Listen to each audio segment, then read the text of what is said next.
Sorry, I hope you don't mind the G.G.S. Let me show you what's happening here.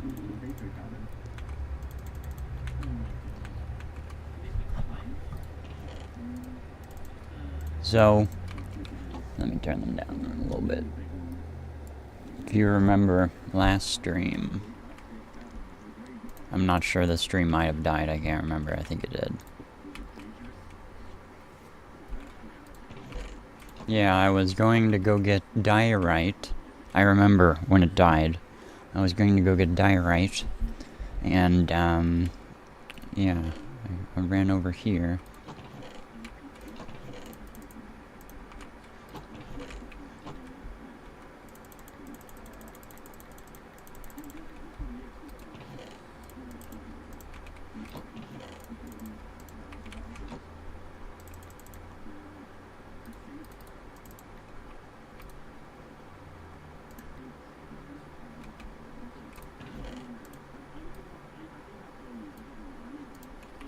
Okay, check this out.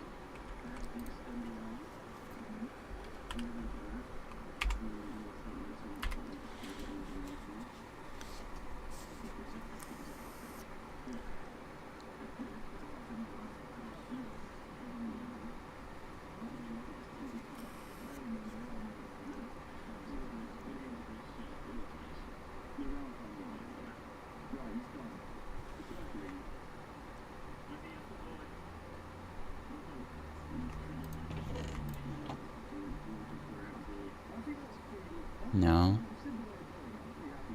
Boom. Boom. Boom. Boom, baby.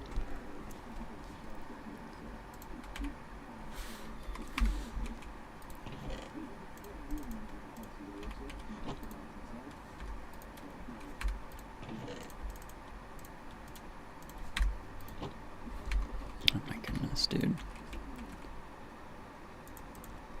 And I ran out of storage on my main floppy drive. My floppy disk. Oh, it's in my bag here. I'm just gonna bring this with me.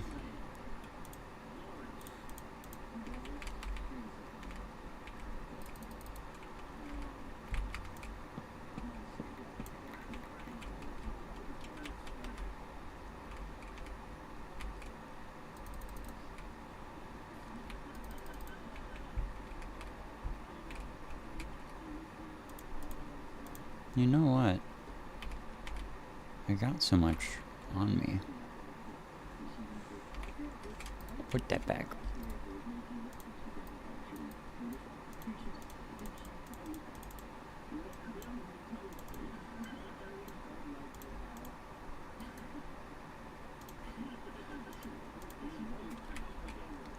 Don't touch that.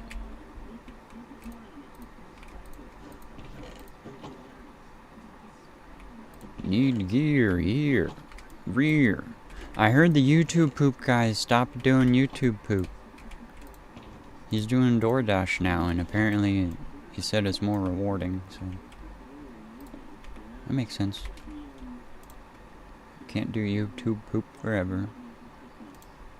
I want to do some YouTube poops. I've always had some good ideas for some. Now that he's retired, I'll step up into the limelight. Wait, I need those.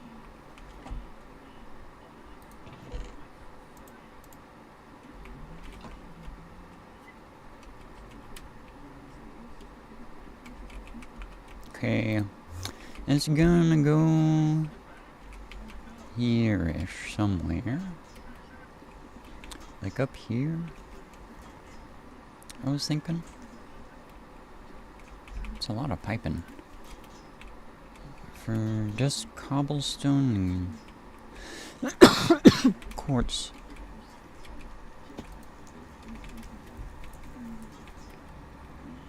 Cobblestone and quartz. So let's get the cobble pipe first. Here.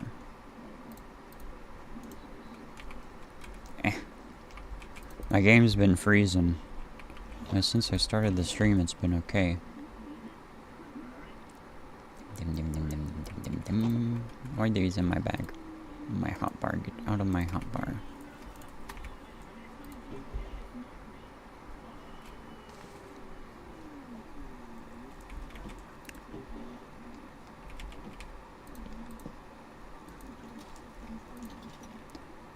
This, you know, could probably do some of those. Because these guys, okay, these guys work really quick, so.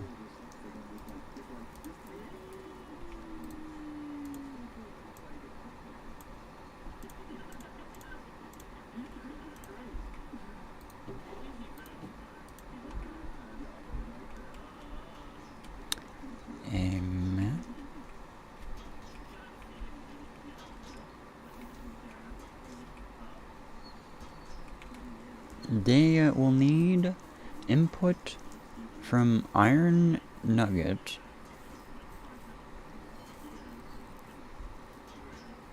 And then just the cobblestone and the quartz.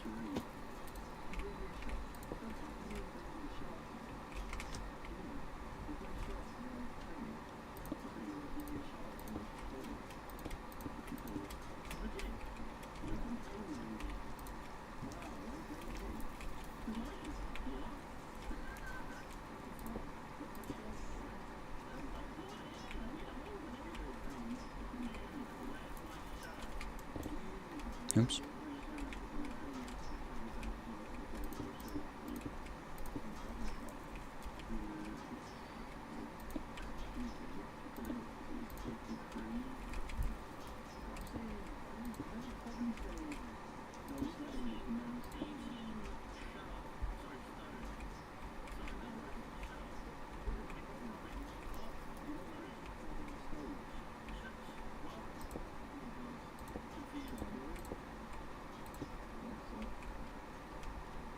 What was this? Was this a... Yeah.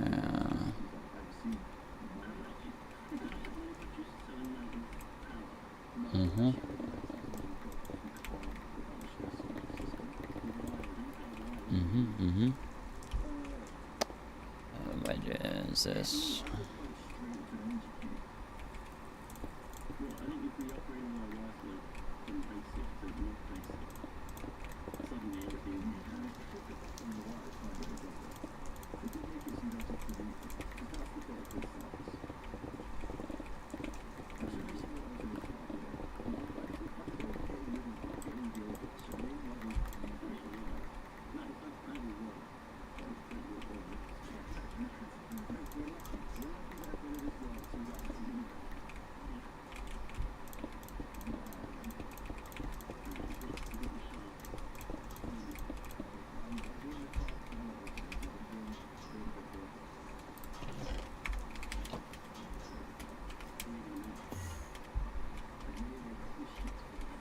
Get me out of there.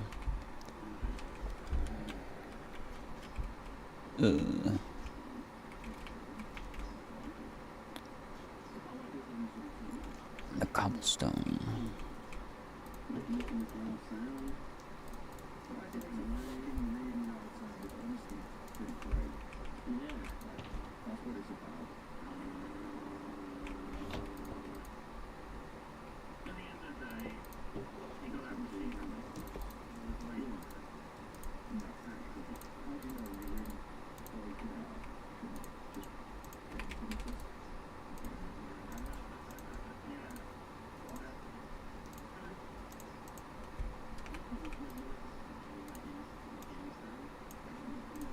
Istanbul is Constantinople now. It's Istanbul, now Constantinople. Been a long time gone.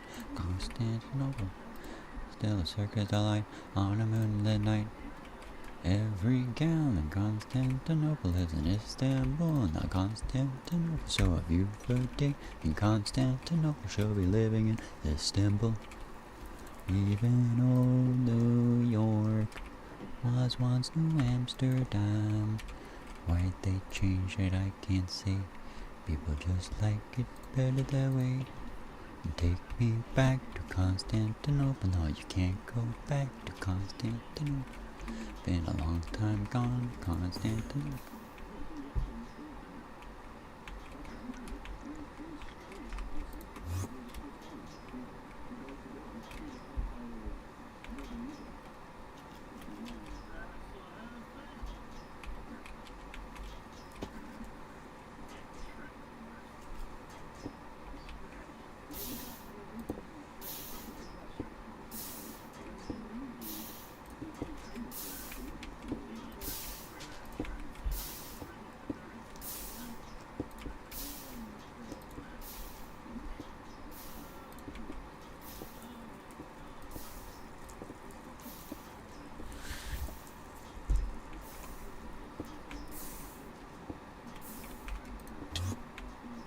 I need filters for this.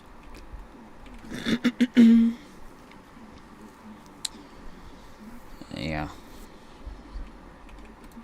Have a... No. It's just, pistons. I made a bunch of pistons for this occasion specifically. I actually... Oh, well, hell, I have one here.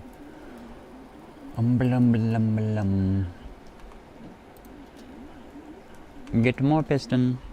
Come back here.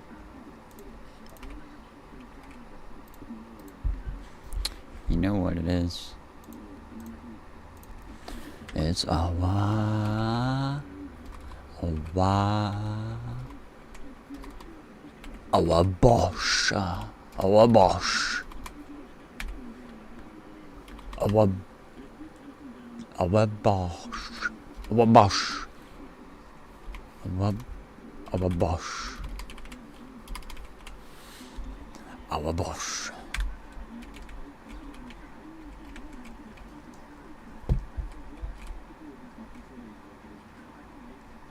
What?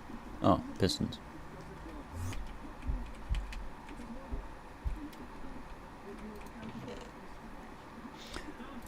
Thank you. I don't need to make so many because they take up one full inventory slot. Oh bosh. Oh bosh.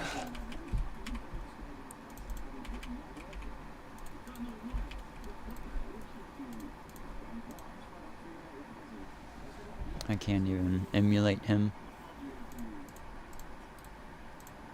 with his heavy English accent.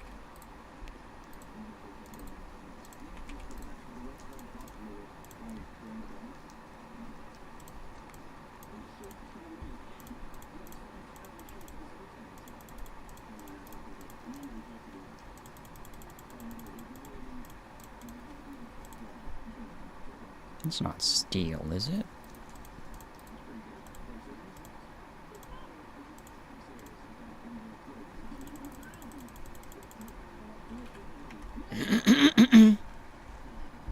What?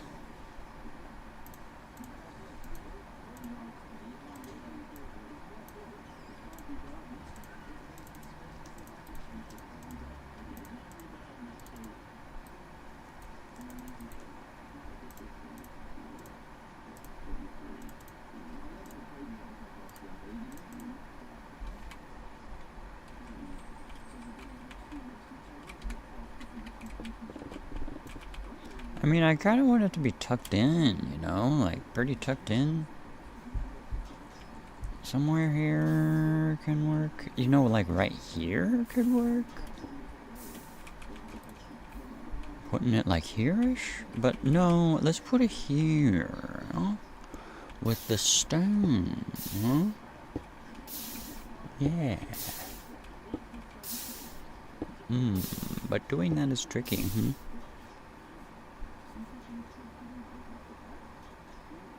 to get it to fit. I could pop it over here.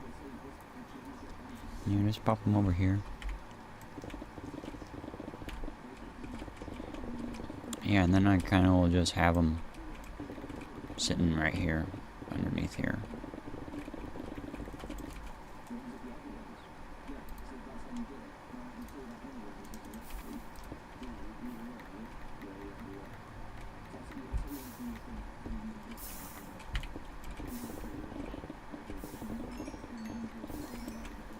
Anything under here?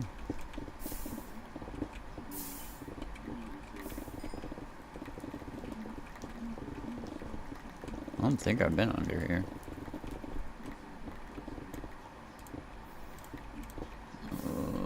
I think it's okay. Oh.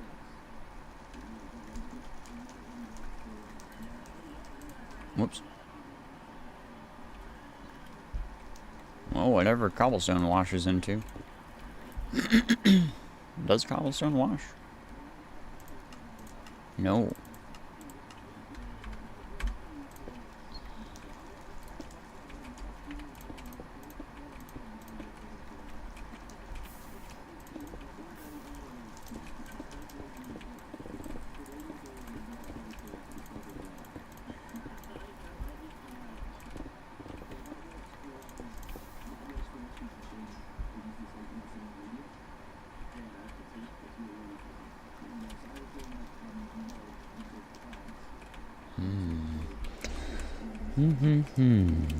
So...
Bro, I had a dream that I was like drinking so much liquid. I don't know, it was such a weird dream. And I just remembered such a small part of it.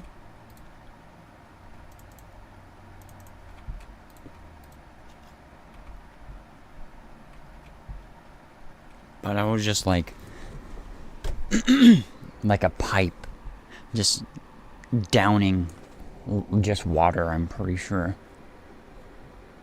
But it was just like some unending bottle of water or something.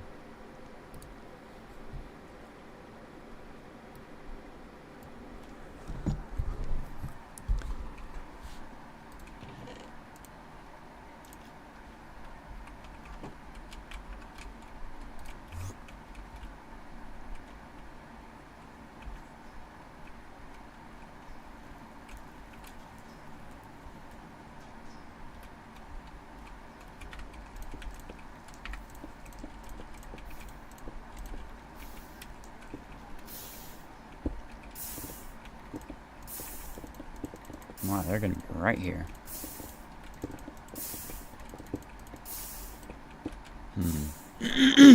Yeah, it's fine. There won't be too many pipes going around the place. It's just this one, and then this area is not supposed to be a pathway. This here, like this, needs to go elsewhere. Like, the machine is fine, but the outputs need to go elsewhere. Okay.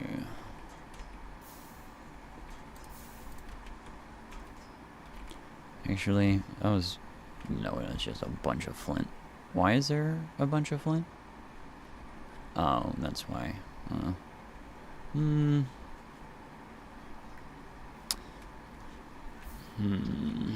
Could put a filter sucker for flint. But no, the reason I stopped using those is because if you put the filter upgrade in the Ender IO vacuum chest, it'll like stop filtering when you come back and load the chunks, and it'll start sucking random shit. So I had to stop using those. Oh, but I did grab a fuck ton of nuggets. Why? Are there just nuggets hanging out up there?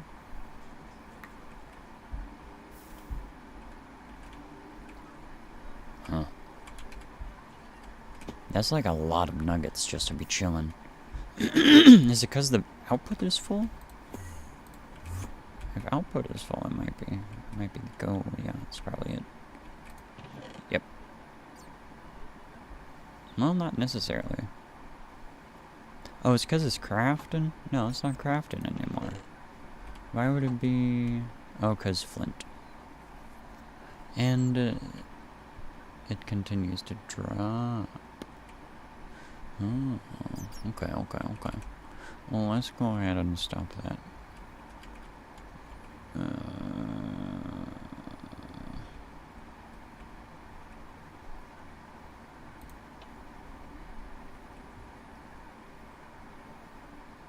That should stop eventually, but it's gonna empty all of its contents out first. In the vault. Buh.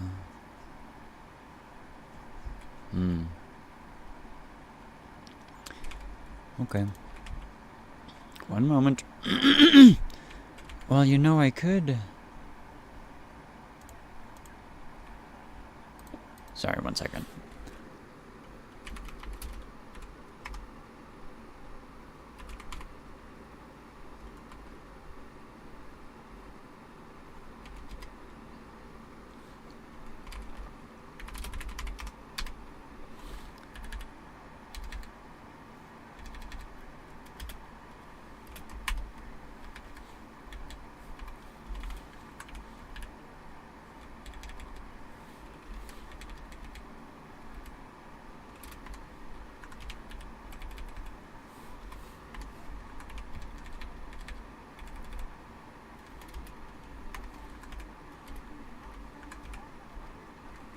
hopefully I can just oople skaboodle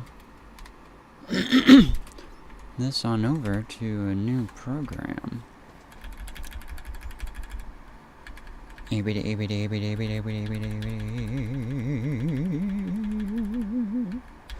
Okay.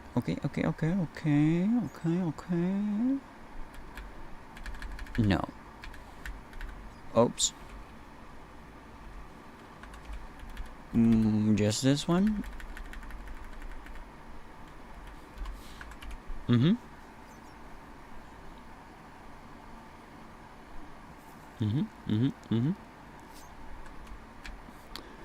And then up here, I need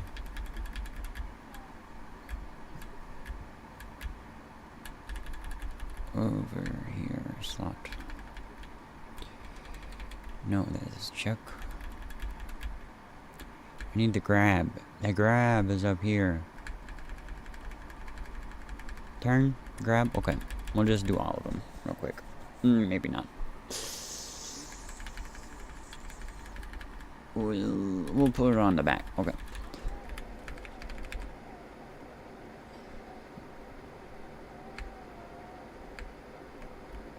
It's fine.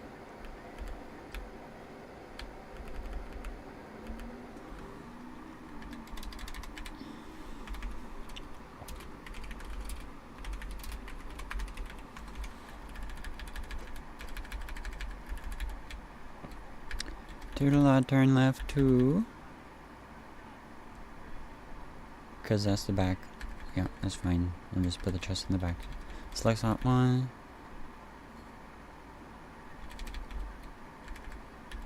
That's because I didn't use this. Select 2. Oh, you know. Well, you know.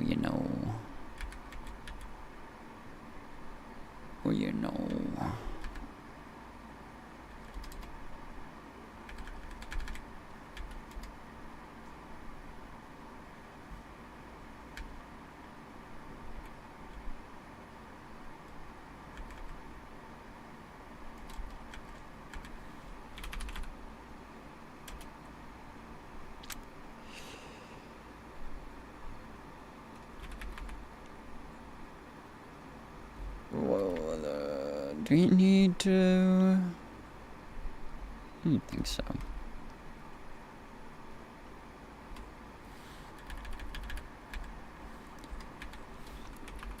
Four slot equals.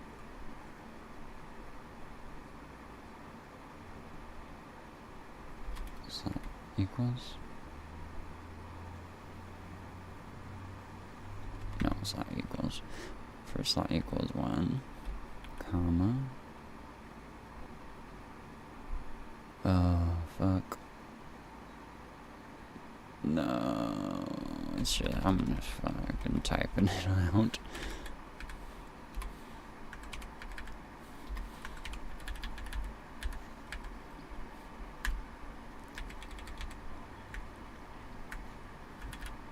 Because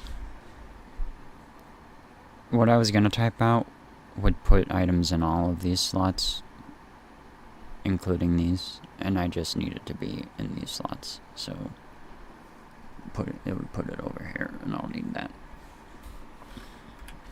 Sorry, one moment. Turtle dot select slot 3. Turtle dot suck. I could make a function that's just turtle dot suck and say suck, but no, I'm just going to type all this out. Turtle dot select 4. Turtle dot suck. I do so many things like this with my diamonds and my coal and every resource that can be put into a block that it is just worth typing all this out real quick.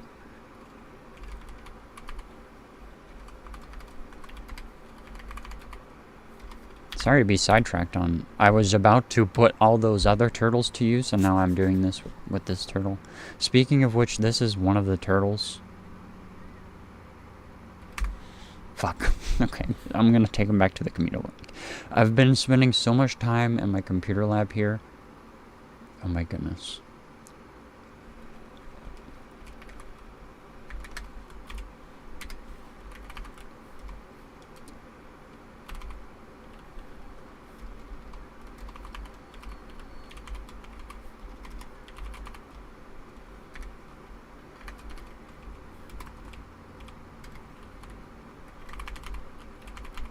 Wait. Fuck. Okay, that's fine. It's still all useful. Save it and move the cursor, please. Okay, it's because it's in a prompt. Okay, select 1, 2, 3, that's fine. Select 5. 5, and then select 6. And then select 7. 8, and then 9.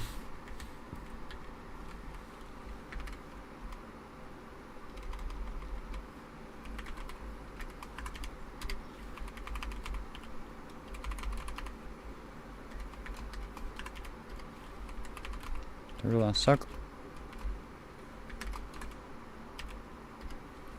And that's all.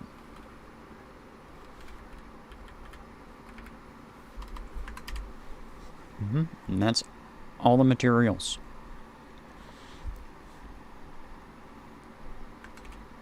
Yes, yes. Okay.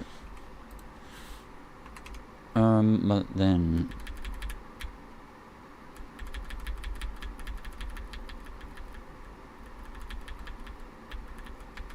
over here...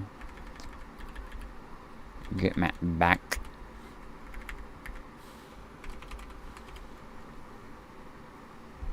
Get Matt back. Mate. Store. Check. Okay. Sorry, one moment again.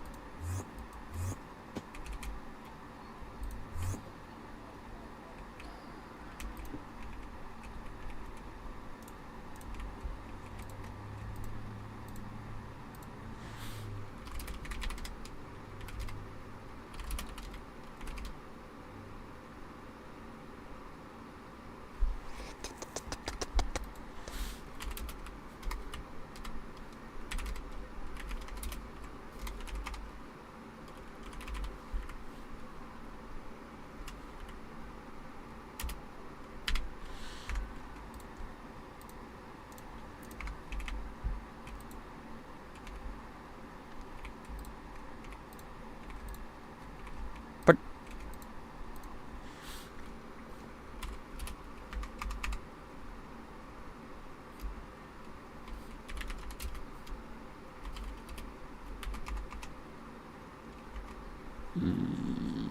turtles... and...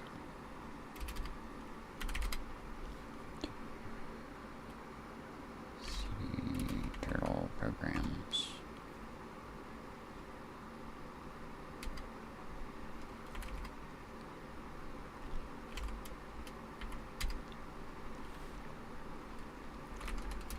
Copy. Disk. Make. Nope. Make. Should probably make sure it works first.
9.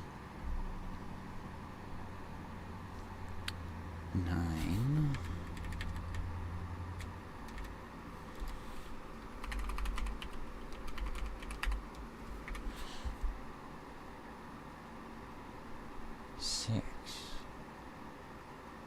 No, 1, 2, 3, 4, 5, 6, 7, 8, 9. Yeah. 4, 5. Wait. That's slot 4. This is slot 5. This is slot 6. This is slot. This is slot 8. This is slot 9.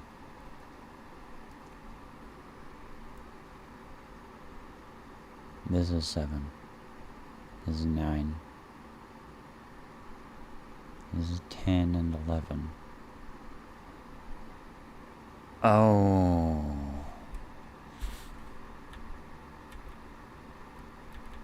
So the... Okay.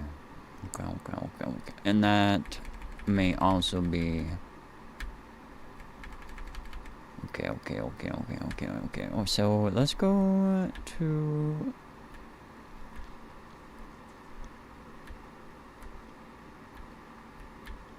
the check.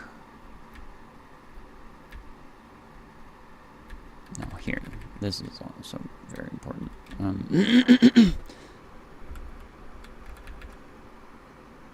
Store items.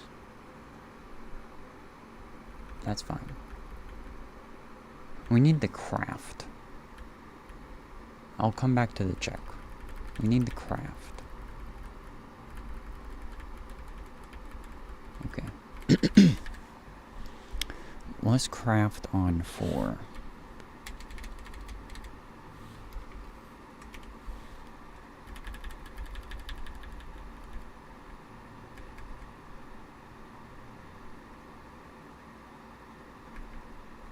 I was previously crafting on 8 though, so it should have been okay.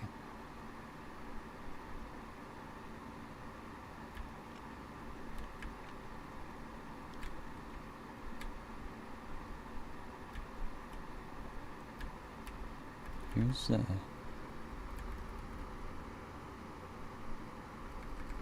This is okay. This is just checking if there's any items in any of the slots. And this is the inventory check, which also just looks at the inventory and does not handle a specific slot. This is the output.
Sorry, I've gotten sidetracked on this. It's just, this was a program I was running to write, but...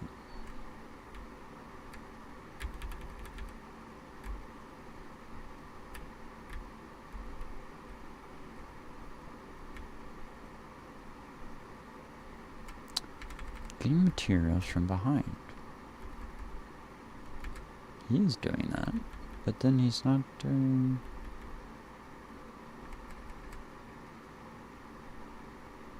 Turn left 2. And he's sucking.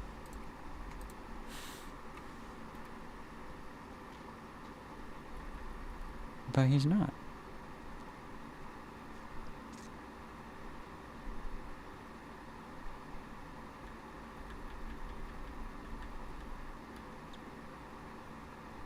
But he was earlier. When the checker wasn't checking.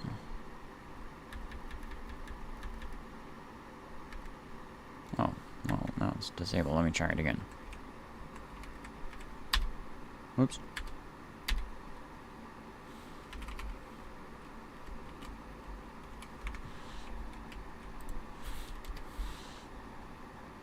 Why is he checking when he hasn't crafted? And he's just spinning in a circle for some reason.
It's not running this.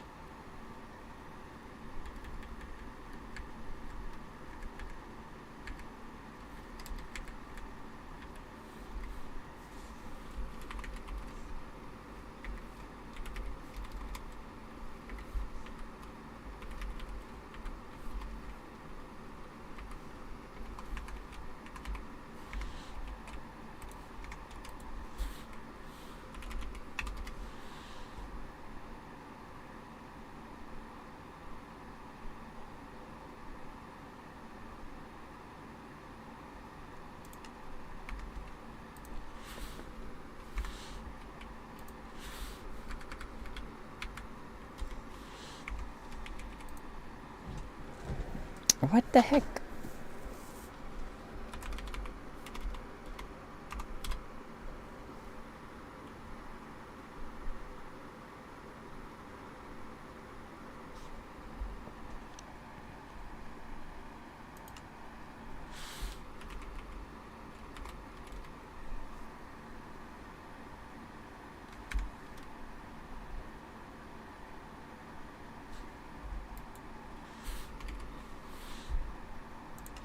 Okay, I'll come back to this.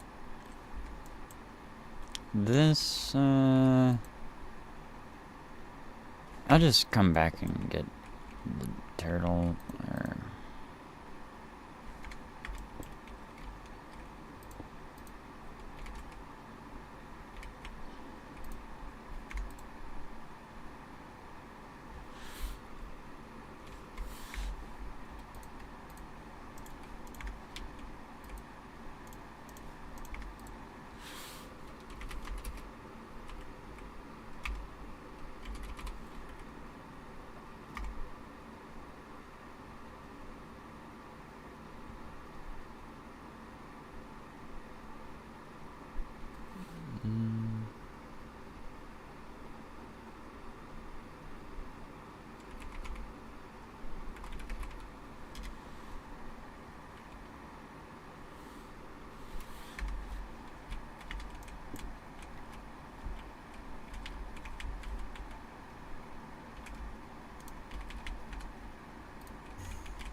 Let's get this freaking thing plugged in already, man. Holy shit.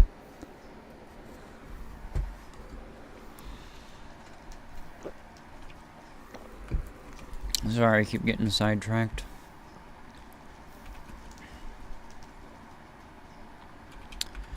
The box is over here. I'm gonna go switch out for running speed real quick.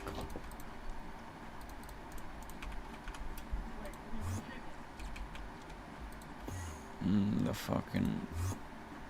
Oh, let me out.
Hmm.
Hmm.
Really?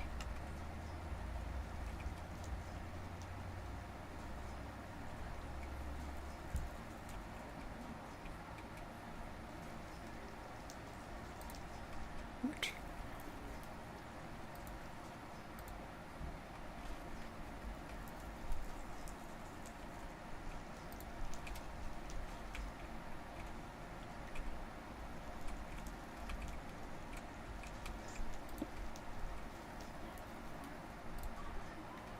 Oops.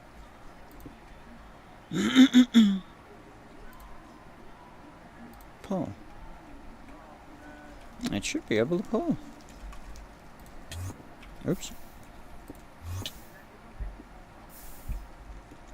Is the output not valid?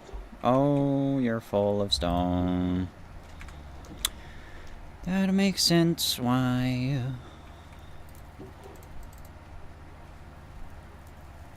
Wow.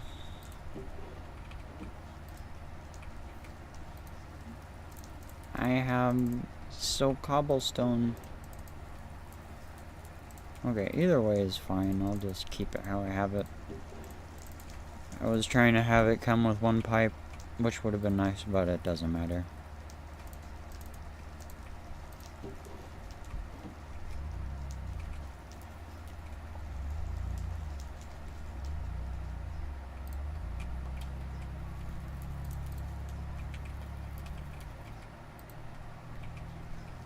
I was just trying to save on my pipe.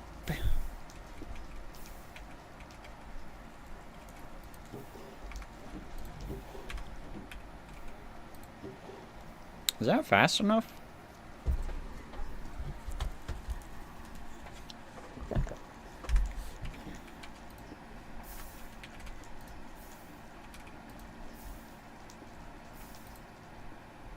And should this just be a barrel?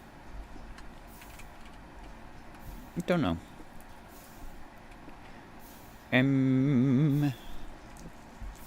Let's put away this stuff real quick.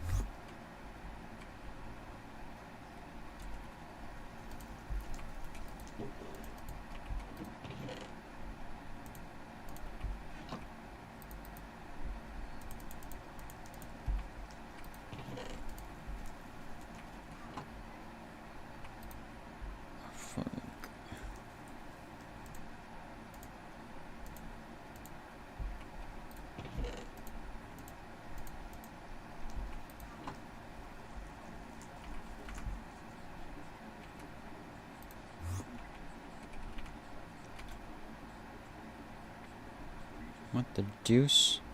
Oh. Back.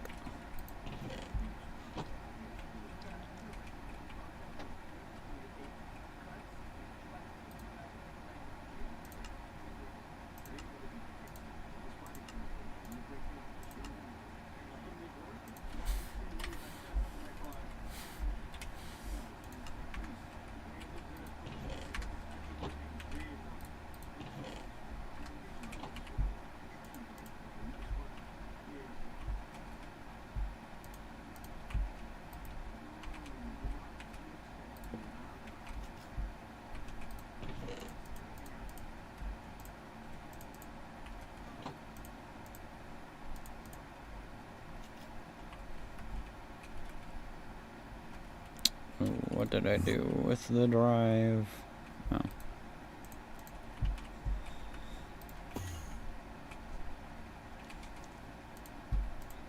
Okay. I might need another barrel.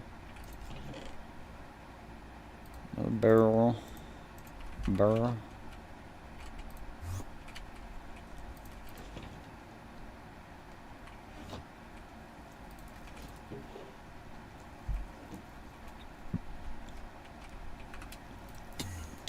Owie.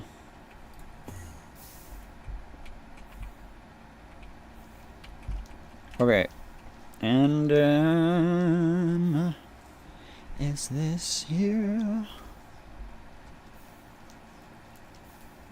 And he's... Where's he putting his stuff at? He's putting his stuff anywhere. Anywhere he can. So that's granite.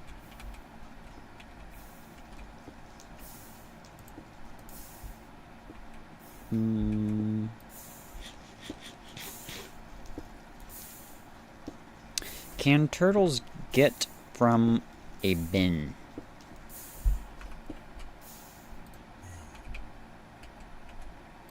Can they just put in, put out from a bin? That'd be super nice. What happened? Oh, there we go. Give me all these.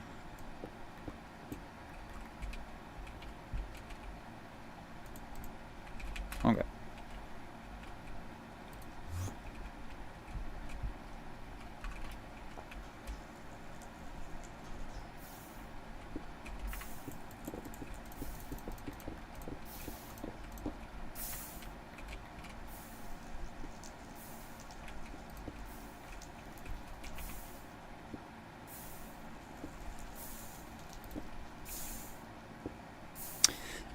I mean, I can't take things out if I'm not facing the right way, so you have to have the turtles facing the right way in order to use the bin. And in order for another turtle to use that bin, they would have to, like, have the bin face them, so no, that won't work.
And then you're just gonna have iron nuggets coming to you.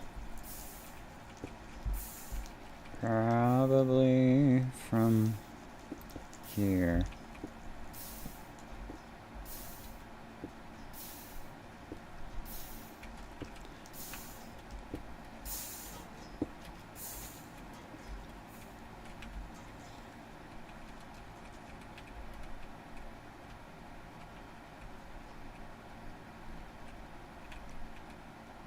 Yeah, that's currently off though.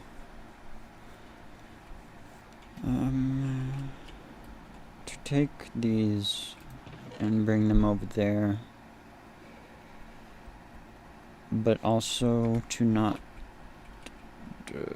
mess with that. I could bring them over, but that's a whole nother crafting step. Oh, what to do.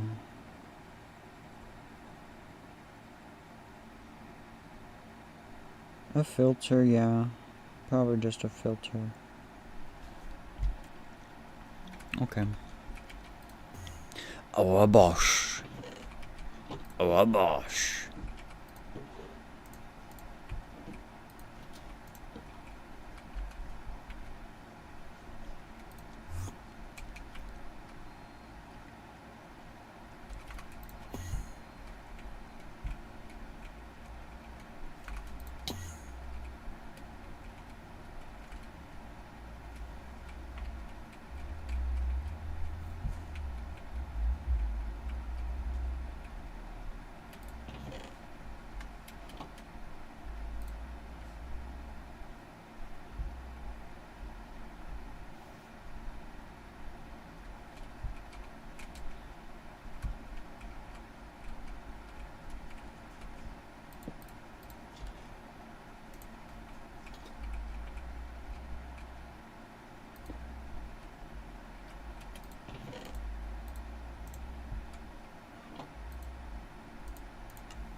The weatherman said the day was gonna be bad. So I said, hey man, don't make me mad. I'm gonna give you a reason to not be so glad.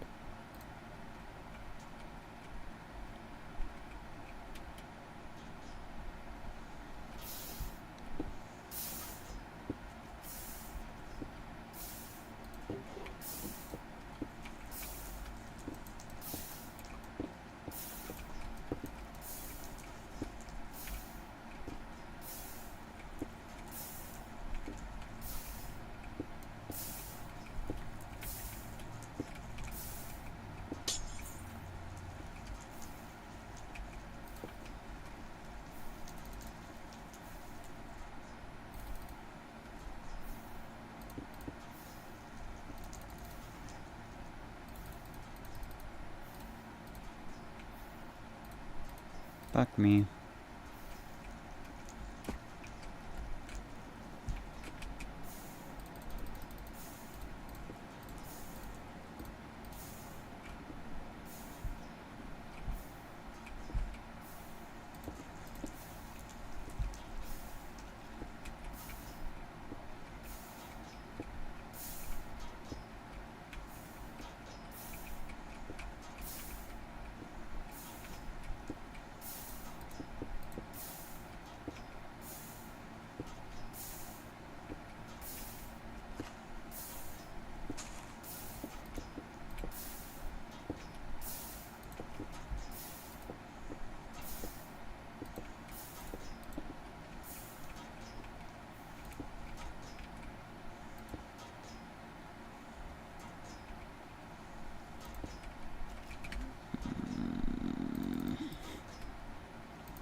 No. Fuck me.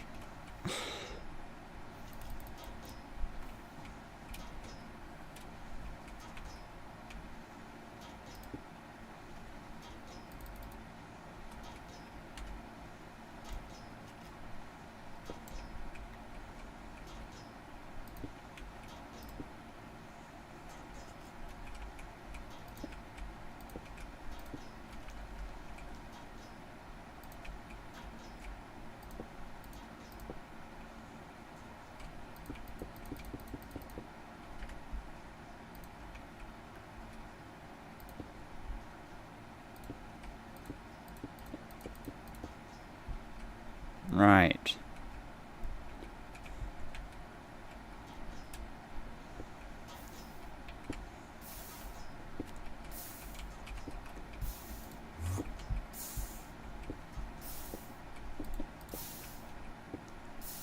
I should have done it.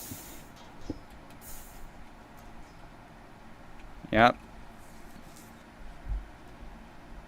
Oh, hail. Oh, that's flint. Nice. Wow. Actually draining the flint supply.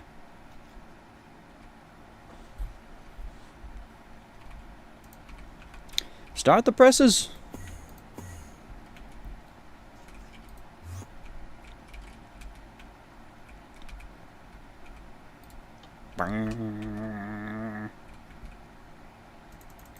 And this is why I wanted the turtle program, but I'll just go ahead and do one of these maneuvers for now.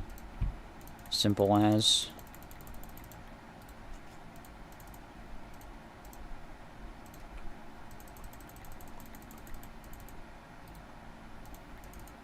Oops.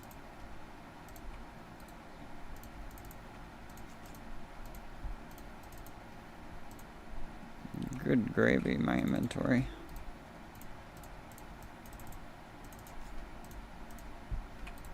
This specifically needs to be stopped.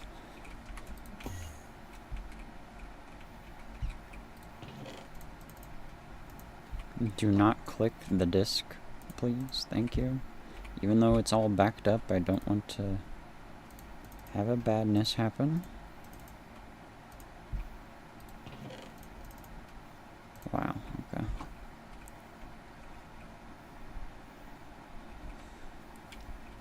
You know, this could be greatly expedited. Hold on.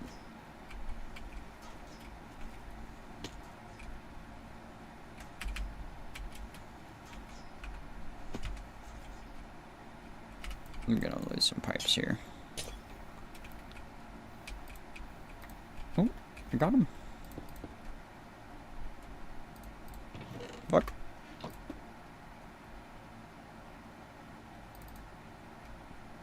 There we go. That'll do.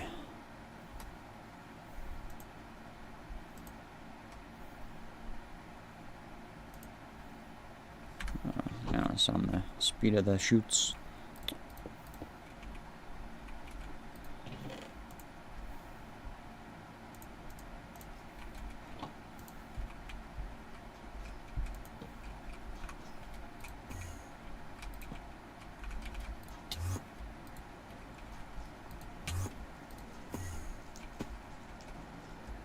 How many? Yeah, still way too many. Way too many quartz. That should not be there. Why is there flint here?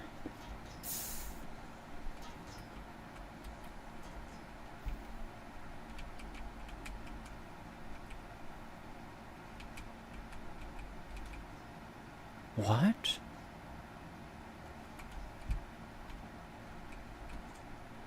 What in the goddamn?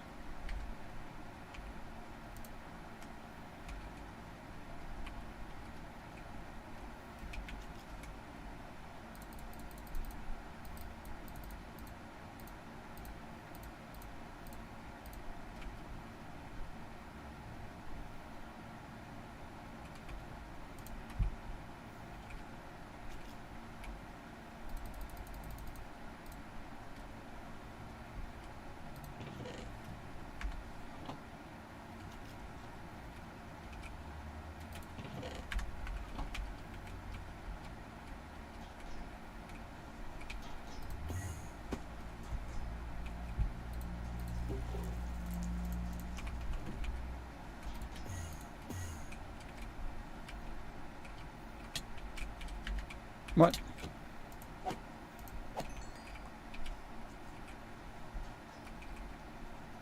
Why is there flint coming?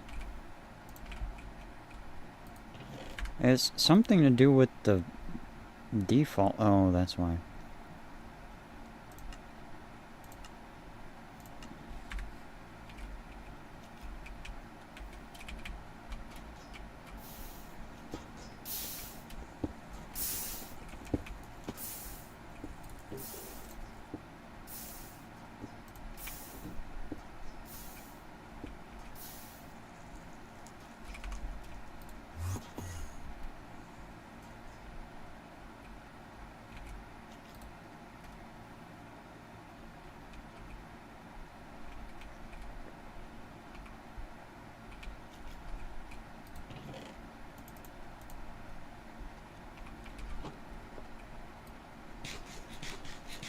And then if I need iron nuggets, I can just inundate that chest with iron nuggets.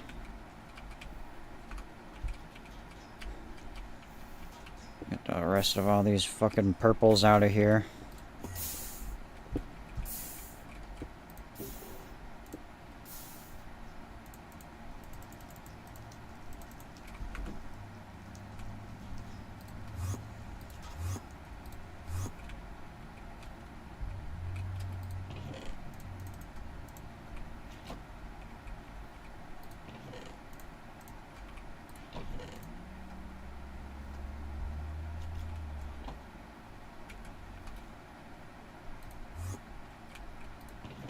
My box did not come back. I'm utterly saddened that it didn't.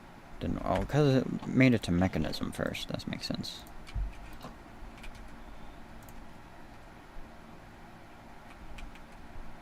Yes, the box is waiting for me. Box will stay. We will use Zob. I put away my wrench, damn it.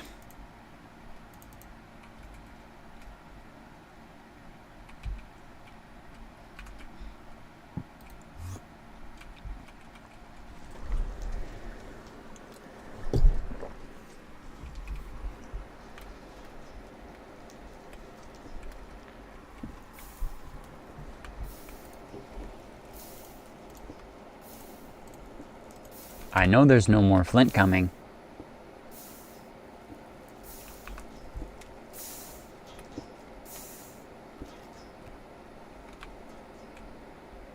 Good, good.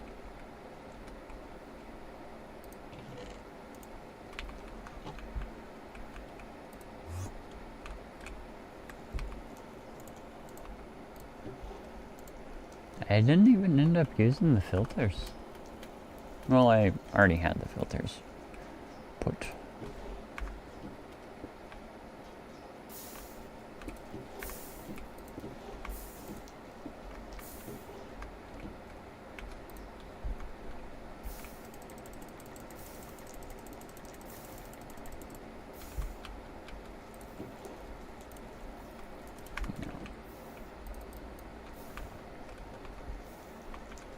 I'll just run each one a little bit, and I'll put all the shit in there. Or maybe... No.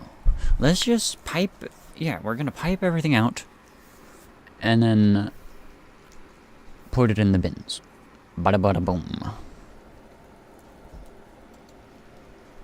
Yeah, and then you can just pipe them using one pipe. So long as you're using the bins.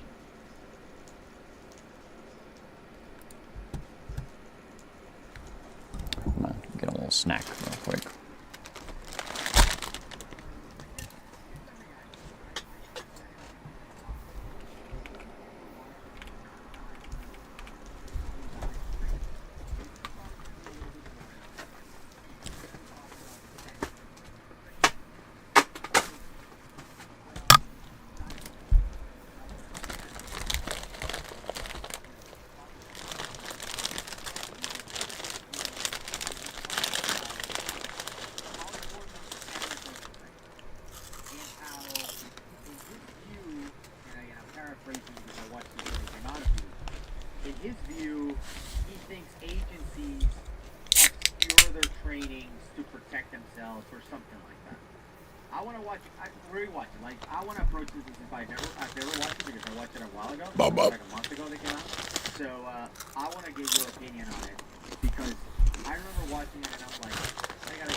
Ladies and gentlemen, welcome to Divers Ready. My name's James. As always, so great to see all of your smiling faces, and thanks for choosing to spend your time with me. This is going to ruffle a lot of feathers. Today we're going to be looking at course standards. What are they? Why do they matter? And how do you know if your instructor is following them? First, what do I mean by course standards? The core standards are the specific requirements and limitations applied by the scuba training agencies, which tell instructors what they can and cannot do whilst teaching a course. Every agency offers course has its own set of standards. So, for an example, let's look at an easy one from the SDI, that's the training agency, open water course regarding the swimming evaluation. It says, the swimming evaluation must be completed prior to any scuba skills taught.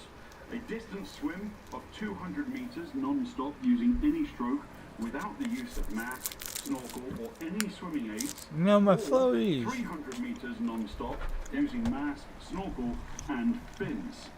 B, a survival swim float of 10 minutes.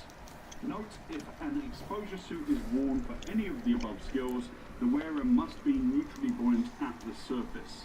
Okay, I waited for to finish. I want to pause. Yeah.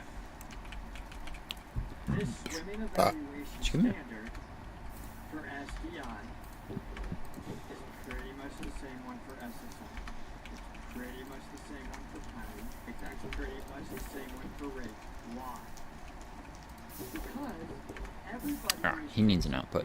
taking their standards from world accepted standards. It starts with the WRS, Mm. then goes to a regional level, the RSTC, and then the individual agencies, they model their standards to make sure they're following those general guidelines. Does that make sense? Minimum standards, yeah. So Minimum. WRSTC, which you mentioned, stands for World Recreational Scuba Training Council, okay?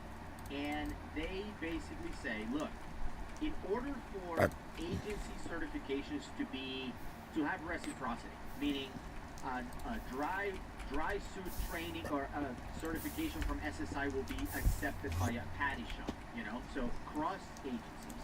In order for reciprocity to take place, we're going to create a baseline of standards that as long as the agencies follow, they can recognize each other. And I think it's a good idea. What we're going to do with Dive Talk Academy, and here's why I think it's a good idea. This keeps us self-regulated. Otherwise, the government's going to come in and regulate us. Right. If we don't have our own minimum level of standards, the government's going to say, hey, you guys are being reckless. Nobody's monitoring this. If people are getting hurt, and we don't want them. Okay. Yeah, and it's even a long though- pause, but last I think thing, it's important to last set thing up, really quick. set up. Even though agencies are competing with each other, are competitors, they all actually come together at the WRCC and RCC levels to craft the minimum standards that all of them are going to follow. Like the members of these agencies, or the members of RCC, are people that are from the agencies. The agencies themselves come together at a round table and let's come up and agree with something. I think it's a great idea. Okay, let's do it. Well, that seems clear enough, easy to follow, right? How could this standard possibly be broken? Well, I have personally witnessed instructors not have their students swim the full distance. I've seen instructors allow their students to stop halfway when it clearly says it's a non-stop swim. I've seen instructors allow students to rest at the pool's edge during the float, and I've known instructors to completely omit the swim evaluation altogether. And yet this is the simplest skill for the instructor. They don't have to do anything. You're not teaching people to swim, you're checking that they can swim before you teach them to dive. You're just watching somebody swim. Why would an instructor break this standard? Well, I can only think of two reasons. Number one, laziness, or number two, time constraints. But wouldn't those two reasons apply to you, James, as the person who witnessed a violation of the standards from reporting those violations up the chain? I think so. I mean, it depends on his role. Some dive shops and some agency require what they call a monitor. Right. A person that is sort of the head of that dive shop's overall instruction. And if they aren't following standards, they have meetings, they have remediation processes. Of course. If they get reported, sometimes it's just additional education on the first offense. But we have said this. Then how would it over come and back over. up? It's not about the agency. Pick a good instructor. So it gets made and Now, sent how do up. you pick a good instructor? Well, their reputation. Go meet them. Go ask other students. Yeah. So anybody. But then there's no more room. So,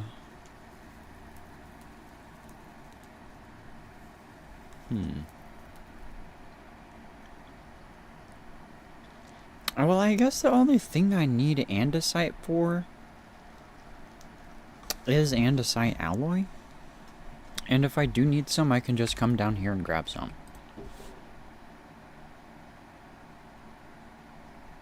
Yeah.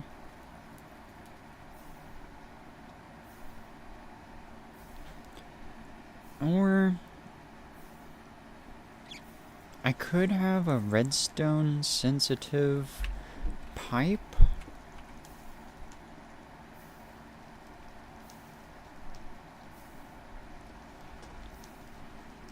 That brings it up there.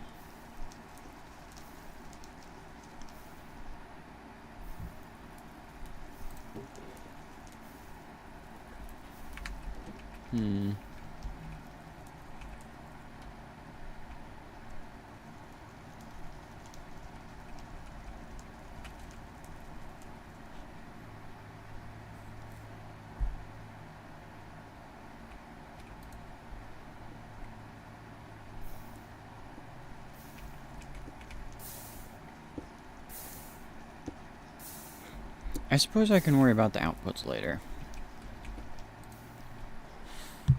Okay, so you are grabbing cobblestone and quartz to make diorite.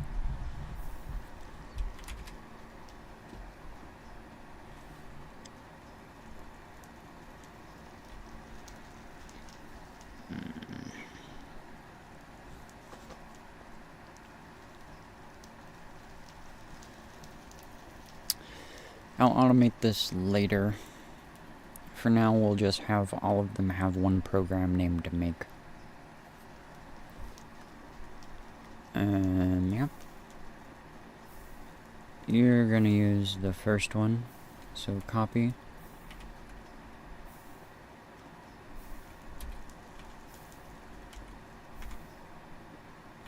Make.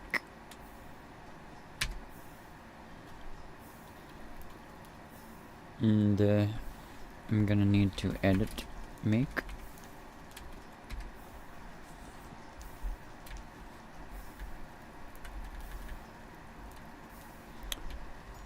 And all I'm gonna have to edit here. Well, maybe not anything, because he's just grabbing the left and the right. Okay. So you should just work.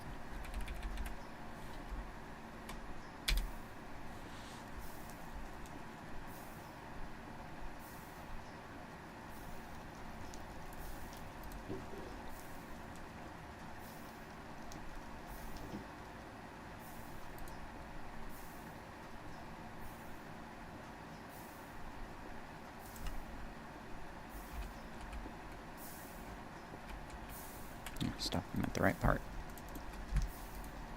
Oh, quickly before the... Oh, that's already a problem.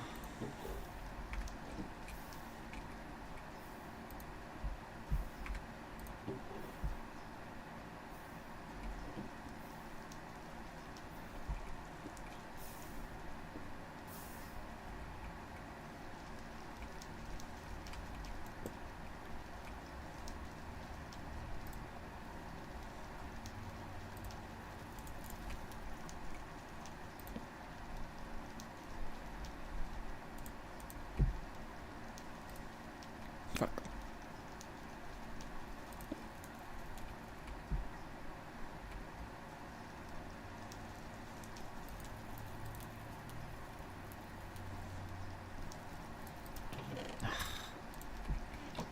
These damn items.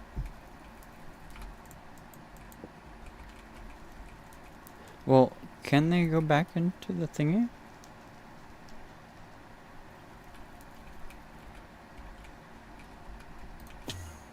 I guess they did. I don't know where else they went.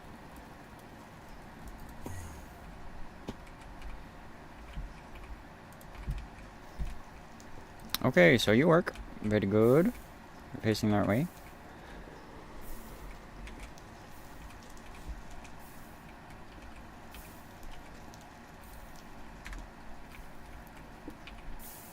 You're gonna need the program.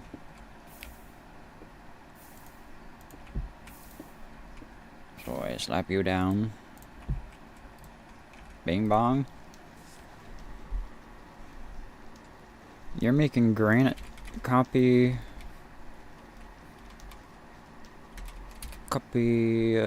disk /m/make granite and call it make.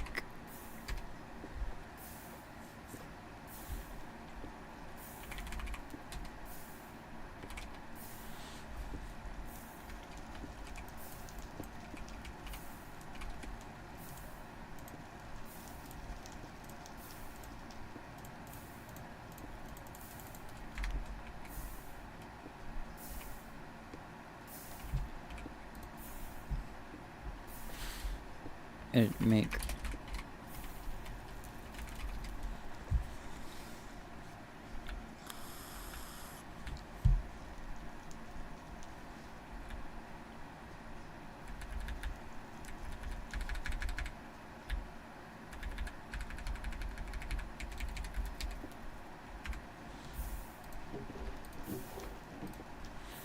Is this right?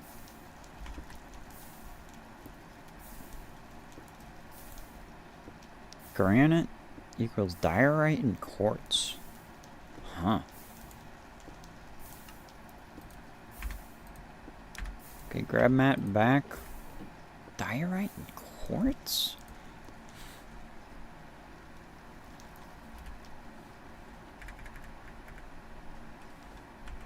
I'm pretty sure you can do it either way. Alright. Oh, don't send. Yeah, okay. Oh, it did send. Fuck. It's such a good system.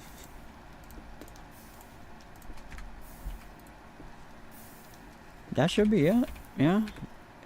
Make.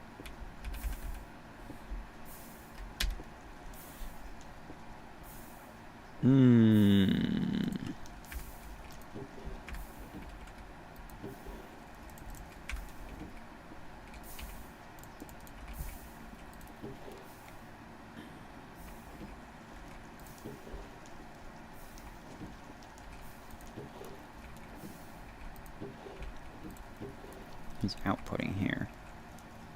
Okay.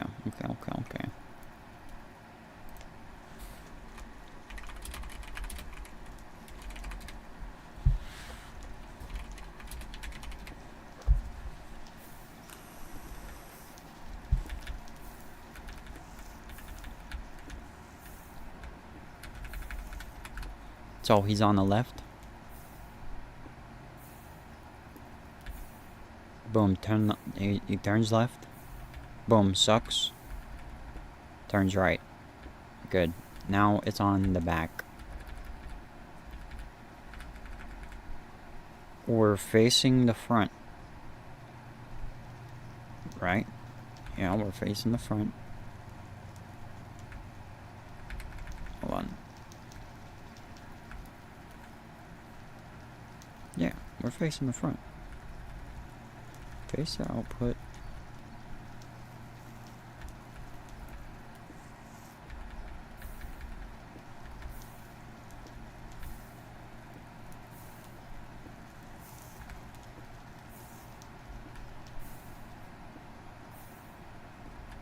GMAT back. GMAT back.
Turn left 2. Turtle dot suck. Turtle dot turn left 2. And then we craft it.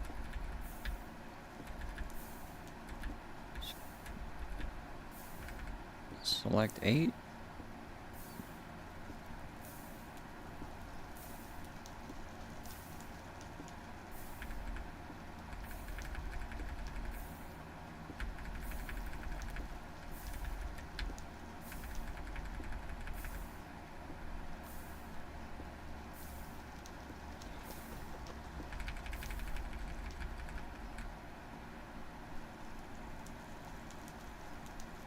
Store items.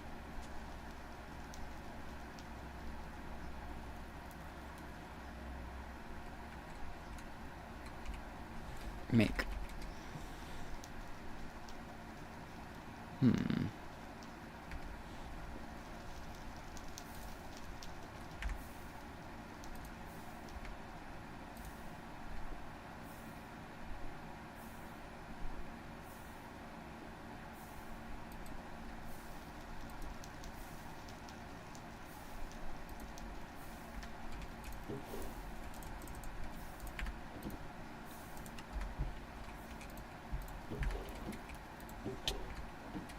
What the fuck?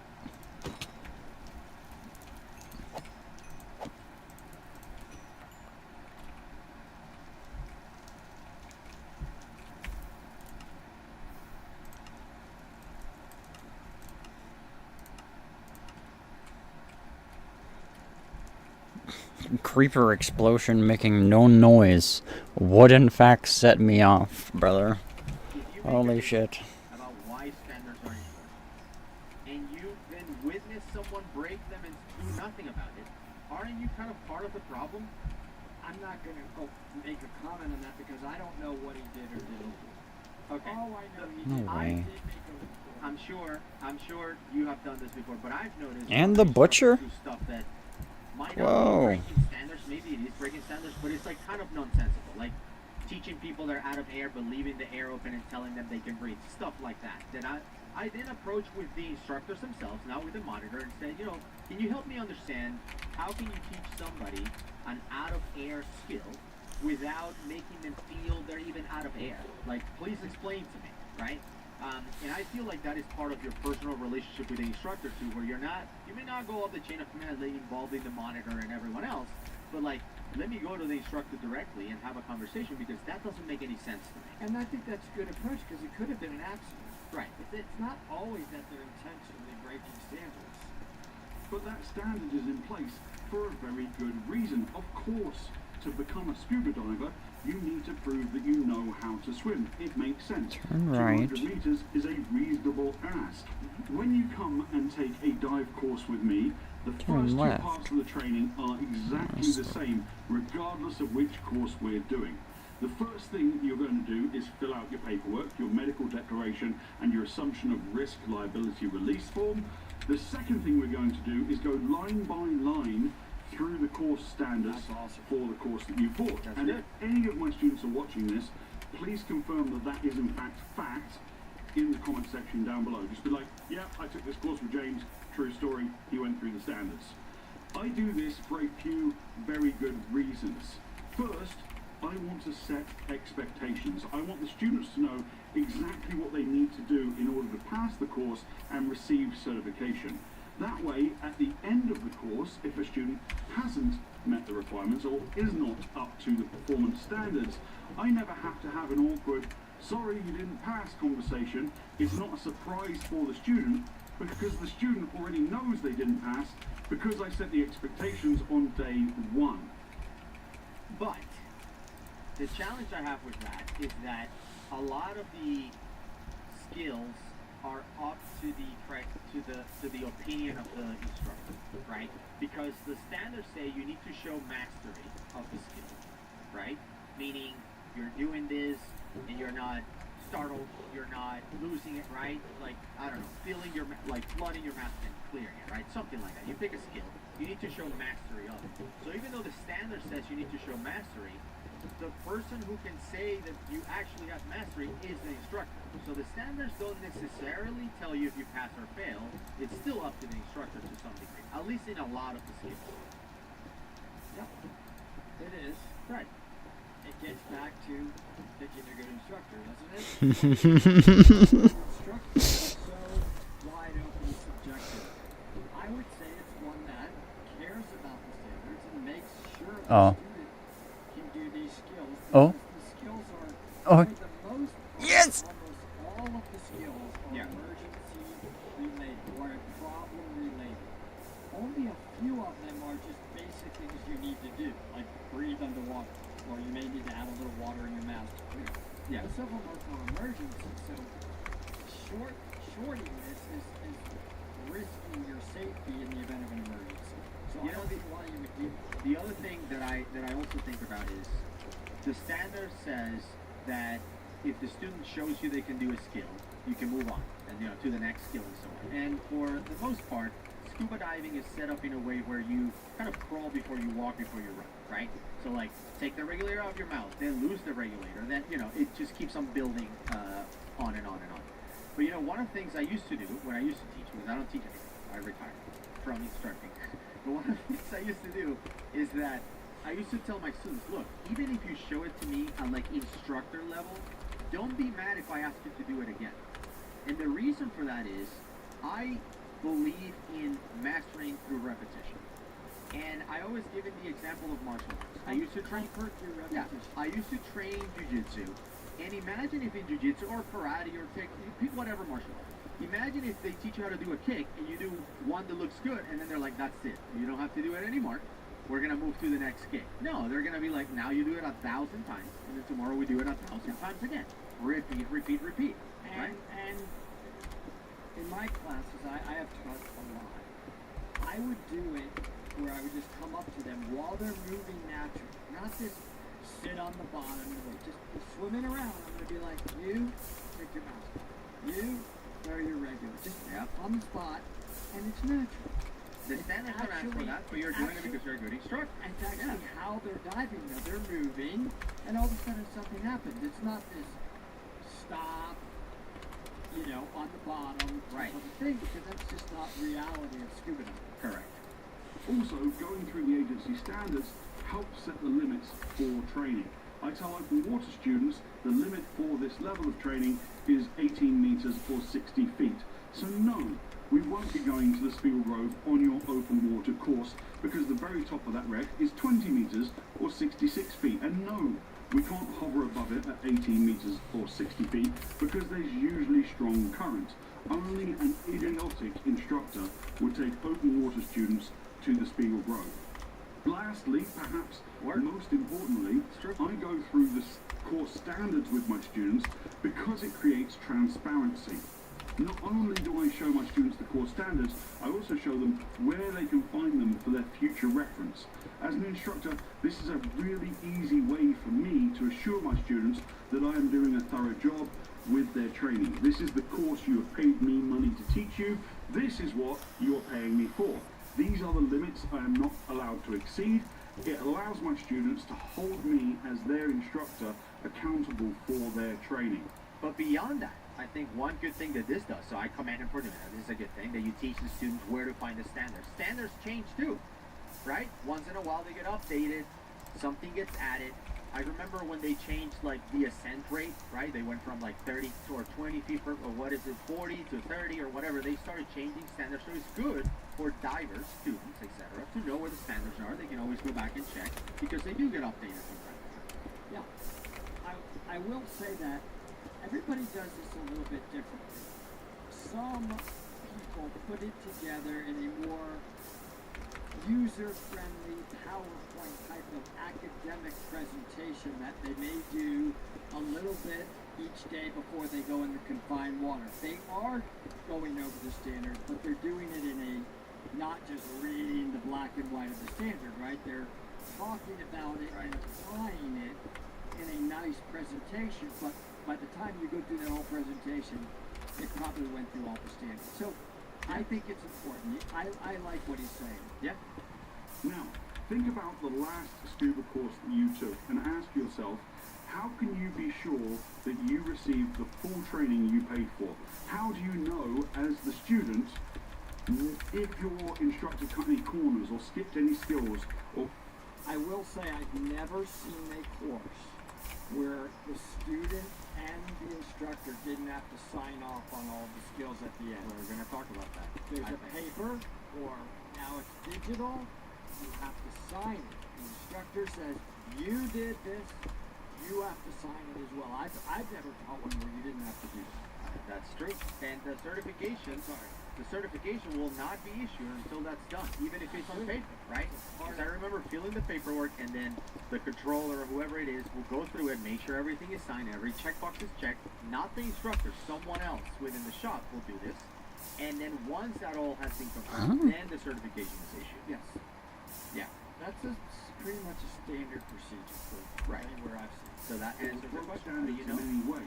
That's The all. answer is you won't unless you know what the official standards are for that course. Okay, James. Point made, put the hammer down. What? So where do I, student diver, find these standards of which you speak? It's fair that I have a bad reputation for shitting on the training agencies. It's true. that So I if he has a think pickaxe, that can he not they use the that disc? They are actually more important than they really are to our sport. A What training if you turn- agency is just selling books and e-courses. That's it. That's their And main disc. revenue stream. That's their job. Alice. Bookseller, Oh. not dive instructor. But if you Be an instructor and pay turn training left, agencies, any of the training agencies, No disc. the No privilege of disc selling still, their just not on the dated right? spelling and grammar mistake-ridden tomes, you have to agree to adhere to the minimum standards for each What? course, which the WRSTC, World Recreational Scuba Training Council, have all agreed upon. The WRSTC being comprised of the major international training agencies' executives. So for the most part, course standards are purchased by the instructors when they do their instructor training. When I became an instructor, I completed a PADI instructor exam. Part of that process is a written exam on standards, so you have to study them in detail, and after I passed that, I could log into the PADI instructor portal, the secret closet of PADI standards, and review course standards so I knew what I had to teach. In making this video, I asked myself, well, if I was a potential open water student shopping around for training, where can I review the course standards for an open water course from, let's say, the top 3 training agencies? Not the marketing material, not the course outline, the actual instructor's standards. So I went looking. Alright, let's start with the biggest, which is of course PADI. Oops. PADI, long story short, forget about it. It seems they remain a closely guarded secret. I can't find the PADI open water standards anywhere in their public domain. Of course, it's the internet, it's Google, you can find them leaked by other people, but on PADI's website itself, I cannot find the standards anywhere. The best I could do was find a vague FAQ.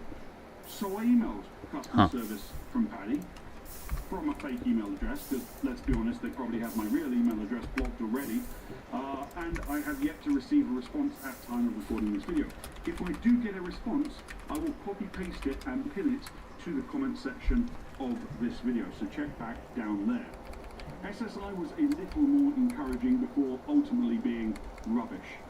There was a view standards button on their open water diver course page, but unfortunately that opened a pop-up box which went to a login box where you have to create an account. That's fine. Create I don't a even need to profile, edit they email you and you the file. guarantee that's your email and I can just do that. and then eventually you land on a If I need to page that they've set up created another for you on their turtle home like portal this. page where you can view the standards for free diving. Oh, it and didn't. fucking Oh, because diving this is the course, wrong program. no open water diver Stop, course. So I stop, went stop, back stop, to stop. the open water page, and it turns out you actually have to He needs buy to the run the course first Andesite program. to be able to view the standards.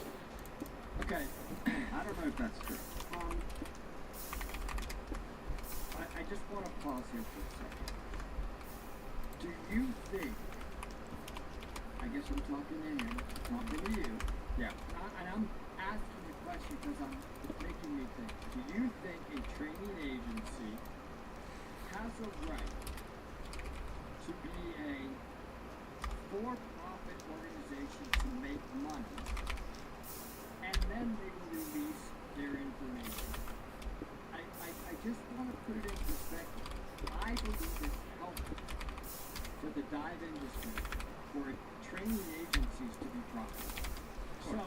I'm getting at is, why do they need to put out their overall detail standards? They do, what he's skipping here is they do Turn tight. put a general description in a marketing type of format of, Right. open water diver, it's going to qualify you to be the following. I think there may be a general description of the course, right? It's general. And I don't know if it's such a bad thing for them to then say, you want the rest of the information, sign up for the course. Yeah. Why is that a bad thing? No, okay, so playing devil's advocate, I think people would say because I should be able to standards and agree with them before I pay and sign up to become a diver under that agency. But I think the argument goes beyond that. Because number one, let's say The turning needs to be back. Put back. Okay. Put back, and also... Standards are meaningless. Hold on a second. There might also be the thingy, because I didn't do the thingy on this one. So it might not be happy. Hold on. But it... Yeah, it might not be happy, because I don't think I fixed that line on this. Yeah.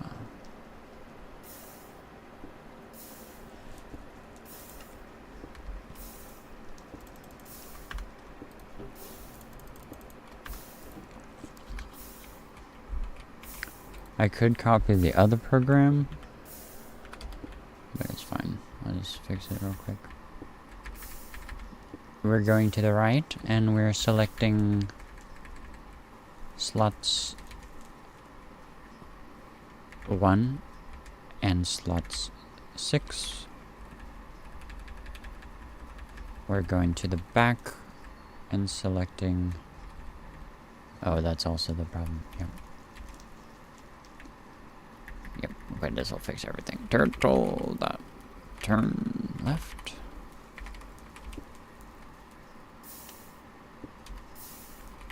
Turtle dot turn left. I might be able to fix that just with putting them in quotes, but...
The only problem right now is if one ingredient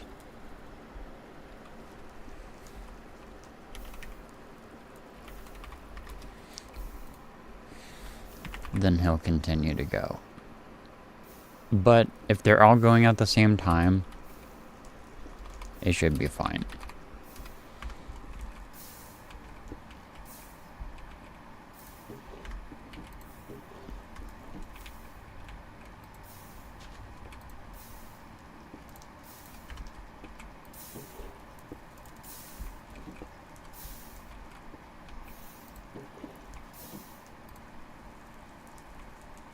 Do I have my... It's all packed up, right? No, it's not. Yeah, I'm just gonna do this real quick. Actually, this'll do. Don't do it. Don't do it. Oh my goodness, don't do it. Okay.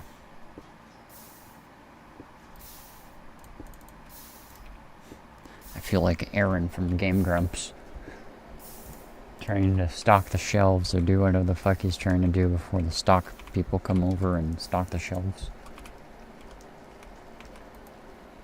Okay, that's very good. Let's run them all. Oh, hold on, stop. I wanna...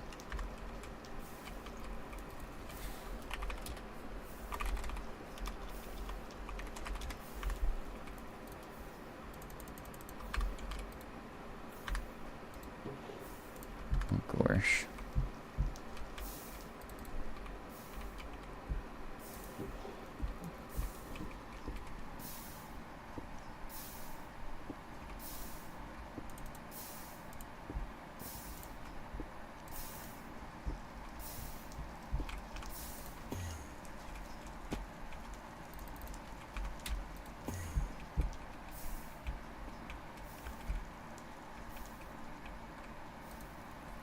So I just want to...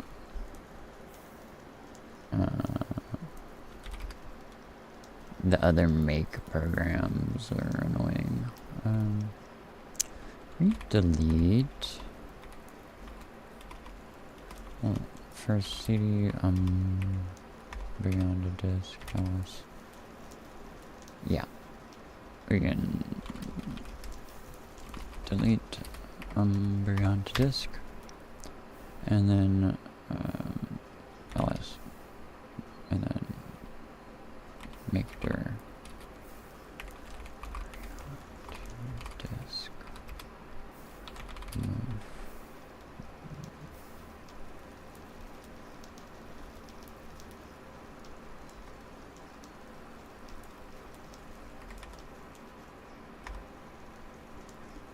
Well, really, I don't need to, because I already have these programs on the computer.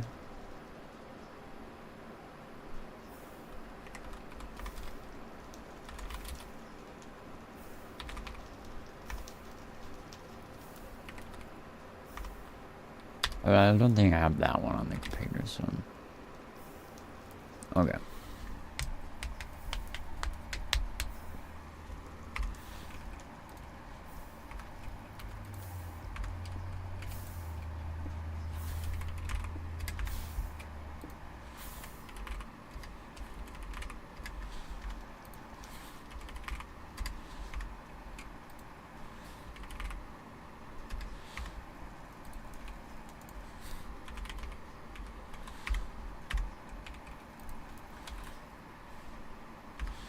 Make sure they're all facing the right way.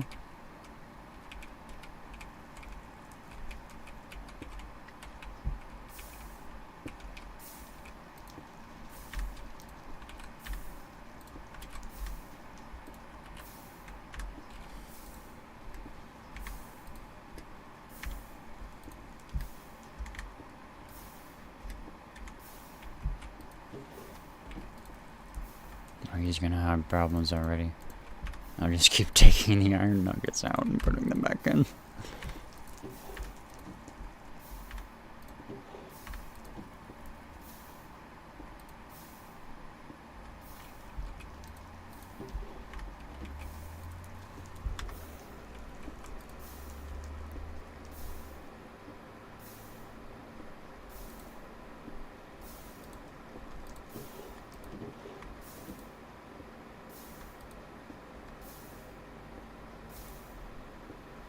What?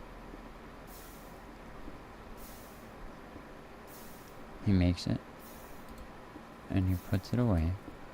And now the next one should be here. Am I just bad at looking at it and seeing? Okay, I guess.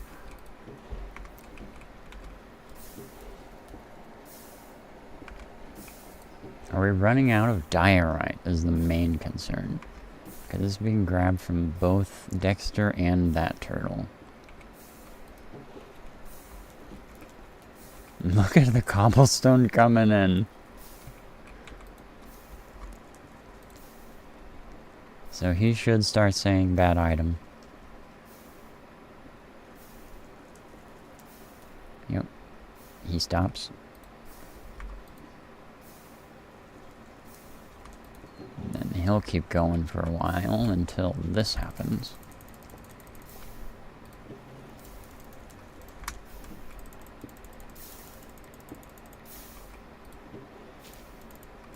And he'll say bad items. He already is saying bad items. And you can keep on making die right until you say bad items.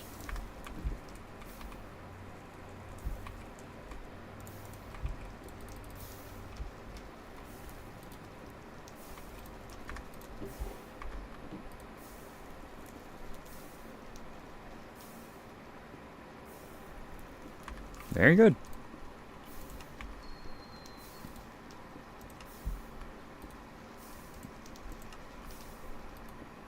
And they all stop looking at the output. And they all have a bit of items in them. So, when they start up, they should try to put items away.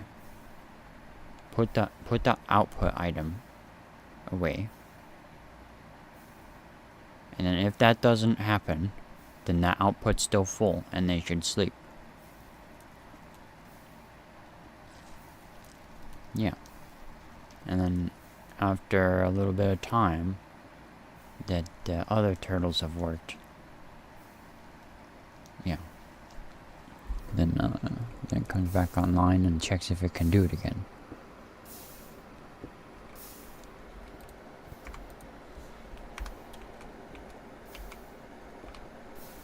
So the next part, as per the diagram, you can see here we are to take wood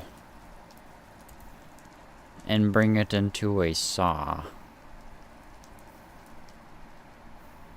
And then continue to do this stuff up into the casing.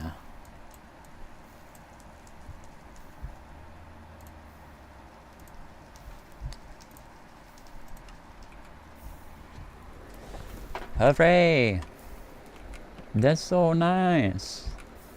And it is a program that I made.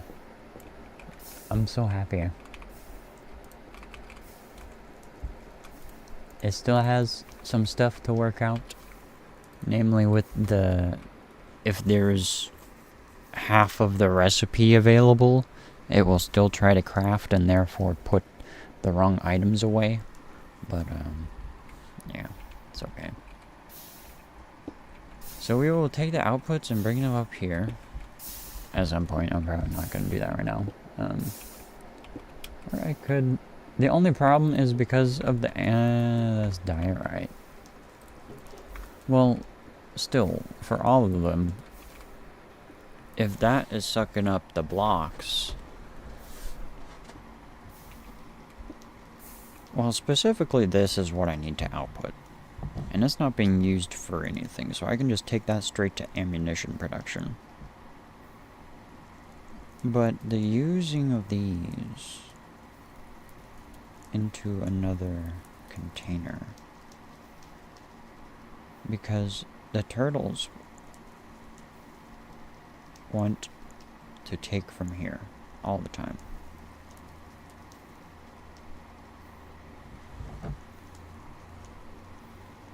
So if I'm sending out items into a bin, there will be no items here, and the turtles will kind of fight to grab the items that are coming in.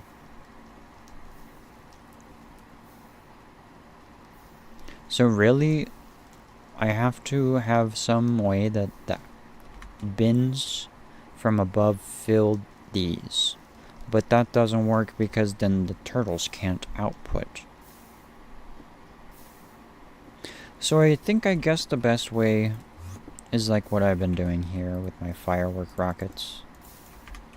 I just go and boom, put them in. I don't know.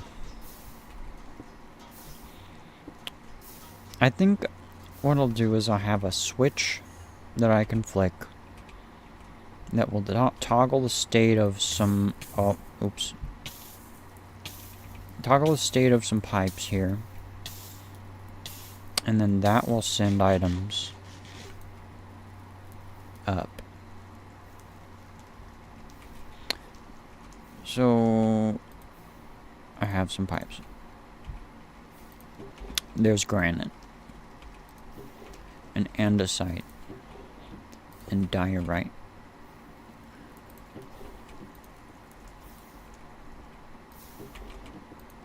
And the andesite alloy. This can be done easily. And the logic for the red net can invert this. So while the turtles are not active, this is active. Yeah, I can do that. So let's do this. And make sure they don't do that. Because I don't want the turtle to get items like that.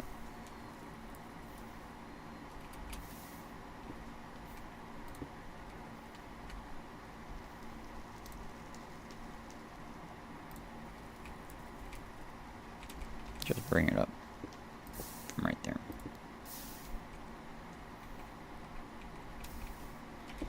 And I have create out. No, I don't, but I can get it just like that. I'm just gonna make some more.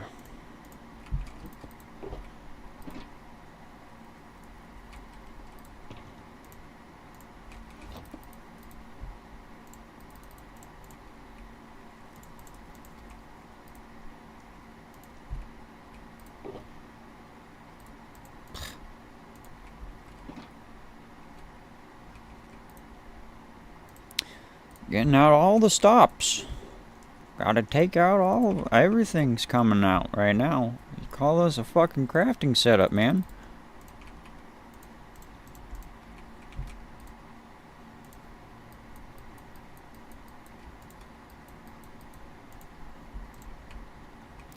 They call it a joint. Oops.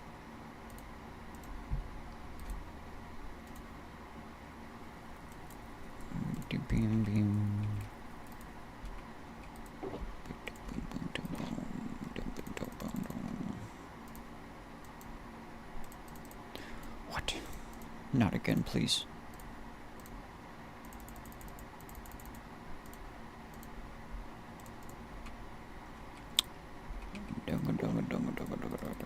Oh, how cyclical this is. Grabbing the casings for the casing machine.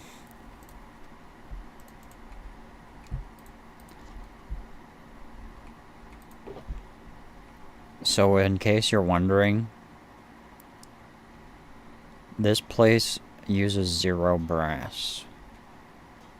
Every process is done without using brass. The create place will use brass. There's so much that could be simplified if I just would have made brass like day 3.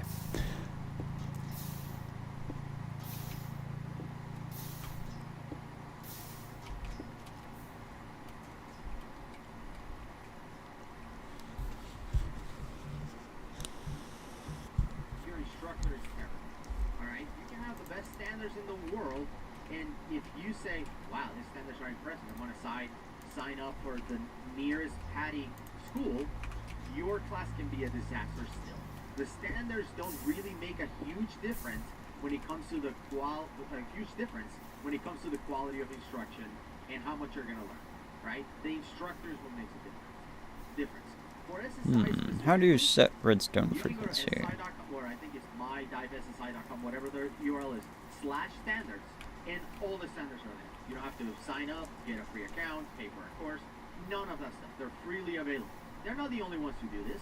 SDI does this. GUE does this. Like a lot of agencies publish their and we do. Dive You Dog do. Academy. Absolutely. Our new we do our agency. standards. Right. There's no nothing to hide. But regardless of the agency that you pick, having standards you agree with. Hold on, I gotta look this up. As a non-diver, I have no idea how you're gonna agree with that because you have no diving knowledge whatsoever. Now you're yes.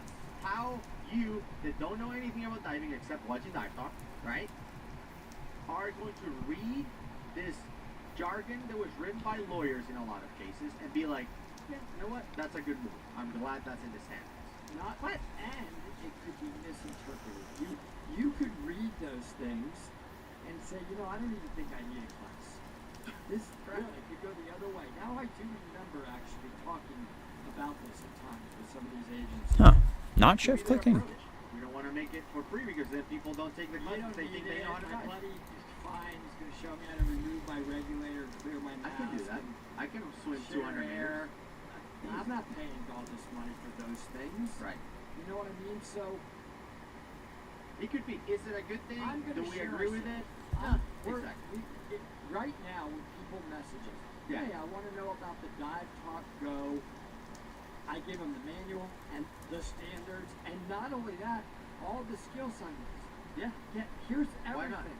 There's right? no secrets. But I'm just thinking out loud, and Why would it's an interesting agency? conversation. Why would an agency make it difficult to find the standards? I don't know. I wouldn't. But I don't necessarily think that in the grand scheme of things, meaning I don't know how to dive, I want to learn how to dive, get certified how to dive.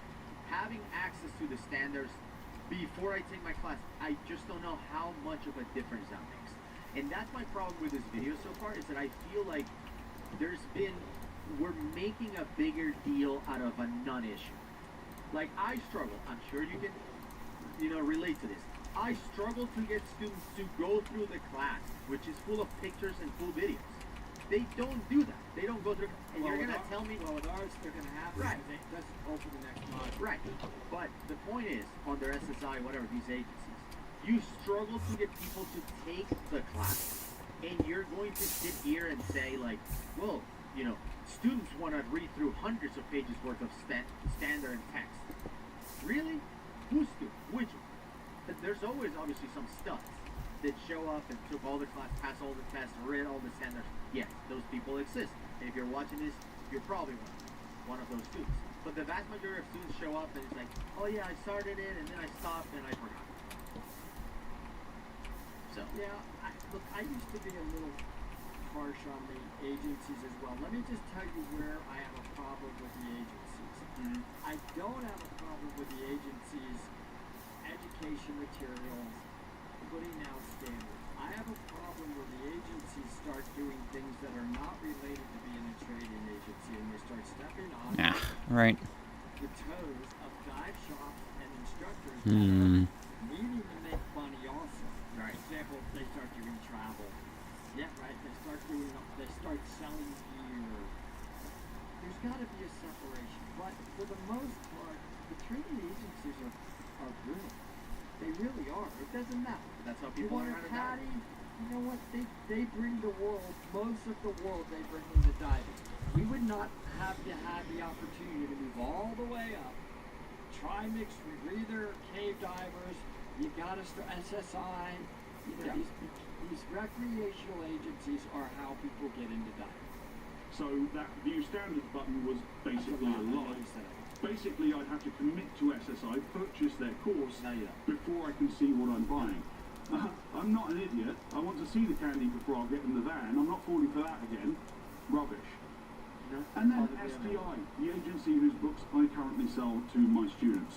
Credit where credit's due. In this simple exercise, SDI has it perfect. As you can see here, I have not logged in. You navigate to the page for the course you're interested in this case open water. You scroll down, there is a link called Standards and Procedures. You click, a PDF opens, and hey presto, the actual course standards that your instructor has to deliver to you. The exact same standards in their instructor manual. Well done, SDI. Excellent job. Really, that's how it Oh. In a future video, I'm planning to decipher the wishy-washy legalese standards are written in that ensures that training agencies have absolutely no liability whatsoever. Okay. And that the entire responsibility is placed on the instructor's shoulders. So subscribe if you haven't, because you're not going to want to miss that one. Well, this is going to open up a gigantic can of worms. Are you ready for me to? Let's do it. Should the training agencies providing educational materials that an instructor signed a document, a contract actually, with the training agencies, telling the training agency, I'm going to follow, you gave me the privilege to allow me to teach under your materials and standards. Right. I agree. Gus? Yes. Thank you for giving me Gus Academy. I promise you I'm going to do that. Should you be liable if I don't follow your standards? I'm asking that you a question. No. Should you? No. No. So, I don't think you should be. If I don't, you're going to look at me and say, Woody. Well, you hold on, signed because it. I said no too You're fast. going to say, Woody, you literally signed my contract that Right. said I will follow. I gave you a course, Woody. Yeah. I gave you an instructor exam where you had to prove you're going to do Yeah. all of these things by the standards, and then you don't? No, I get it, but I'm just saying. Where is the liability? I get it. I think there are some agencies where, as an instructor, you can either self-certify. Fucking that you Cobblegen is so can damn noisy, brother. Or, like, pretend that you can teach people how to night dive. Okay, I need to upgrade this andesite bin. That have never done search and recovery, and they're search and recovery instructors, right? So some agencies will make it so easy. Self-certifying stuff? I should honestly upgrade all of them. So if you have procedures in place that allows any idiot to claim they're an expert in search and recovery, and they're teaching somebody out there and that person gets caught up in something and dies, you should be held liable. Okay, that's a really good point. Yeah. I forgot about the old self-certified. And the funny thing is, when you then see these self-certified, Oh my God, they're bragging about it. They've never done a search and recovery. I just want you to understand. Yeah. A real search and recovery. They've never done it, and they're Now, instructors. we saw, remember when I went out to that lake and we raised that sailboat? Yeah. You know how hard it is to do search and recovery? It's insane. It's a commercial thing. Yeah, no, it's Anyway, it's good hard work. point, Gus. But that's what I'm saying. I think it all Really depends. It all depends on the situation. Oh, right? you On can what it is. get The video is over. cobblestone out but, from. Okay, I see. That's why you can put it in there. It's tough in this case. You know, I feel again we're making a bigger deal out of standards being available publicly than what really is. And the name of the game is selecting the right instructor. And I think that one thing that instructors lack, a lot of people, like the people that self-certify, right, lack, is knowing that there's limits. Like, you have limits, and that you should be your greatest critic. I think that, you know, now with Dive Talk Academy is our new agency. You and I own the agency. We could be instructor trainers in cave diving, cave exploring instructor if we want to, because we can give ourselves any titles that we want, and we don't. No way. We don't. I'm We're not not. even an instructor trainer in Dive Talk Academy. On the Dive Talk Go. Right. I'm not even an instructor. The product. We own the product. Yeah. We own the agency. Right. No, I'm not. There are better, but We're not going to No leverage.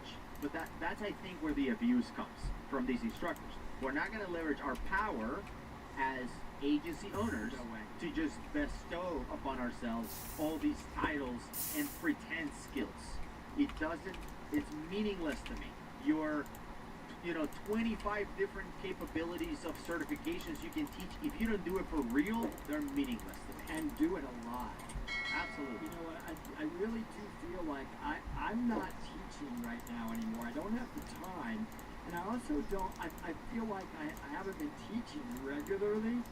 I don't want to teach now because I need a refresher. You need to be current in this stuff, man. It goes away fast. So I But think this was very. I I like the fact that you mentioned the video where you had to bring in a sailboat, because I still feel like you think you helped. Like you actually were an asset to the team, That's how I was. and that it was thanks to you that this boat was Not recovered totally thanks to me, but from the bottom of the lake. You be the judge. If you haven't seen it, I'm gonna leave it right here. I'm on the fence on this one. I think they're pretty happy I was here. We'll see. Whatever.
I don't get it.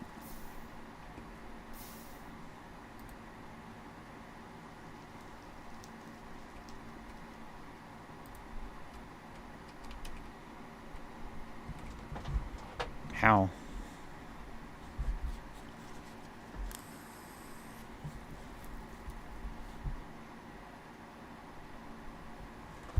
Let me look at it. The diversion transporter. Get this ad out of my face. The diversion transporter is a special transporter that has configurable redstone sensitivity.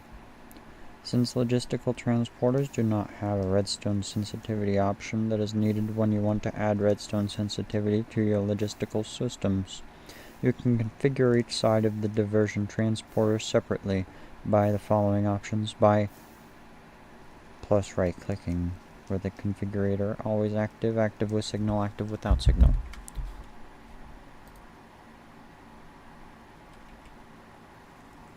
Oh.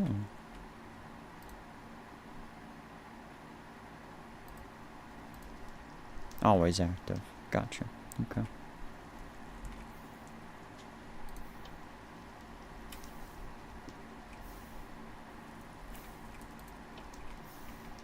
Okay, let's try again then. So this should be active with signal.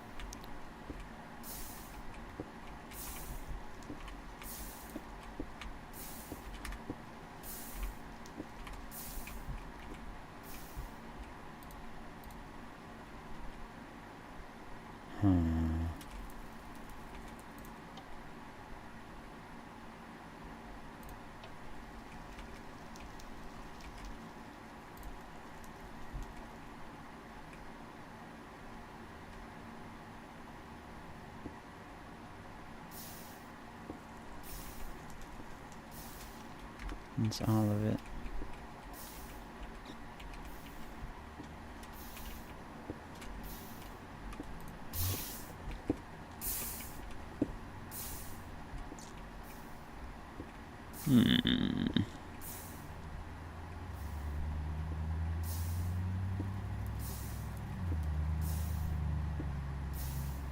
I could have it on everyone, but that's a bunch of frickin' links.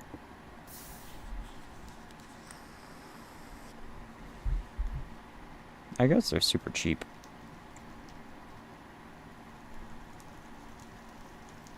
Yeah, okay, let's redo all this. Give me thingy. I don't understand how... I'm sure I could get this to work in the way that I'm doing it. I'm just not understanding the thingy.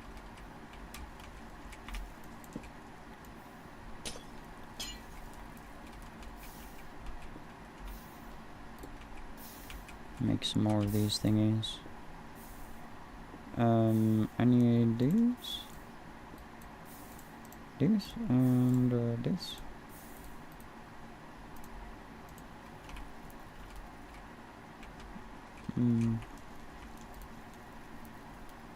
I should have. Where did the other one go? Did I put it away?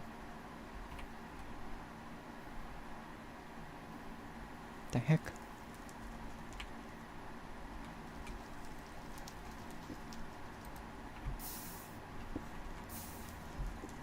Oh well. I don't know where the heck those went.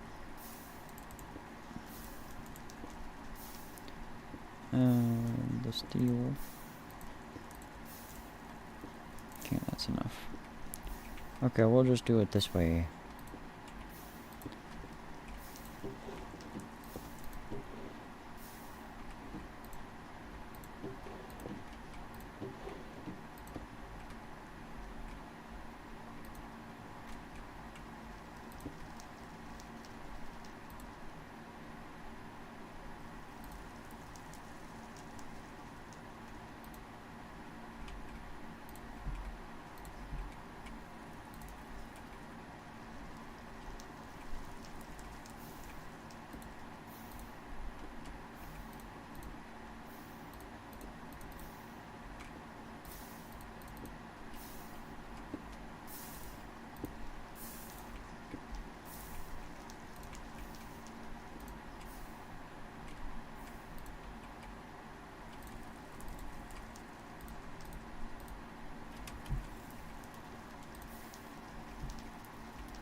Oh.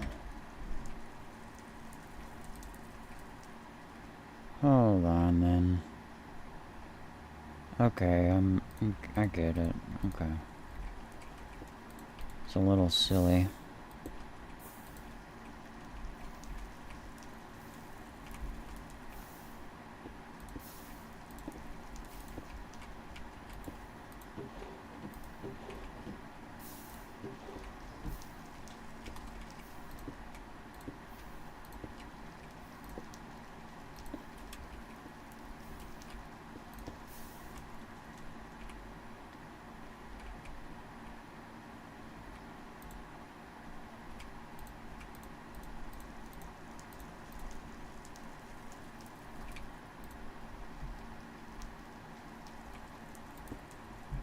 Gotcha.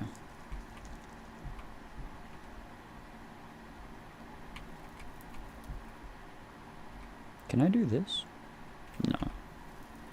You cannot do that.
Fantastic.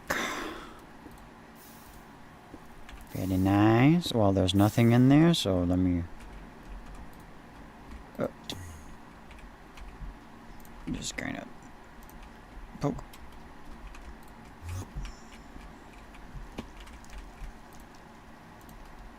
Oh.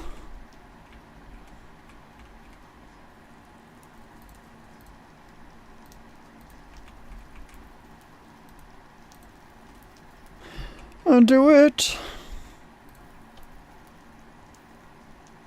Oh.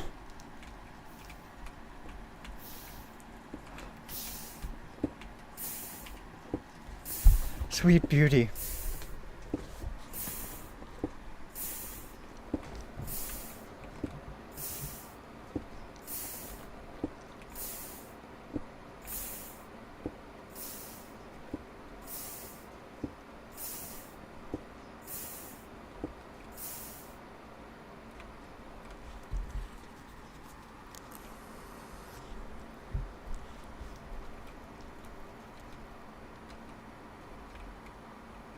Because there's no more.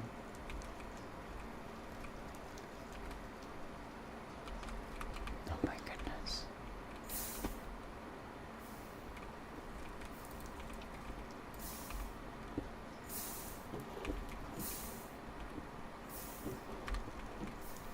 Yes. Oh my fucking goodness.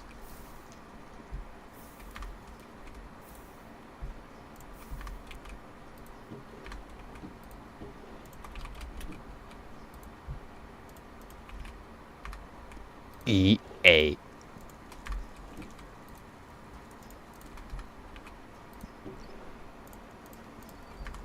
Or for now, I could also just have a reset program that makes them drop their items into the output.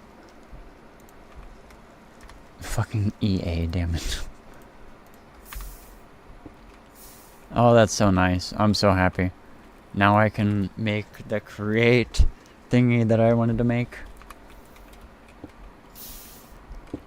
Oh my goodness, it's all coming together. My wand takes so much charge from me going around the place.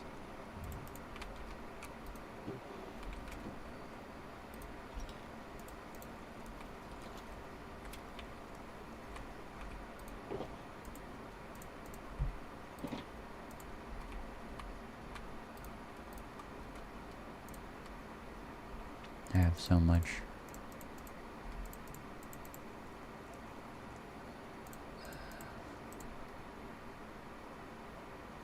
Just random shit.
I have more coal than iron right now.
That's right, I was gonna make the saws finally.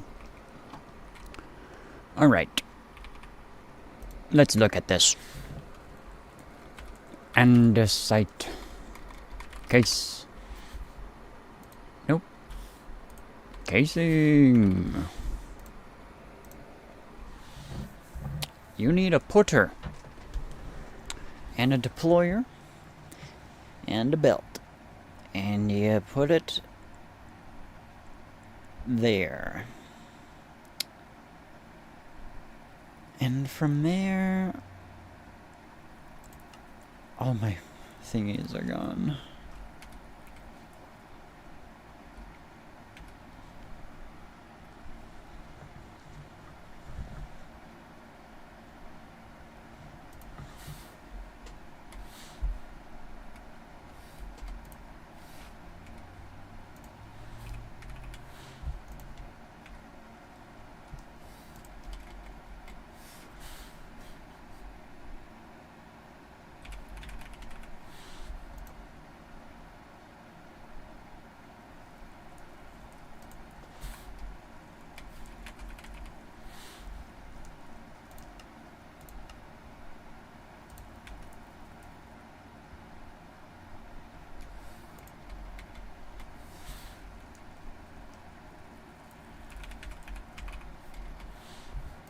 Shot.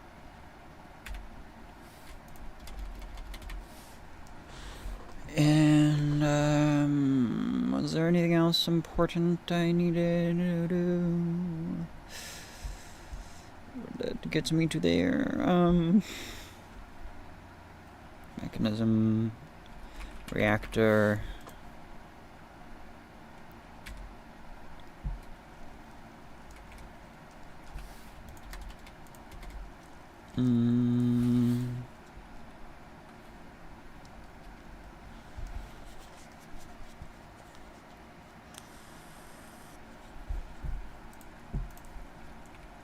Should honestly have the turbine.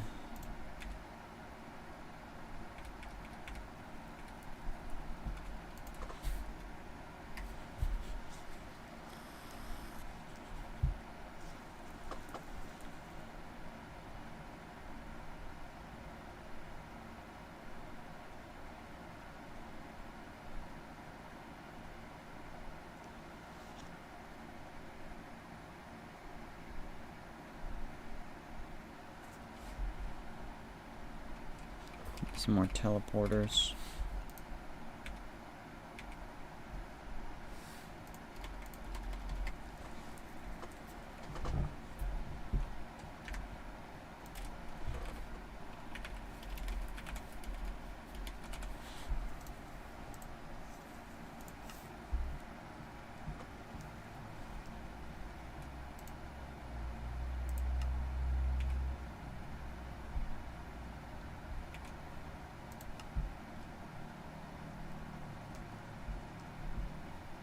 And we need... It all comes back to the turtles, doesn't it? No.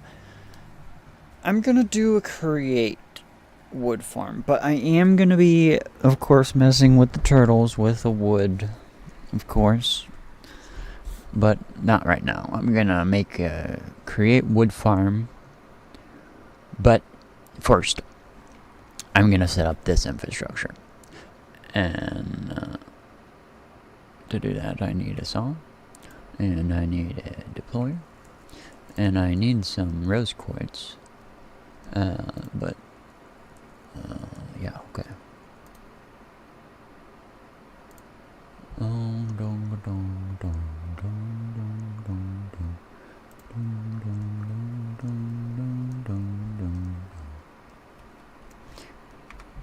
Where to put it? I'm gonna put it right here.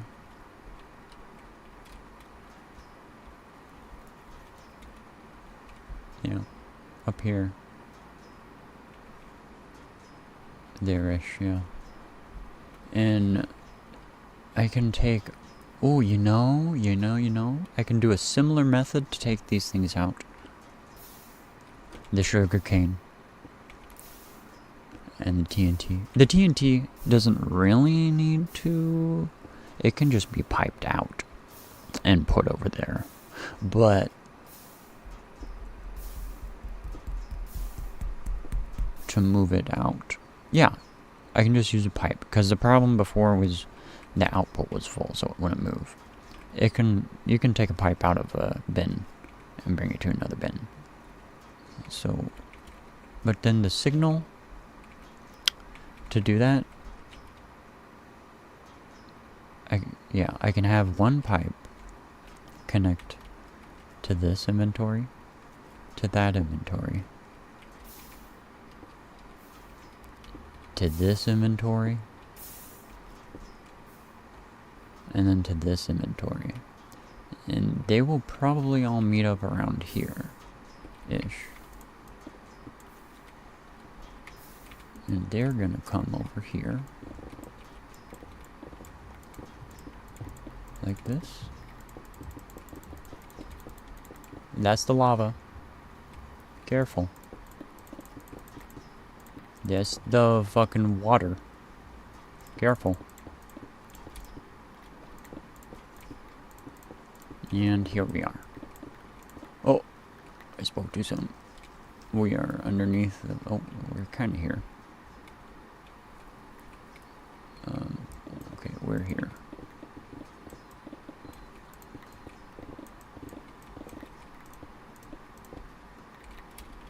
Boom.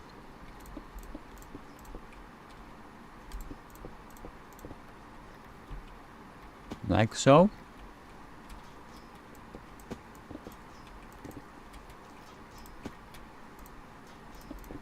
Are you following along at home? I'm sure you've made something that looks exactly like this. If you need to know how to make this part, go back and watch.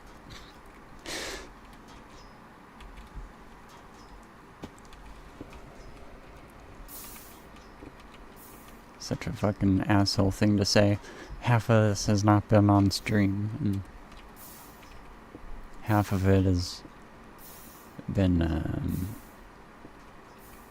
happening off stream because of the computer crashing and the stream ending due to that. So yeah, those things will come out at some point and go that way. I'll do that. And then they'll come up here and join the outputs here at products.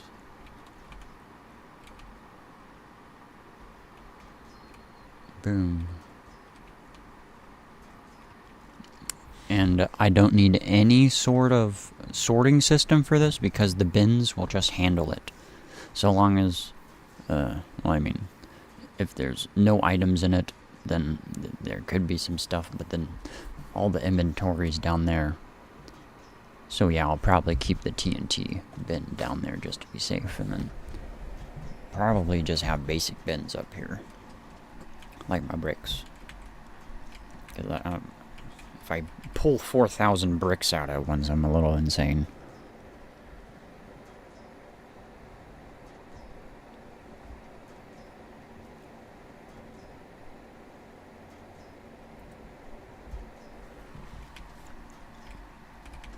Hello everyone, my name is Gus. Hi, I'm Woody. Today we have an interesting video because I've noticed this trend where people react to like TikTok advice. There's like, I've been hooked into like this TikTok advice about cars, TikTok advice about tools or whatever. So there's TikTok tips about scuba. So I decided, let me get 10 tips out there, just random from different channels. And we're just gonna play them. But this is already stressed to the max. And then we can just get right in. I think I'm gonna learn a lot. I can't wait. Right. Some of these, by the way, we're gonna disagree. So we're probably gonna have like a 10-minute discussion on a 1-minute tip. But that's, I feel like if you click on a Divers React tip and a channel called Dive Talk, there's going to be talking. Oh, we're gonna talk. But Yeah, it's a constant state as well, not like my cobblestone generator, so. on the description, so click on them, go watch it, watch us. like You to know, subscribe you to all these know, great you channels. know. How are you doing? But okay. Hey Marcel, Hey, what's up? you got any tips for night diving? Absolutely. I Of got course. 3 tips to enjoy your night dives a lot better. Tip number 1, go really, really nice and slow under the water, and go really nice and close with your torch to the reef. Then you can see the reef in its original colors. It's absolutely amazing, like the rainbow. Just make sure, of course, that you don't touch that reef, because we need to take care of the delicate aquatic life. Alright, tip number 2 is to take the torch off at one point, and then you start moving your hands, and you can actually play with the bioluminescence where you move through the water, creating this incredible fireworks shows around you. And tip number 3, talking about torches, I highly recommend you to get this amazing torch, go to Orca Torch D710, and if you want one of these babies, click the 3 dots above, and in the description you'll find a link to get your own. Let's go night diving. More Okay, water so, wheels, eh? Interesting. I didn't know that he was going to talk about Orca Torch when I downloaded Fuck it. Yeah, me. D710 is a great light. That is true. But you know what I found interesting is that Fuck, I gotta get out of this fucking cave, dude. Holy shit. every dive, every time you get in the water. Interesting. No, I'm just saying. There's fucking sandstorms down here. I fucking should be able to build a damn windmill down here. Number 1 tip on a night dive. Okay. Just a little water wheel. Guess what? Those That's all I just need a little out the disguisers. water wheel.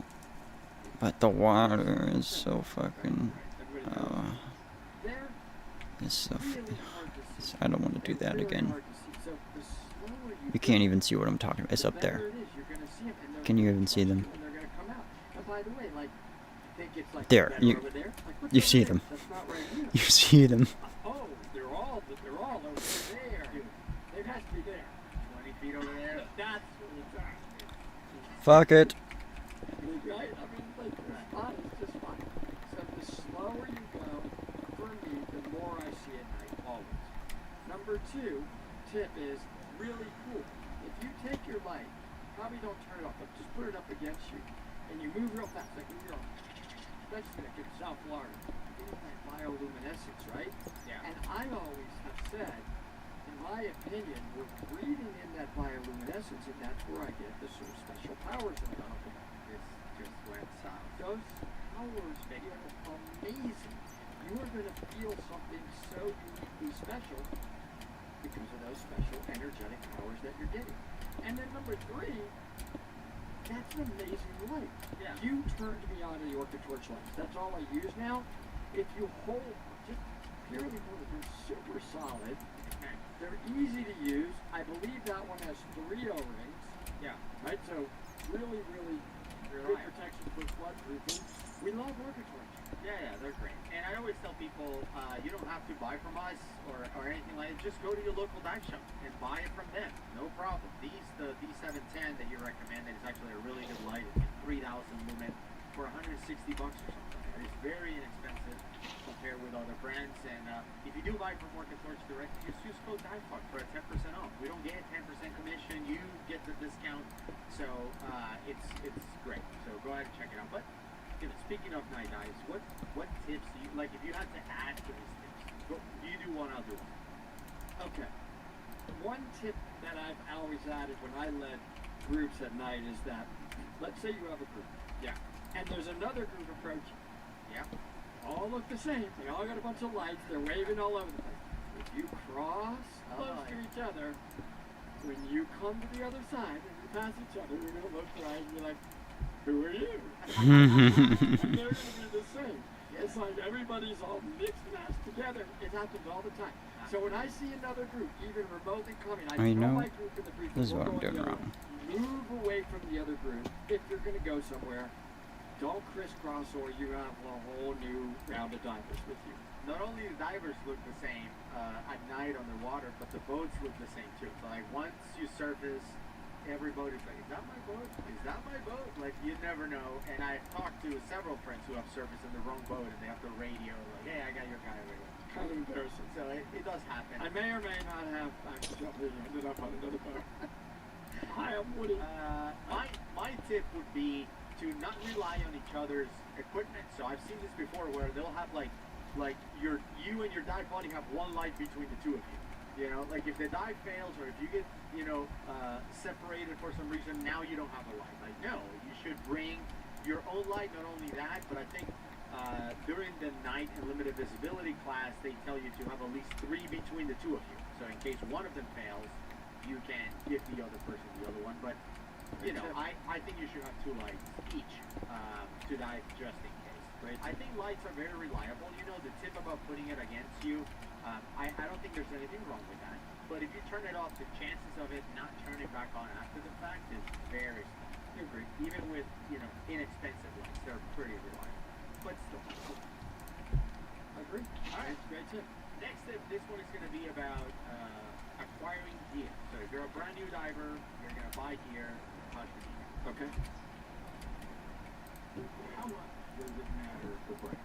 It matters on how the individual that bought that brand takes care of it. It's a tool. What are you going to do with that tool? Are you going to go dive in 20 feet of water down in the Keys looking for bugs? Then you don't really need the most expensive hammer in the world. If you're going to go start tech diving, you're going to rely on it at deeper and greater depth, low visibility, or something like that. You're going to step up to a more expensive hammer. Do you think it would be wise for somebody to just go ahead and get the good hammer in the beginning and never have to buy a second hammer? That's a good question. Really interesting. Big topic of discussion. Yes.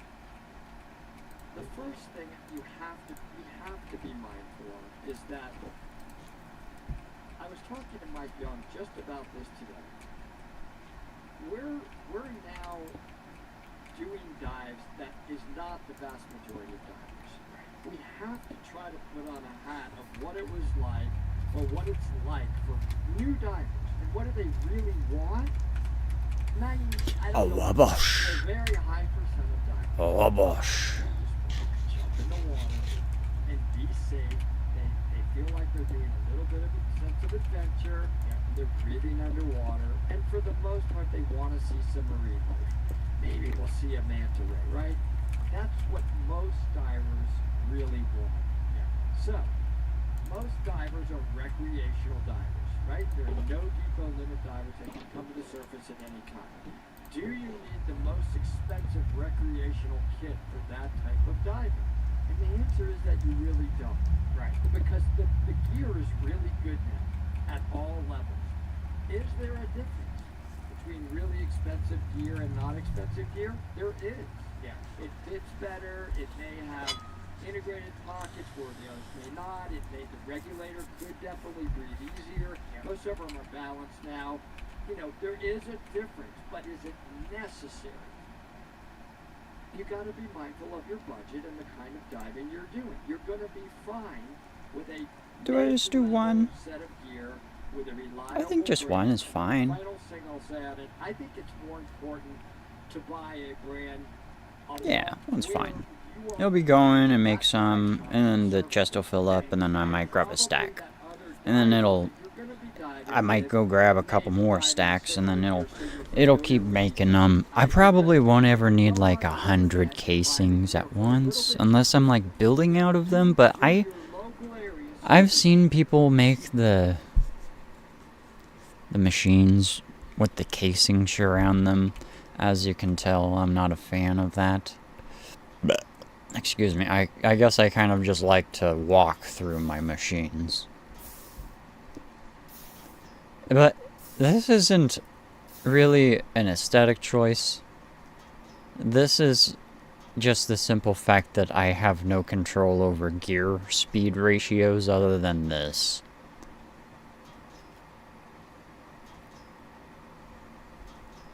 Since no brass.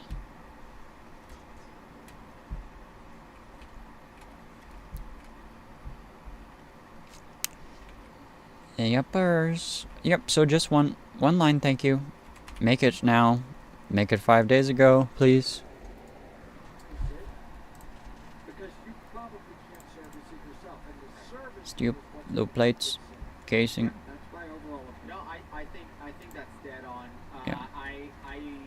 I always find it interesting when people buy everything online to save a few bucks, because typically what happens is that dive and equipment manufacturers, they set the pricing on which their gear is supposed to be sold. And even if you sell online, you have limitations on how you can offer the gear and how cheaper you can offer. And you can look, like, just pick Huh. something. Like, okay, so this is the new sheer water term, right? That they said you have one. Take it easy. They send you one too. But anyway, sheer water sent us one because they knew our feet. They knew where we're gonna use it and put it, you know, to the test and provide our, you know, impartial. Take it easy, first. Take it easy. So anyway, if you look for this computer, Yes. all right, whether you buy it online or at your local shop, Aha! 99.999% chance it will cost the same. It's the same price because sheer water dictates that if you're going to be a sheer water vendor, you need to sell it for the price that the sheer water sets it to. Sometimes you find stuff like, you know, like tanks and things like that that will be a little bit cheaper online, but then in order for you to use it, like if you want to use it at your local dive shop's pool, for example, because you're wisely saying, I just bought a piece of equipment, the first time I'm going to use it, I'm not going to jump in the middle of the Pacific Ocean and hope that it works. So I'm going to go into my local dive shop, jump in their pool, make sure everything works. Typically, the local dive shop will have to inspect and service the gear before they let you jump in the pool because of insurance reasons or whatever. So the $30 that you save buying that regulator online, now you're paying $50 to have it serviced so you can jump in the pool, whereas you could have just bought it for $30 more from the local dive shop, who would have done the service for free, right? So in a lot of cases, you don't save any money by buying online, or it's so insignificant that I'd rather pay 5 or 10% more that I know that if this thing doesn't work or if I do a couple dives and it fails, I can go yell at my local guy in my local dive shop and they'll probably give me a good one or a brand new one because I'm complaining and it didn't work. Or you could be not your normal self and just ask them respectfully. Okay. All right. Won't say in the kitchen that cranky one day. But that connects to what you said about the No, most this is expensive valid what gear, you're saying, right? yes. Sometimes you will look at that apex regulator that is graded for like Arctic temperatures, and of course, in order for them to be able to put that rating on the regulator, they have to use materials that the cheaper regulators are not going to have.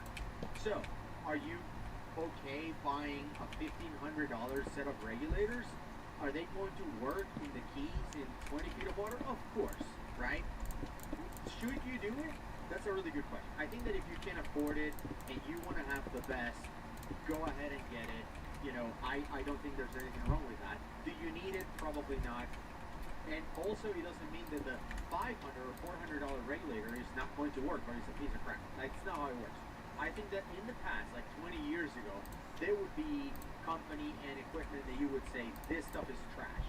I think that we've advanced so much.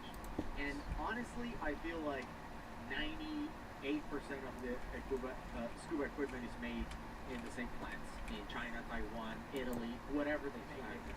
It's like one company making all the masks. You know what I'm saying? So you're benefiting from the fact that one company's making all this stuff, and the difference in quality between the different pieces of gear is not much, right? So the prices fluctuate, but the quality of it does not fluctuate. Spot on. Sometimes you Totally see these agree. brands, you know, like I don't want to name, but cult-like brands that, you know, will cost triple of it and try to convince you that, oh no, these are made with by you know, nuns in the Vatican. Like, stop it. You know, they're not, they're made all in the same factory. Just stop it. I'm just saying they try to make it sound like this stuff is made by some special, like, you know, astronauts. Like, no. They're all made by the same. You're just paying for the exclusivity, and they try to push you into it because you're in a cult. Whatever. I'm just saying. You know, I don't think that there's anything wrong with buying the best, with sticking with one brand. If you like Scuba Pro and you want to be decked out head to toe in Scuba Pro, go for it. If you think that it makes more sense to have fins from Deep Six and your wetsuit from Henderson and your regulator from someone, that's fine too. Like, no one cares. As long as it's safe, it's maintained, and someone nearby, like you mentioned, can service it, have at it. Cool? Totally agree. Next tip. Whenever you go diving, consider carrying a dive knife. That way, if you ever find any rope or fishing line on the coral, you can use it to cut it off. Also look for a dive knife with a metal backing on it. That way, if you ever need to get your buddy's attention, you can take that backing and wrap it against your tank to make a bell-like tone and get your buddy's attention. That's not Like, I've never heard that before, but actually, it's good point. really? So listen, Oh boy. overall, I agree with you. You gotta have a cutting device. Yes. Right? Whatever you want to call it. Some people have the little, The easy cuts. the that we easy use, cut, Yeah, because the purpose of it is to cut yourself out of entanglement. yeah. There could be fishing lines, certainly on wrecks in South Florida. We see the fishing line all the time in the Keys, so you can get caught in it. As a matter of fact, I cut. You have to admit, you out of something. Yeah. Right? You're like, I'm like, see your fins, it's all Yeah. crunched up. Cut. Boom, gone. You were great. By the It's way- a safety item. That's all. Easy cut. Like, I think it's made out of like scalpels. Like, that thing is so sharp. It cuts through Oh, anything. It's great. I love it. We're not sponsored by Easy Cut in Yes. any way. I don't even know who owns it. Now, But they're great. we did react in the past to a video where a guy stabbed himself in the heart. Not with that knife. Did you see that knife? It looked like a screwdriver. It would have been like, I'm like, I can't die. Not die. What the But whole I'm just saying, it's not for, because again, now I'm talking to non-divers. We don't use this knife. It's a big misunderstanding to stab Yeah. anything other than safety device to cut ourselves out of stuff. Right. And you know, some people have a rattle, like instructors, like a shaker Yeah, but rattle, imagine whatever they pulling could your run. sensible knife, right, underwater, and then use that to like hit your tank. Like, you're gonna murder somebody in the Yeah. process of calling your body or yourself. You know what I'm saying? It just doesn't make any sense. The whole thing If about you pulled that out underwater, right? Everybody would be like, this guy's a lunatic. Nobody's ever seen that before. it's so dumb. But yeah, no, don't use your knife and like wave it around to bang on your tank. Like, I've never seen that. I've I never haven't heard seen that. But I have heard about using double enders. So you have a Yeah. you Oh, have an sure. extra double ender, bang it on your tank. Yeah, that would work. At least you're not gonna kill somebody or yourself by trying to get somebody's attention. Okay. Move on. Oh. Next tip. Aloha guys, Andy is demonstrating why we do not want to splash and swim away from sharks. Splashing and swimming away imitates what prey does. When we're dealing with top predators like sharks, we want to also act like a predator. So what you actually want to do is not splash, turn around, face the animal, and maintain eye contact. With tiger sharks, you can place your hand on the top of their head, push down gently, and that will redirect them away from you. I have actually, there's a lot of discussion on this. Now, first of all, Christina Zanato is the shark expert. I mean, she interacts with them all the time. So in South Florida, there is a group, I just forgot his name all of a sudden, but he's a master at basically going out and snorkeling with sharks. So that whole theory about never be on the top, snorkeling, you want to go under as quickly as possible because the sharks are automatically going to attack you if you're on the surface splashing around.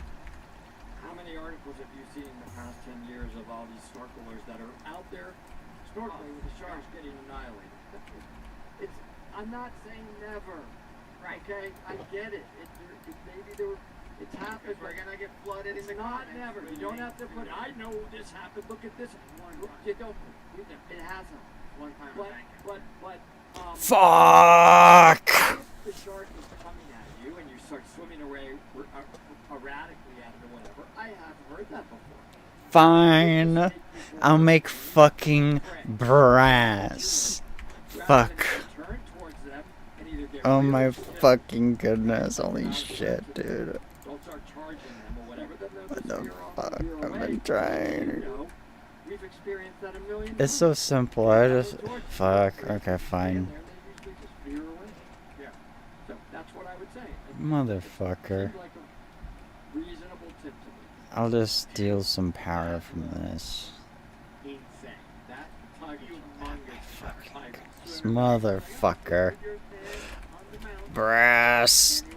I need a mixer. Try that with anything. It would destroy it. Like, go to South Africa on a safari, and a lion is coming, and just put your hand on the head, just push him out of the way. Recipe. Your hands go. That's the last thing you do. Hands go. So yeah, It's fucking zinc, yeah. Maybe she can comment on it. And the blaze burner. You on how to improve your air consumption. I'll bury the platypus. Increase your bottom time. And what is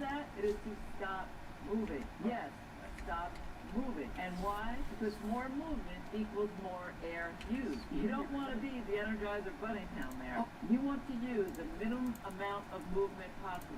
Now, it's natural when you first start diving, you're going to be fidgeting down there, you're going to be playing with your PC, etc. And it's very common. All new divers do it. But I want you to be aware of your movement at all times. And when you find yourself making unnecessary movement, stop. Remember, less movement equals less air used. Now, it's simple, but you will be amazed at the difference it does make. On your next dive, think, am I being the Energizer Bunny? Where am I gonna put this? Did you purposely show them like comments for all these years and now they're all adapted? Who knew? Where are you going? Who knew? When I'm diving with, where are we going? Why do we have to rush? You just Shit. all the tips. My Moving slow. God, to keep up. Not moving. Him in a cave. I'm having a heart Pretending attack. to be bacteria. Hold on. Where was I planning on building my create setup? Okay, but Where are we going? stop moving. What do you mean? Chill. At I like Odie's. to go down. So I should just go to Odie's and set this up now. It's because I have no infrastructure there, aside from the teleporter. Take a moment to relax. There's a whole micro world right there in that area. Pretend you've drowned. And just watch. It's amazing all the activity that will happen. Yes, if we're in Cozumel and we're all going somewhere and we're drifting along, you know, keep up with the group, right? You don't want to be left behind or whatever, but man, you will consume way less air, like she said, and you will see way more. So, wow, I Stop agree. moving. Stop. This is what I'm saying to you. I love diving with you. You're my favorite person to dive in a cave with. Hey, Where are you going? the feeling. Are we going 1,000 miles an hour? No, but back to the video. I think this is a good example of why trim and buoyancy matter. Oh, Right? Let's just go get the blaze The whole burner. idea about, Alright, if you notice you're moving, stop moving. let's just go get the blaze burner. And then put it here for now. And don't worry about automating it. And then have brass. Woo! Alright, we'll do that. Let's go get that then. My goodness.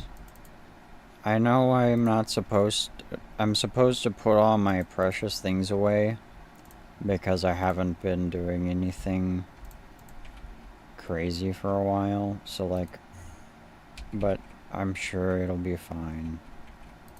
There's only so many things that can go wrong with the gravestone mod. I'll probably be okay.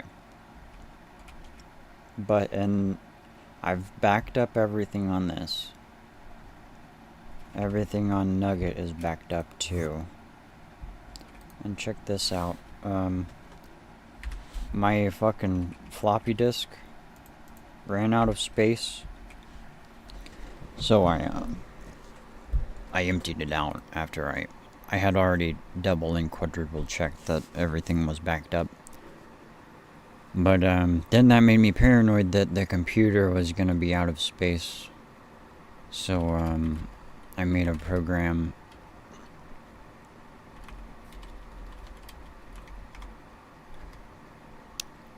called check or storage check. Yeah, check it out. Oh man, 3,000, no, 30,000. Oh man, that's fucking storage available was at 80,000 earlier today, but I guess it makes sense because I copied some stuff. But yeah, I need to get rid of some of the files that are unnecessary. Well, not right now, but eventually. There's a bunch of stuff on, like, my notes. I'm not gonna go through it and show you right now, but, well, I mean.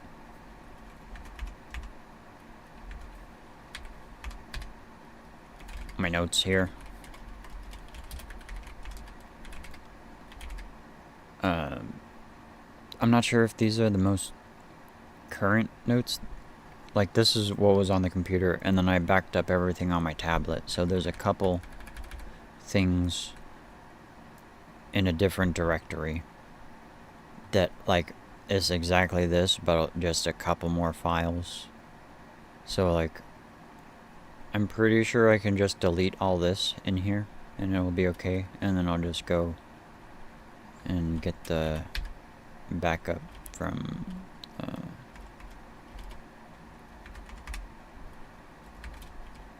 here.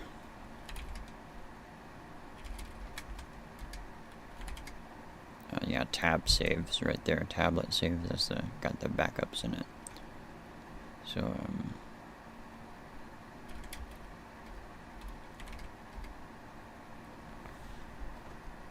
oh, I didn't.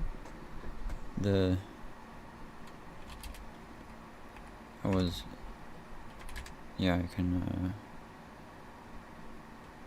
Hold on, 1 sec. Sorry.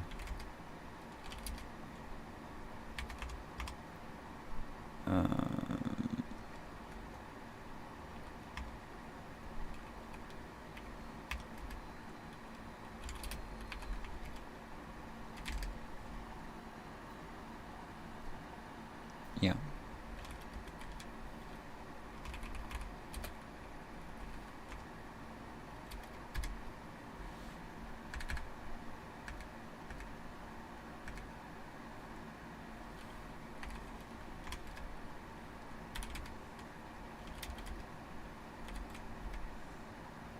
Okay.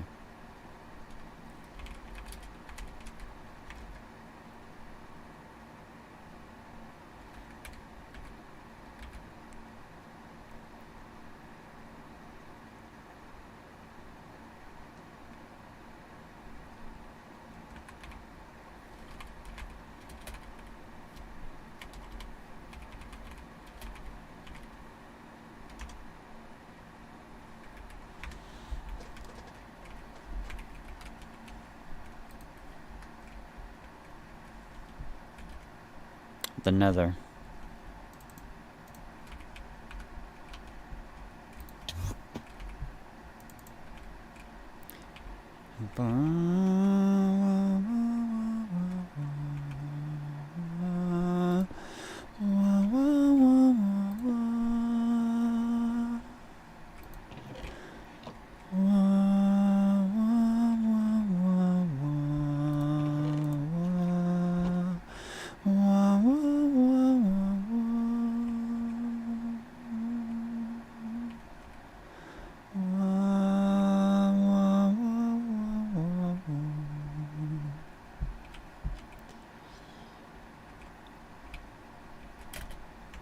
Let me listen to it a little bit. Why is it stuck?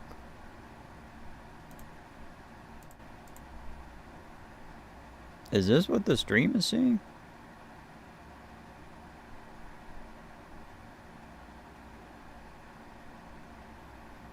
I gotta see.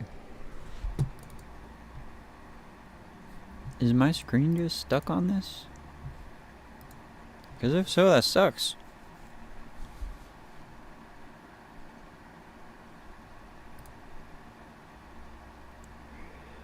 Man. I thought this was just a little glitch or something. Hold on.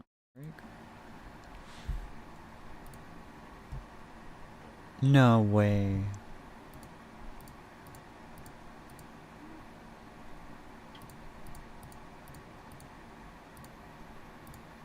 How long has it been like this? I have no idea what this thing's problem.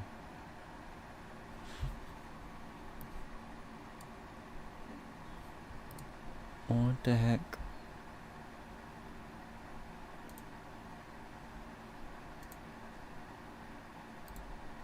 Oh, well, that fixed it. I don't know what the fuck it did. That's very annoying.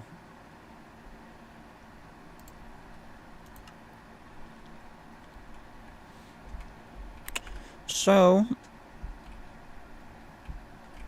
I suppose I'll go and show everything that just happened.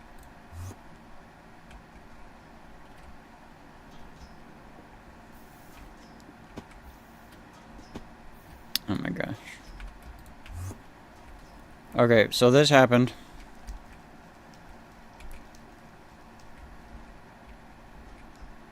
Everything works.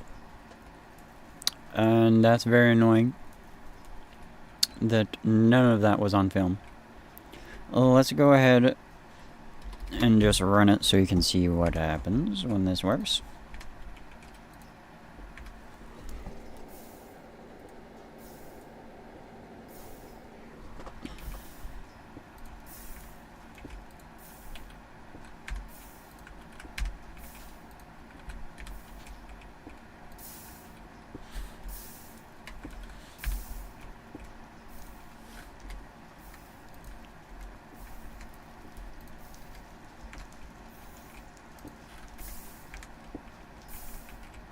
Righto, so check it. They are doing their thingies, all of them. They're being just sweet little angels.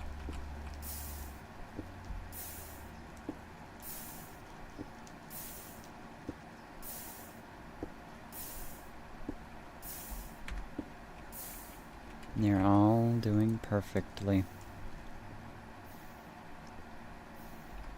And I'll show you all the way up until they stop.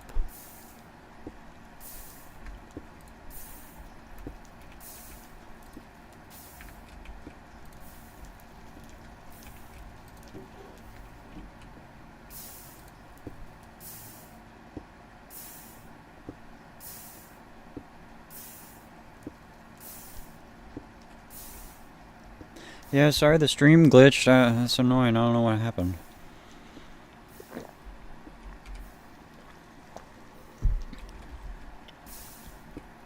Excuse me. So I was having issues. I couldn't figure out how to make the pipes work, and then I found out how to make them work. That was about 30 minutes, maybe. This took a little while. They're gonna stop. He stopped. Nice. He did not put anything. Oh, he did. He did do one because he ran out of stuff. He ran out of nuggets.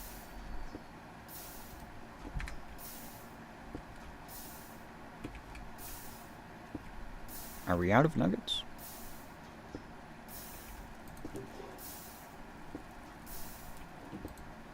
So yeah, the only problem is if they run out of stuff, they do not know. Oh, he just stopped. Nice. Yeah, they don't know that they only have one item, one type of item, so then they will continue to output. But they'll only do it one time and then they'll say, that's bad. But that's okay. For now. We'll fix it later.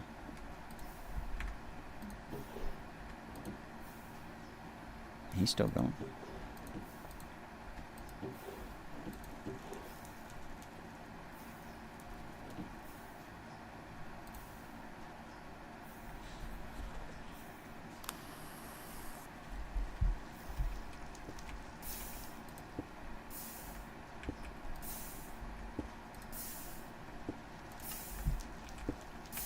But the key thing, they face the right way when they're done. If the items that are input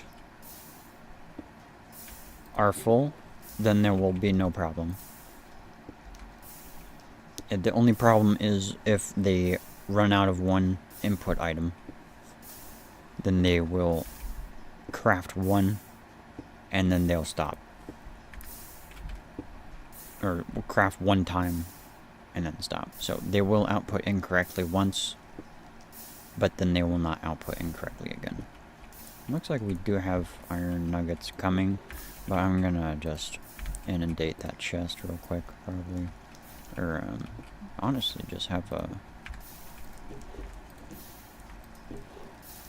little chest here that has a bunch of iron nuggets in it, or have a drawer even. Yeah, bin. Take a bin here. And then see one of these. Oops.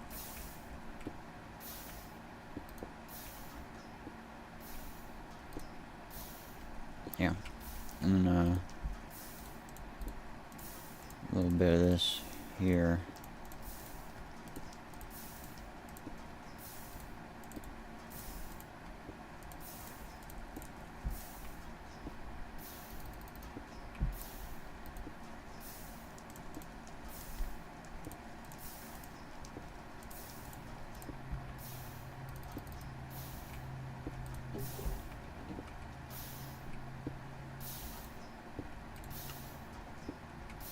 Here we go.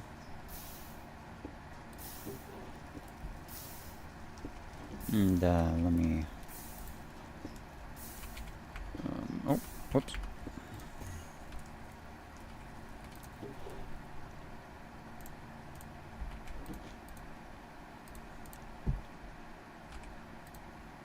Actually, I'll just take a couple.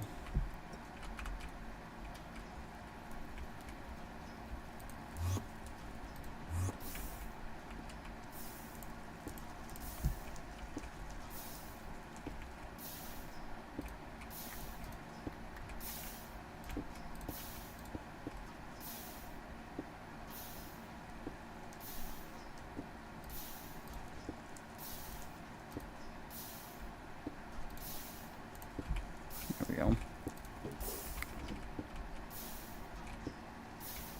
There's a dropping.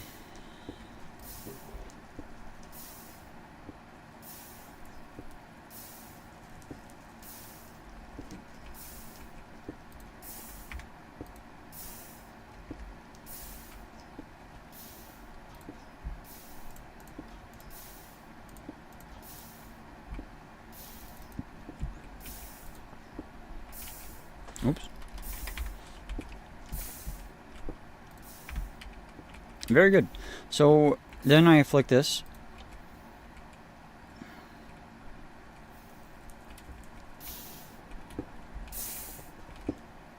Sorry for the loud cobblestone generator. Try and come over here so it's not as loud.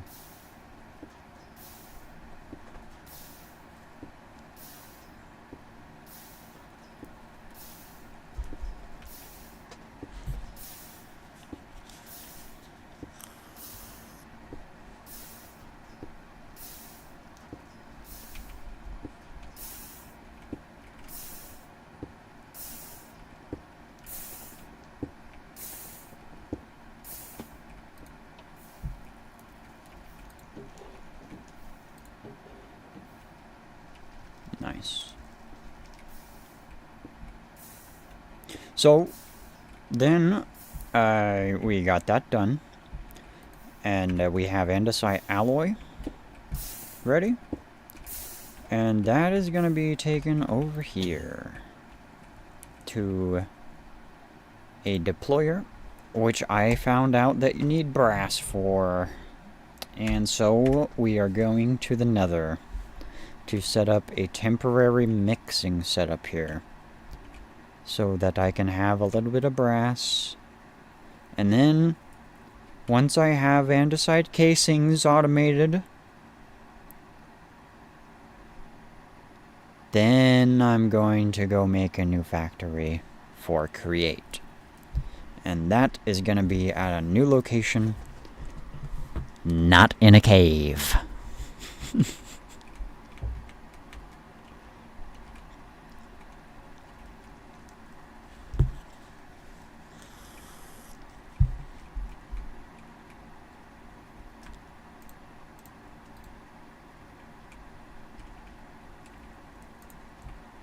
Okay, let's go to another. Now that I should have double checked earlier. I saw that there was some image on the screen, but that happens every now and then whenever I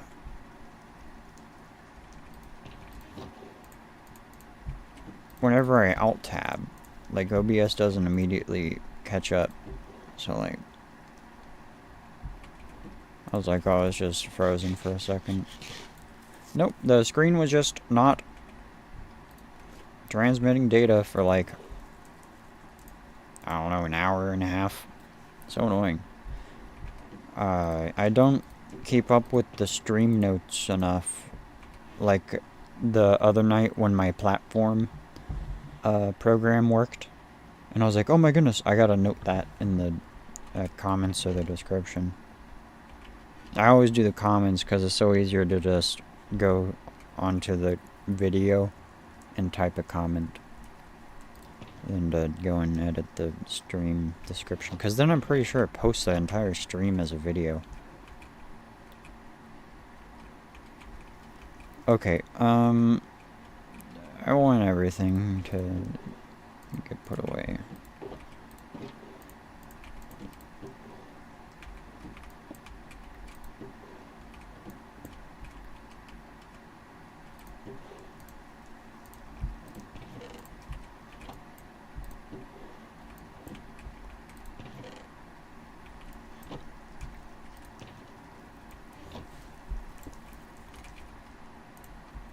Okay, let's go. Wait, I need the blaze burner.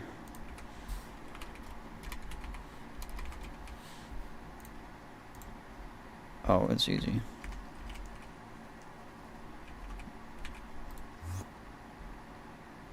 I'll just go make it over there. Oh, I have sheets on me.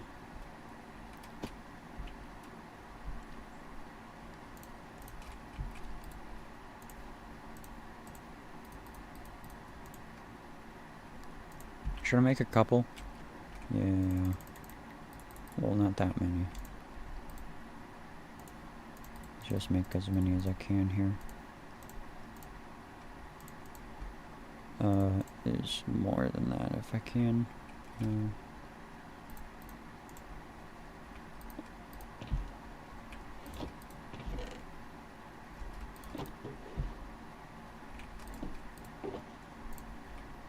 More.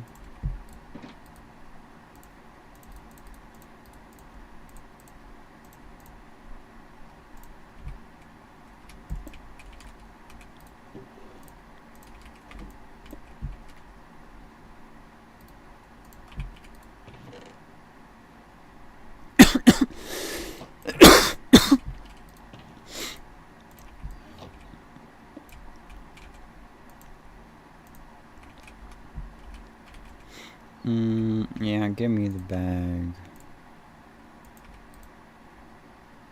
Give me...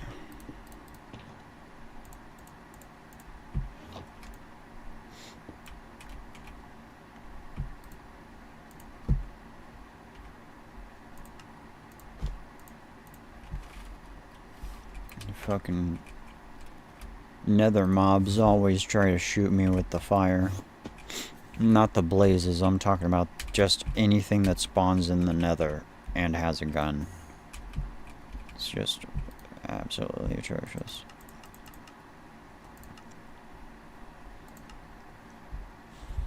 I'm gonna take a little smoke break real quick.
Content Cop, which has been dead for a long time, very long time, and this version of Content Cop is about H3, iDubbbz, long ancient YouTube history.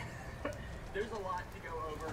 Wakey, Ethan. Wake up, Ethan. Wake up. One very important note is that we are operating only through the context of clips on how Ian portrays them in his video. We are taking the time to go through, but it would take many more days to go through and find old streams from both Hassan and H3 to find the full context for moments that Ian edited down to make things more concise for his video. So that's not a critique or anything, that is truly just an acknowledgement of a potential lack of context here. For full context, I guess, there's always a possibility that things aren't in full, and that's just how the internet works. Now, on May 18, 2023, iDubbbz made a video talking about the state of his channel and his career, and how he moved from the type of content he used to create and needed to shift to keep up with the new and changing times, like making squirrel videos. That was this edgy videos out, squirrel content was in. I'm stupid and I really need to like acknowledge these things.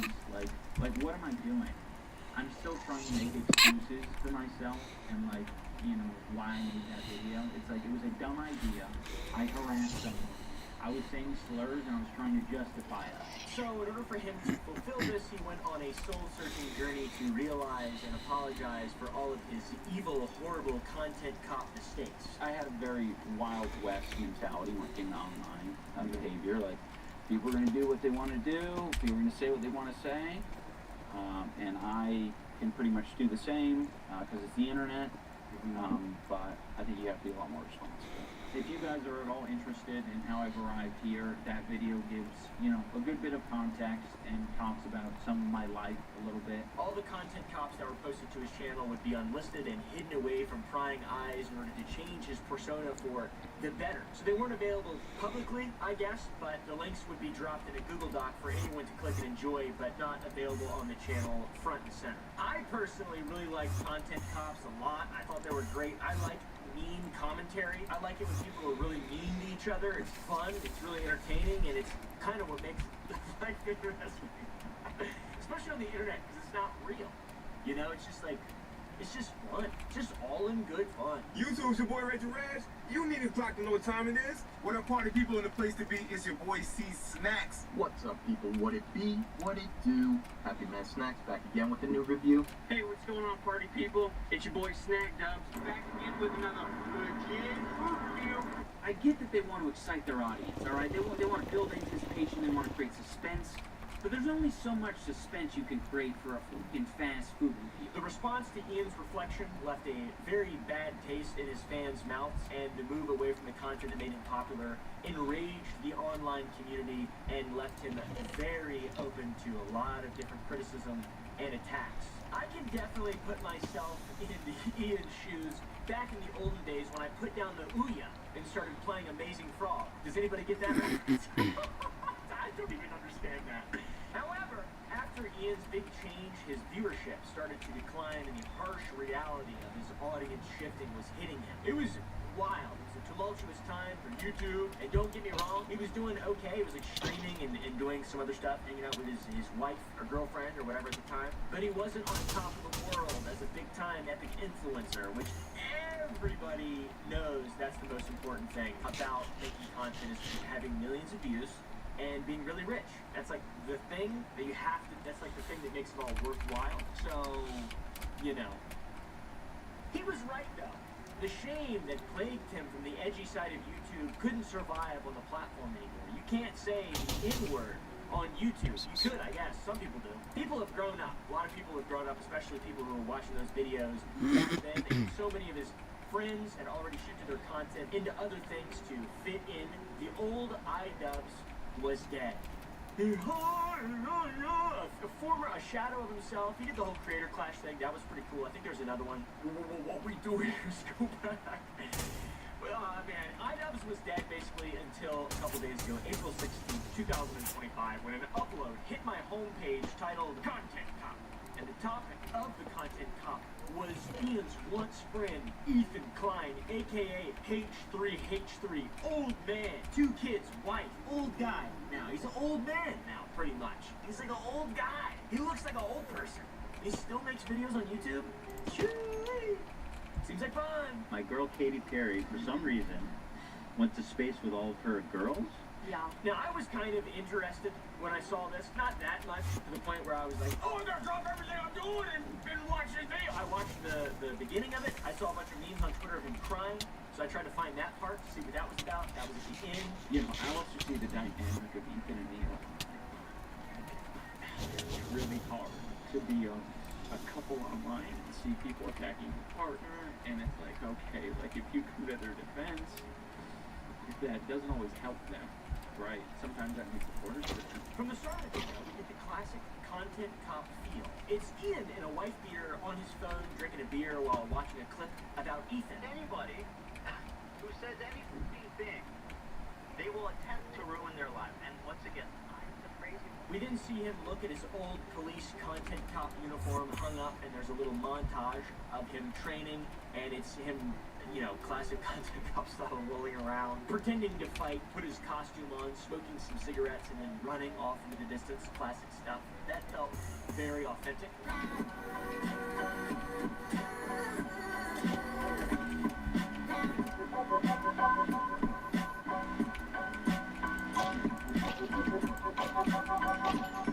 Then we get this amazing transition to Hassan Piker's screen. He begins to stare at the camera and tell Ethan to wake up. Wake up, Ethan. Wake up, Ethan.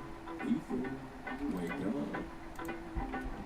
Wakey, wakey, Ethan. Wake up. That, by the way, was not an impression of Hassan. That was me doing an impression of Muhammad Wali, the famous Joe Biden. Wake up. Wake up. Joe Biden. Every time I see 2 yield, 4 yield. 2 yield, 6 month, 1 yield, 4 yield. I start doing an impression of Muhammad Wali. Or if I think that's his name, Muhammad Wali. The Samalek Hawali. I think he's Kurdish. He's a legend. He's a Kurdish legend. We have a lot of other things to cover here, but I look to Dr. Sherwood. Are we moving? No way. Wake up. Ian pops in, gets real close to the camera and starts repeating the same phrase. Then Denims, Frogan, and Sayonda Black appear, telling Ethan to wake up as well. Ethan, the doctor is telling you to wake up. Ethan, wake up. Ethan, wake up. Wake up. Seems anyone? Just Wake up. Honestly, I'm not sure who these people are. I know Hassan, and I know Ian, but I don't know who Denim. I really don't know. Pardon my ignorance. I don't spend a crazy amount of time on the internet, believe it or not. I like to talk shit about, once again, people who are very obviously bad. You know, I like to play it safe, as they say. Wake up, wake up. It ends with them doing that fucking Fortnite dance with the L on their head. Oh, this part seriously was a tough watch for me. I was like, where's the part where he's crying at? I want to see that part. I want to see that part. What's that about? How do you cry in this video? Seems interesting. Cry about the Fortnite dance out, you know, tongue in cheek. It's the L, the dancing L. I thought the beef between Hassan and H3 was extremely serious. I didn't realize it was a Fortnite L dance worth. Joking beef. I wasn't sure about this. All these people are involved, and I have no fucking idea what's going on. So come on this ride. And then we get Ian describing Ethan and his podcast, his friend Ethan, talking about the guests he's had on, such as Trisha Paytas, Hassan, and more. Ethan, as you know, is a content creator who has a podcast where he says all sorts of outrageous stuff. Sometimes it's fun, sometimes it's screwed up. He's had shows with all sorts of different controversial characters. He's had a show with Trisha Paytas. He's had a show with Hassan Piker. In doing so, he's gathered a ton of different audiences. Now, in his podcast with Hassan, Leftovers, they would mostly talk about surface-level progressive shit and make fun of right-wingers. Ian then compares Hassan's posts versus Ethan's, and those videos are insanely different. It was mostly that until they actually had to reckon with a very serious topic. I would say that Hassan was very well equipped to talk about that topic. Palestinian people living in the West Bank are subject to these horrific conditions, horrific living conditions by the state of Israel, America's greatest ally and the only democracy in the Middle East, if you ask Republicans and even liberals. What the fancy thing. Israeli settlers are trying to evict Palestinian families in occupied East Jerusalem. The United Nations says that No. may be a war crime. It literally is. It's just eating the toppings. And the pizza looks like a burn victim. It was all disgusting. I don't know if you can make that joke in 2021. It's insensitive to burn. I think it's a good analogy. It's a powerful image. Ian makes a pretty funny, powerful point by showing what Hassan talks about on a general basis, which is severe geopolitical issues, things like the conflict in Israel, Palestine, and Gaza, and then what Ethan talks about, which is like, shit, I guess, normal YouTube shit, normal drama shit. I suppose Ethan was obviously caught in this tricky situation where he is extremely sympathetic to the Israeli cause and what's happening to him. His wife's Israeli, he served in the IDF. He obviously likes the state of Israel. On the other hand, he's just got done capturing a massive progressive audience who are very politically savvy. They follow Hassan. Hassan is strictly a political streamer. So this is something they're very keyed into. So when they see Ethan say things that are just like not accurate and it's just propaganda, they're gonna call it out. And I think that's probably a pretty good way to start the video, because it is very clear that one of these people is dialed in when it comes to serious talks, serious topics, and the ham-fisting of the world and politics, and then the other is ham-fisting drama and stuff. That's Ethan. That's Ethan is that, you know. So it's a big difference. Cool way to start the video. And then Ian talks about the purpose of this video, stating it's about all the bridges he's been burning, and lastly, burning the one with him. It's Ethan burning bridges with people until he burned the bridge with me. Since Ethan and Hassan's falling out, I've been keeping to myself mostly. I don't have many nice things to say. Maybe if Ethan's able to get some help, maybe if he stops harassing other creators, maybe if he does these things, eventually he'll find peace and we can like rekindle our friendship. Because that's what Ethan has been doing a lot lately, is burning a lot of bridges. A lot of people online have been burning bridges, dude. Holy shit, I didn't even know there were that many bridges out there. I didn't even know there was that many bridges to burn. I think I might burn a bridge soon. What if I burnt the H3 and Ian Idub's bridge both in this video? Both of you guys. But like not really, I don't care. He then talks about his ex-editor and the horrible things he's tweeted, which he feels attributed towards the falling out between himself and Ethan. I used to work with this video editor named Froggy Tonic. I discovered him because he was in the circle online. Fuck. And one of those circles is an H3 fan.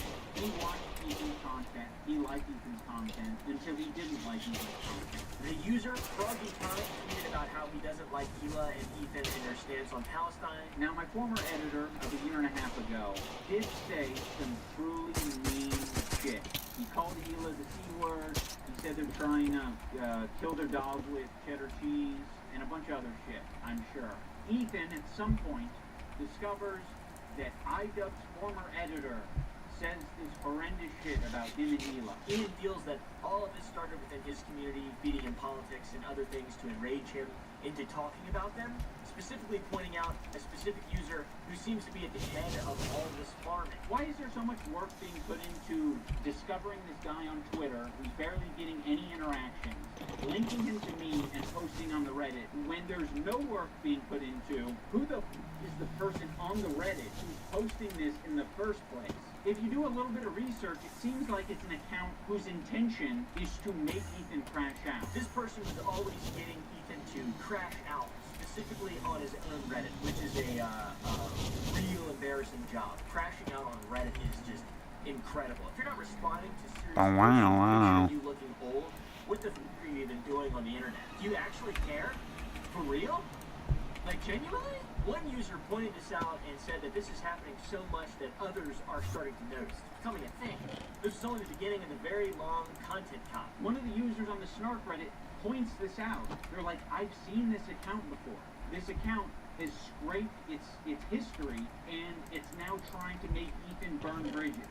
This is within Ethan's own community. Like, this is the thing that he needs to be critical of. It's not me. And there's a lot more of Ian pointing out Ethan's supposed hypocrisy. It didn't really seem like to me watching it that Ian really wanted to make this. It was very light compared to all the other content cops, and Ian says in the beginning of the video that if he was told back in 2016 that he'd make this H3 content cop, he'd think he lost the plot, but it's actually Ethan who's lost the plot, resulting in this being made. If I would have imagined this in 2016, I would have been like, oh yeah, if I ever do that, it's gotta be because I lose the plot. Well, it turns out it's not me losing the plot, it's Ethan. He's the one who can attack first. You could argue that, I suppose, right? I haven't really kept up with either part. I'm not sure. I want to know what you guys think, though, really genuinely. These are two former friends, and it appears in the video that Ian is a bit bummed that this is where the friendship has ended up, and one of the big reasons is that Ian seems to feel like, after the way Ethan has spoken about their history recently, that their friendship wasn't one born of mutual respect and appreciation for the other person, but rather a relationship of transactional exchange, which that makes sense for YouTubers. From what I know about YouTubers, that does make sense, especially ones that live in Los Angeles. No offense to anybody who lives in Los Angeles, but also full offense to everyone who lives in Los Angeles, especially YouTubers. This point of transactional exchange is first brought up almost 14 minutes into the video when Ian plays a clip from an H3 show where Ethan shares that he stood by Ian and Anissa more than anybody, and uses that like it's a token to try and cash in on Ian's support. I stood by you, so you stand by me. You know, it's like you have to defend someone because they defended you, which I guess that's fair. I've probably done and stood by Ida and Anissa more than anybody. I've stood by them when all the internet hated them. I don't like that Ethan brought this up because it makes the relationship feel very transactional. Like, you know, we're just meant to support each other online despite our own personal morals or principles. Ian doesn't seem to like the transactional element of that statement because they're two different people, if you weren't aware. Two different guys, different bodies, different minds, completely different people. And the idea that you just stand beside someone because they stood beside you at some point is very, it doesn't really make a lot of sense. It doesn't really make a lot of sense. Well, there's not a lot of merit to that. You know, they're just not on the same wavelength. I'm starting to kind of get the general idea that these people maybe aren't really that good of friends. Maybe it was all fake and lame and stupid and didn't actually ever exist from day one. This is pickle brain nonsense. Due to the lack of public support from Ian, Ethan says that Ian is no friend of his. But I'll say this, I don't think they're any friends of mine. And certainly I don't think they're any friends of mine based on the text conversation I had with them too before I even talked about it. I have nothing.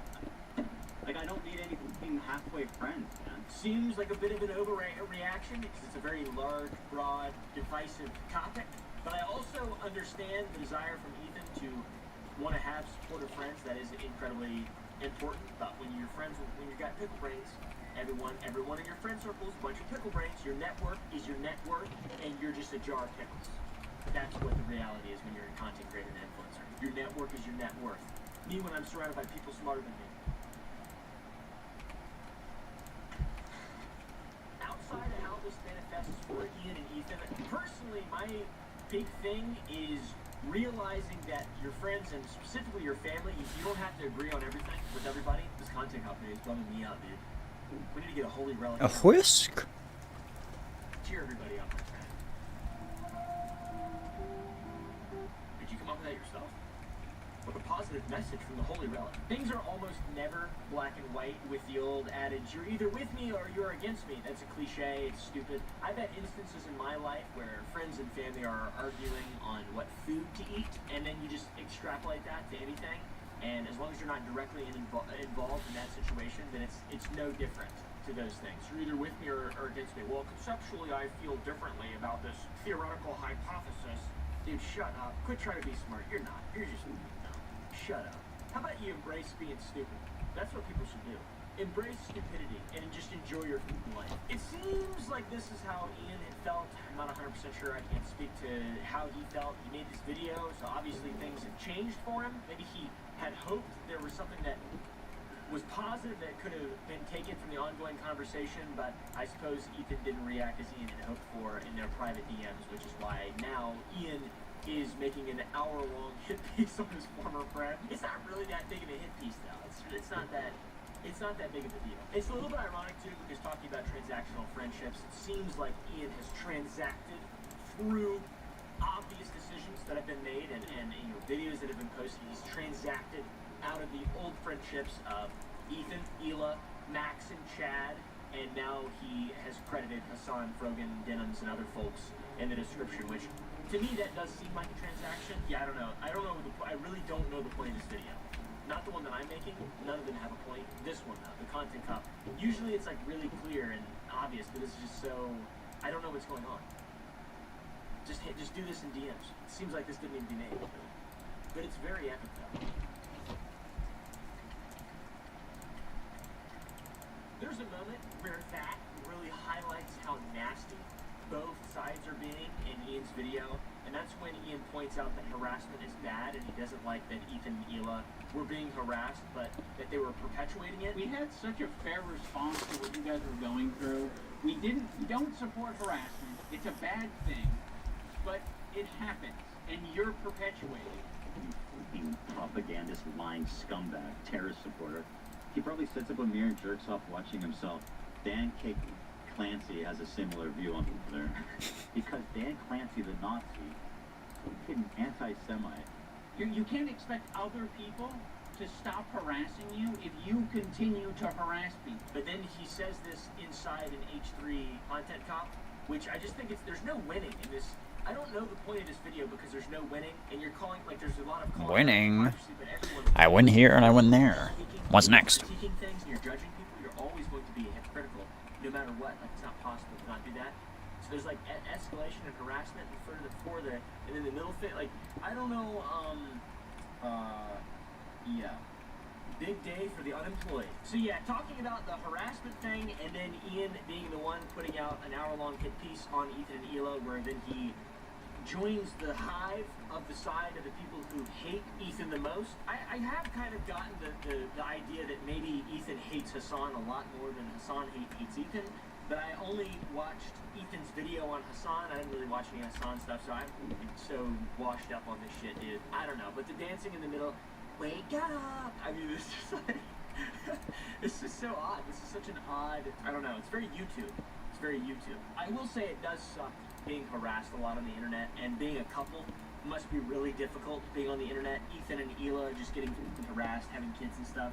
It isn't a world or a culture that really does well about getting along. Nothing about it is good. Nobody ever gets along. And if you're like an Ian and you have an Anissa and there's like a very big divisive thing and the audiences don't match, and then your whole audience shits on your wife all the time, it's gotta red pill you. It's gotta red pill you massively.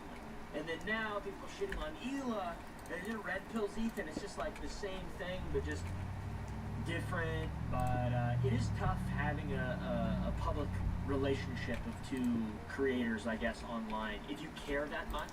And this whole thing just makes me real sad. Let's move on to the button. The button. Ethan got this button, or kill switch, as a response to the controversy with Cutie Cinderella. He was not able to control himself in that moment, and instead of figuring out how he can change his behavior, he spent $20,000. Dan and Hila were like, we would kill button that right now if we could. I can't change who I am. I know. That's why the kill button is on its way. That's it. See, exactly. I do think this part is very funny, and I've always wondered what this whole button thing is, because I've seen it in clips before where Ethan will talk about something on his show. There's a button where he'll be talking, and then the button plays music, and he gets cut off, and he gets bleeped and shit. So after 10, I'm going to be saying a ton of racial slurs and super racist jokes and homophobic stuff as well. He's not actually going to do it. Well, they will not. Really? You were supposed to hit it on 30. They'll be seeing this. Let's see what happens. Oh, they see this? And Ian in the content cop speaks on the fact that Ethan is so immature, he needs an actual physical button to cut him off when he says something controversial and sensitive, or when he's just entirely wrong, I guess. And it points to his apparent inability to control himself when he's speaking, and that is after going on a problematic tirade that could ruin the flow of the show or just get him completely canceled. I don't know, dude. He uses the button for everything. If his jokes don't land, he's hitting the button. It was being presented as if this is the Jordan crying thing. I hit the button. Why? I don't think I needed to, but you guys were giving me crickets, so I panicked. If he's insecure about getting something wrong, he's hitting the button. But, okay. What on this frame could Ethan have responded to? Perhaps the country flag that he got wrong, maybe. I don't know. If he goes on a problematic tirade, he's hitting the button. Before, look how sad. But yeah, it's not just that. Like their eyes are like big. I think you guys are wrong. I think the button's a great idea. I think we should get a button. I think we ought to have a button for the champion. We ought to have a button. I kind of have a button, to be honest. Scroll down. It's called a lot of editors. Ian says that Ethan has a physical button because he doesn't use his mental button, which is insane. I really don't know the point of having a physical button while you're on a show. I mean, even Howard Stern didn't have a physical button, really. Do these people have physical buttons? Like, okay, don't say the F word or whatever when you're on live and stuff. Bleep it out. Oh, beep, beep, beep, beep.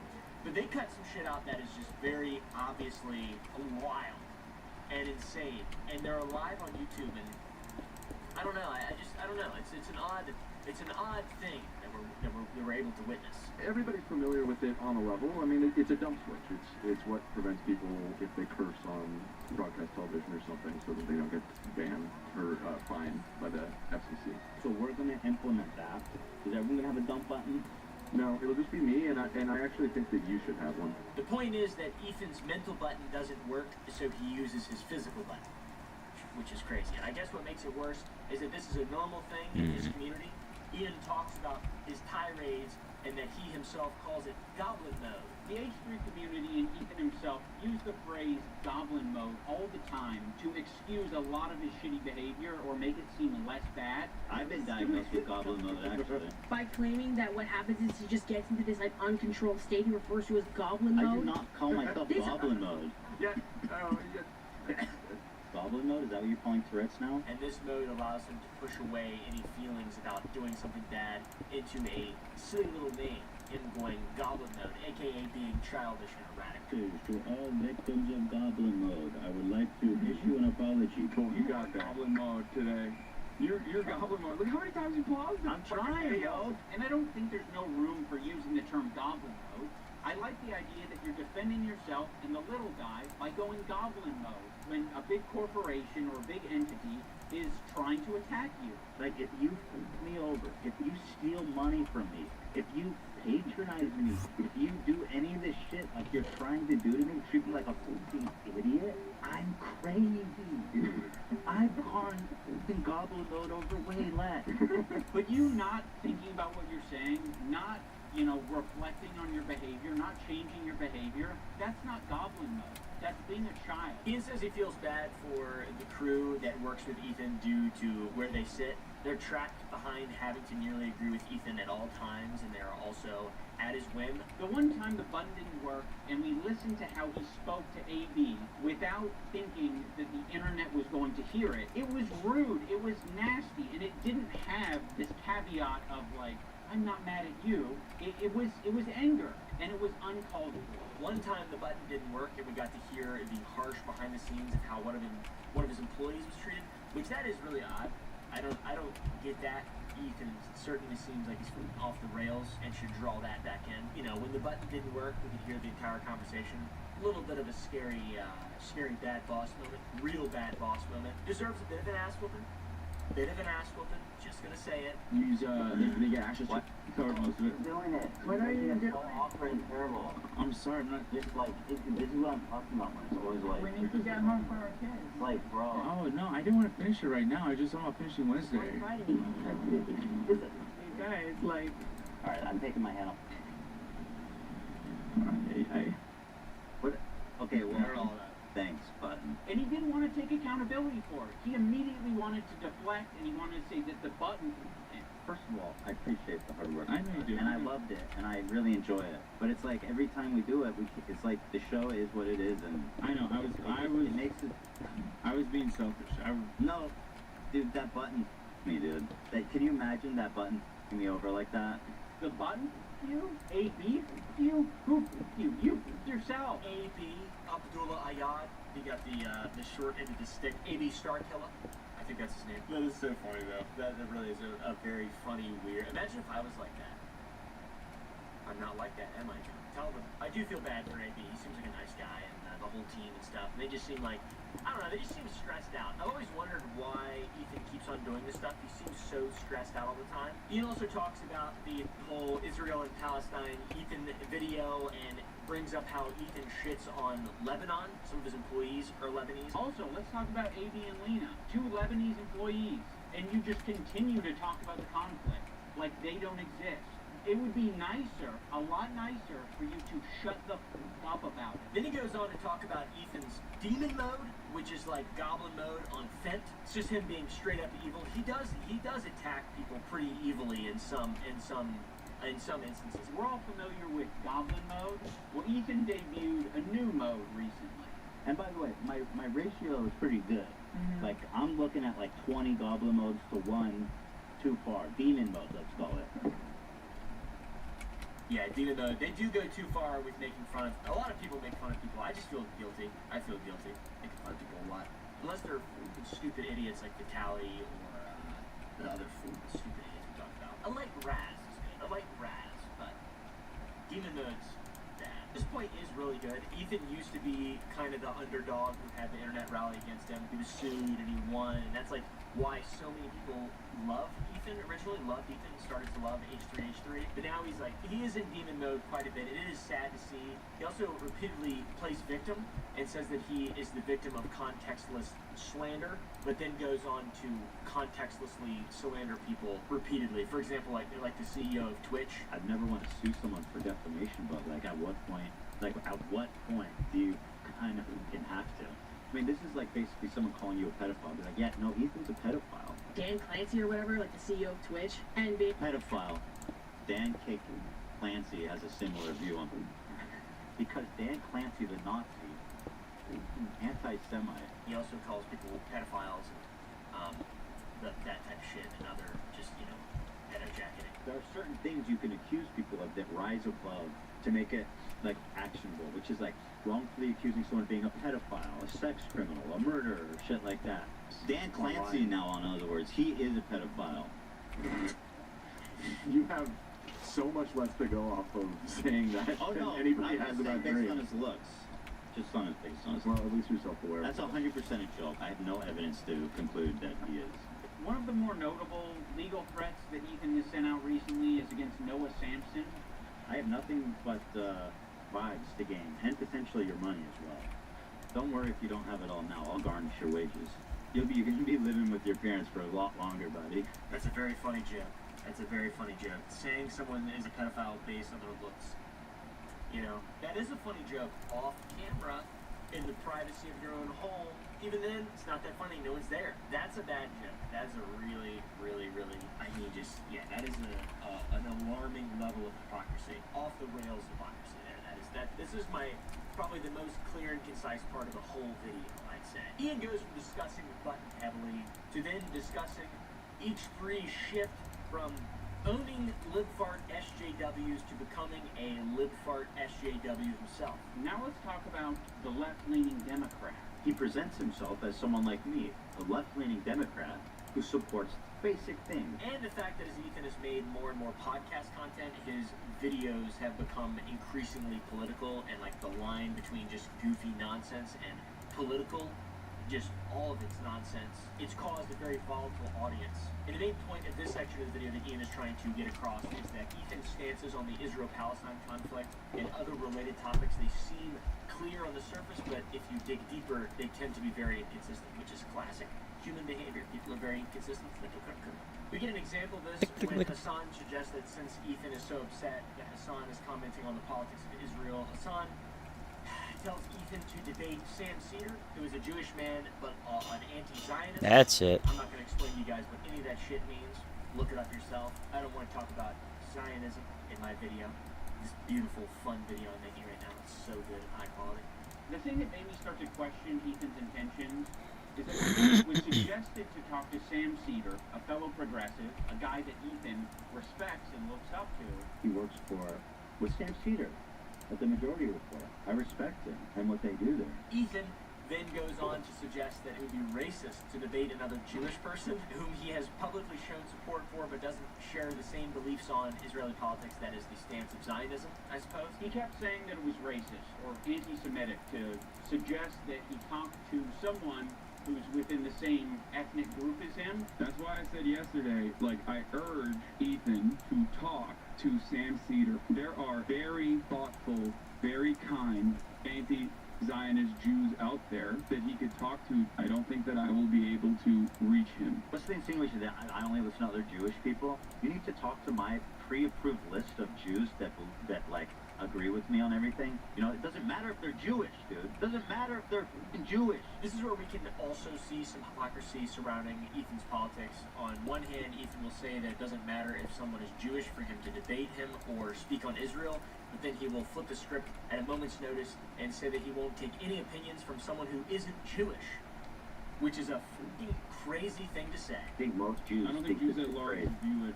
I don't think that is the... In what position are you to even say that? It is not motivated by myself. It's motivated by Jews against anti-Zionist No, Jews. seriously, how can you speak for my entire ethnic group? I find that really interesting. Within the same conversation, Ethan flips back and forth, saying it doesn't matter if someone is Jewish, only to follow it with a voice of authority for all Jewish people. That's the reason why I'd be better served to have this conversation not with myself, but with an anti-Zionist Jewish person. Why does it matter if they're Jewish?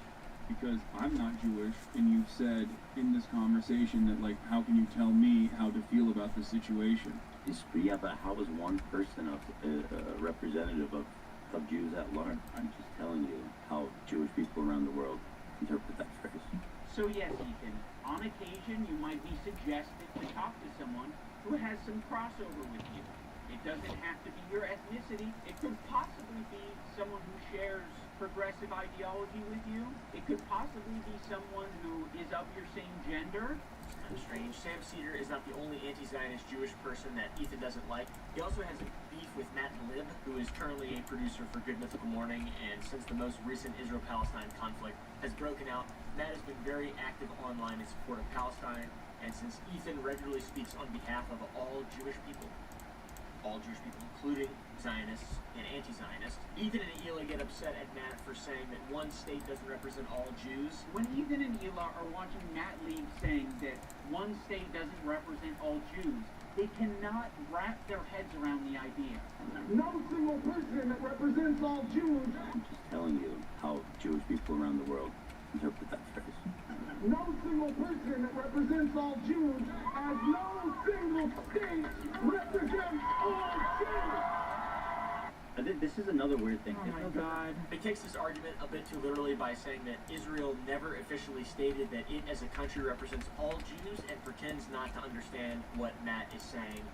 Hence, it fits his narrative and he's able to use it as a defense for when people say that Jewishness equals Zionist. Ethan is being so disingenuous here to suggest that he doesn't understand what Matt Lieb is saying. Like he's making a semantic argument. Like, I don't think Israel has said that it represents every last Jew on the planet.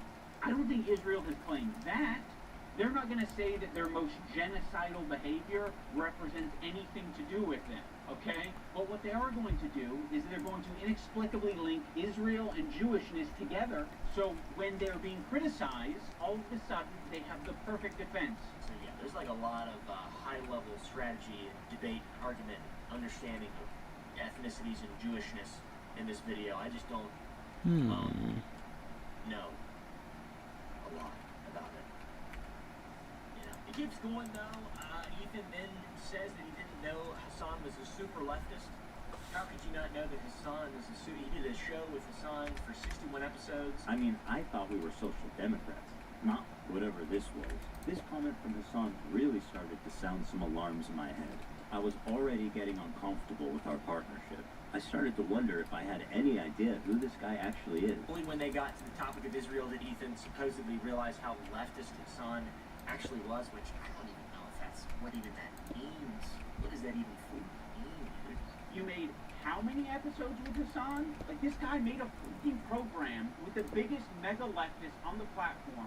Now he's acting like he was tricked and he was incapable of figuring out what this guy's beliefs were. He did a content nuke and I didn't cover it because it's just freaking crazy, dude. The final section of this video is when Ian highlights that around 2 years ago, Ethan was in controversy for laughing at Cutie Cinderella's live stream of her crying about people using her face to make AI poop, which is so fucked up. Why?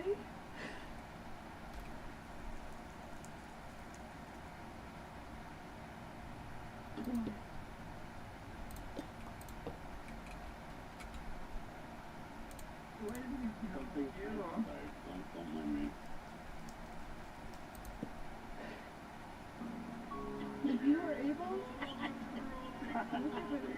who are not selling themselves or benefiting off of being seen sexually.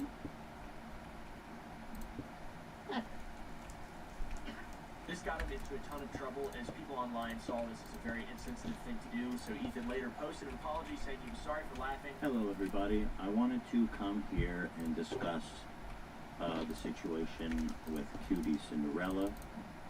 I didn't really have a good opportunity to discuss it on the podcast, and I did want to say something publicly about it.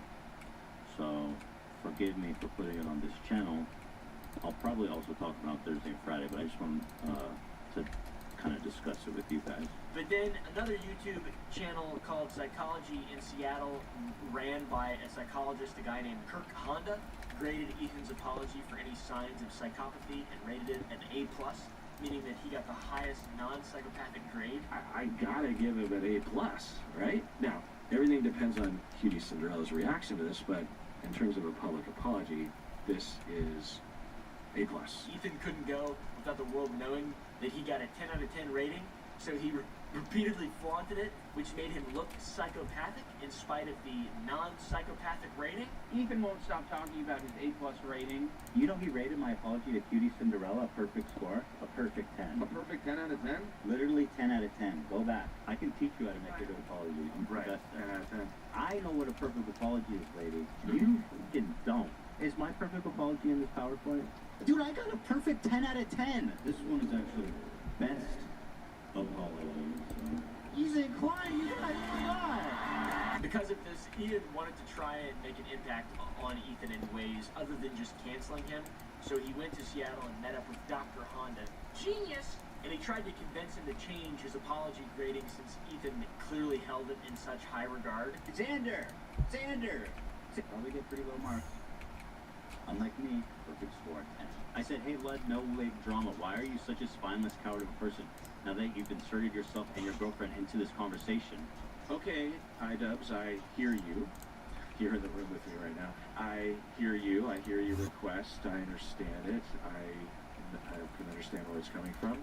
And I guess have a policy that when there is a grade for an apology, I am just grading that discrete apology as I see it without taking any consideration of prior or future behavior. If you're wanting me to comment on the overall behavior or the recent behavior from the clips that you have shown me, I believe that Ethan is a good person and that eventually he will feel sorrow and will feel sorry and will apologize, and I will be there to evaluate that apology when Probably because wrong size. Oh, brother, this guy stinks! Ian said that he would personally grade him at a B-, which is not that much different than an A+. Anyone can have their own official apology rating system, so I'm going to rate Ethan's apology a B-. That's just based on my own feelings and my own rubric. And while the psychologist rating didn't change, Ian wanted to make sure that some kind of impact was felt and insists that while Ethan is deserving of all the criticism, he is also a human. And so he got Ethan's biggest haters to come together and say nice and admirable things about him instead of just sending hate. I have challenged some of his most powerful haters to put down the haterade and just say something nice and charitable about him, because I think he deserves it. I just wanted to say that I respect that you are genuinely yourself on the internet. I think a lot of other people respect you for it as well. I think that's a big reason why people were drawn to your content in the first place. I think that's a lot of the reason why your employees chose to work with you over anyone else. Ethan, I think it's respectable that you even began this journey to leave behind the anti-SJW crowd and step into a more empathetic point of view. I know it's not easy. Ethan Klein, I think that when you are being goofy, when you're being silly, when you are being lighthearted, and just having fun with your friends, I think that is when you're at your best. So I'd love to see more of that. I kind of like that. I kind of like everybody being real shitty and then just being real nice. You know, starting off with a Fortnite L and then ending with a big ups. Big ups, Chinese takeout. This is the part in the video where there is Ian crying, which, I don't know, that's an odd one for me. That's an odd one to me. It's like very in touch. It's really hard to be a couple online and see people attacking a partner, and it's like, okay, like if you come to their defense, that doesn't always help them, right? Sometimes that makes it worse for them. There's no way ever in a million years that a psychologist or therapist could get me to do anything but throw hands against them. Right? I would never open up. So, very alien to me watching this, you know, because I'm such an incredibly masculine man. So yeah, the rest of the elements of the content cop were fairly similar to how they used to be. It was definitely a bit more punches pulled. It wasn't as mean as it used to be, but that thing at the end is definitely very different. That's very different. You know, everyone coming together and saying positive things about someone. That's kind of an interesting way to look at it, kind of an interesting way to do it. I'm excited to see H3's final response to all this stuff.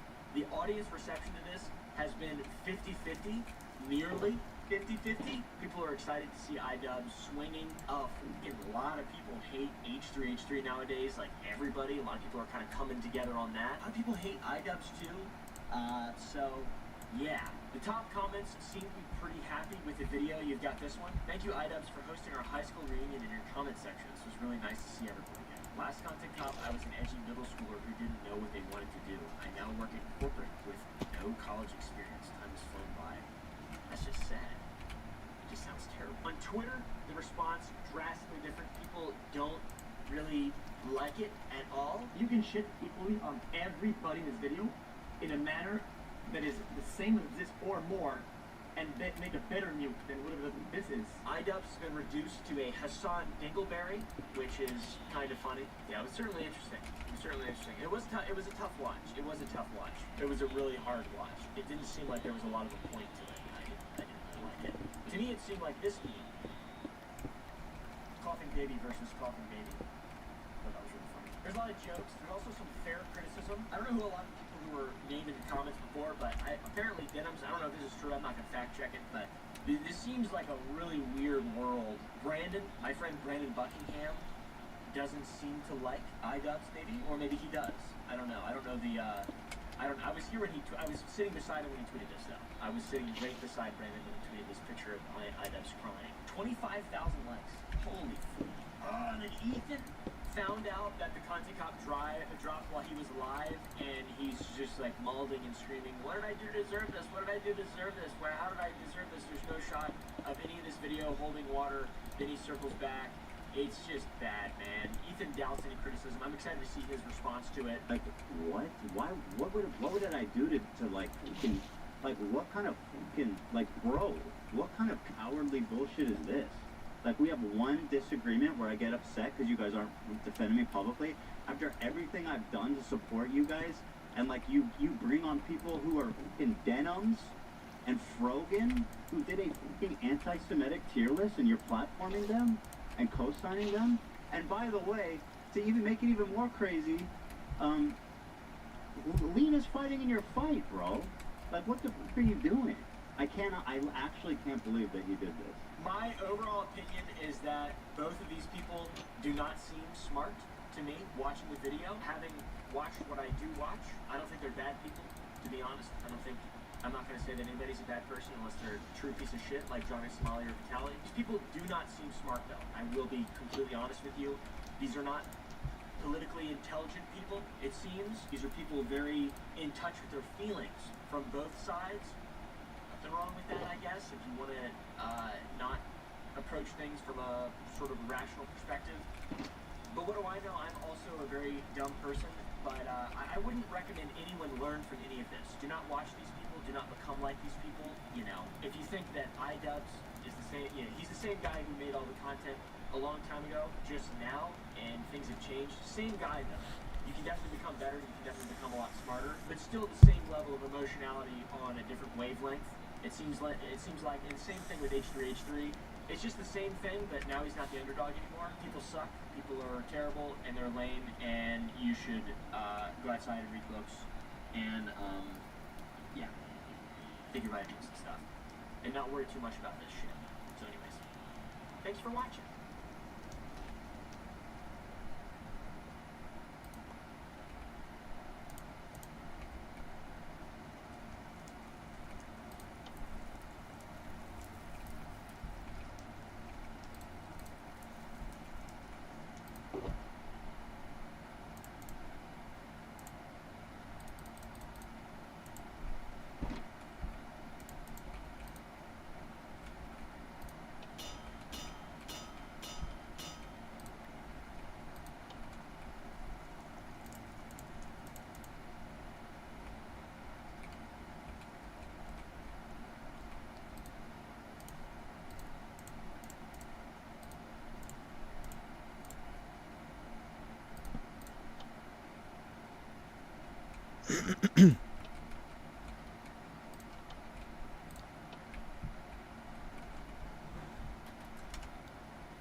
Sorry, just making sure the stream is still okay.